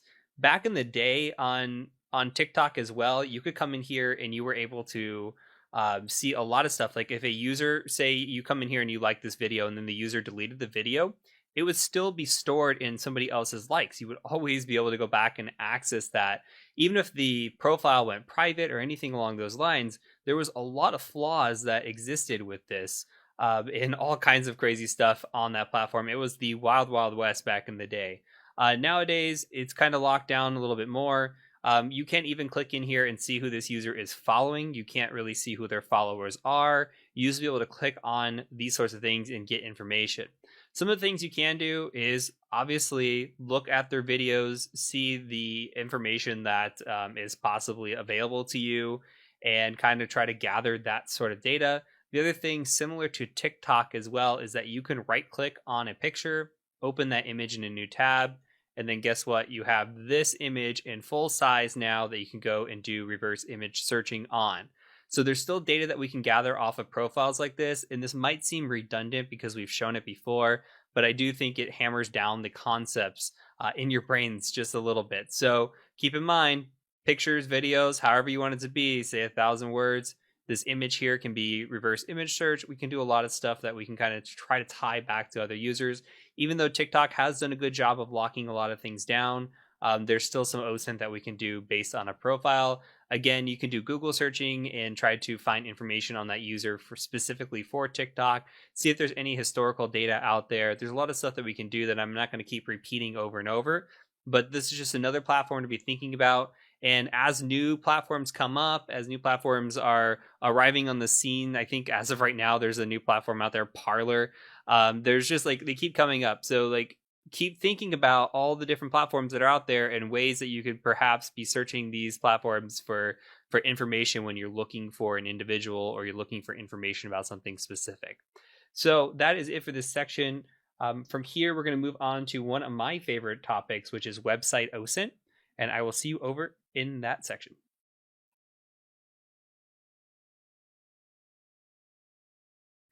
We have reached the end of our 4.5 hours together. I hope that this course has been enjoyable for you. And again, if you are interested in seeing the other half of this course, you can do so at the TCM Security Academy. I'll provide a link in the description as always. And please do consider hitting that like button and hit that subscribe button, hit the bell so you get notifications when we post more content like this course or like other ethical hacking courses or any cybersecurity related content at all. We would love to have you as a subscriber and keep you up to date on the latest cybersecurity trends and tools and news. So until next time, my name is Heath Adams, aka the Cyber Mentor, and I do thank you for joining me. Peace out.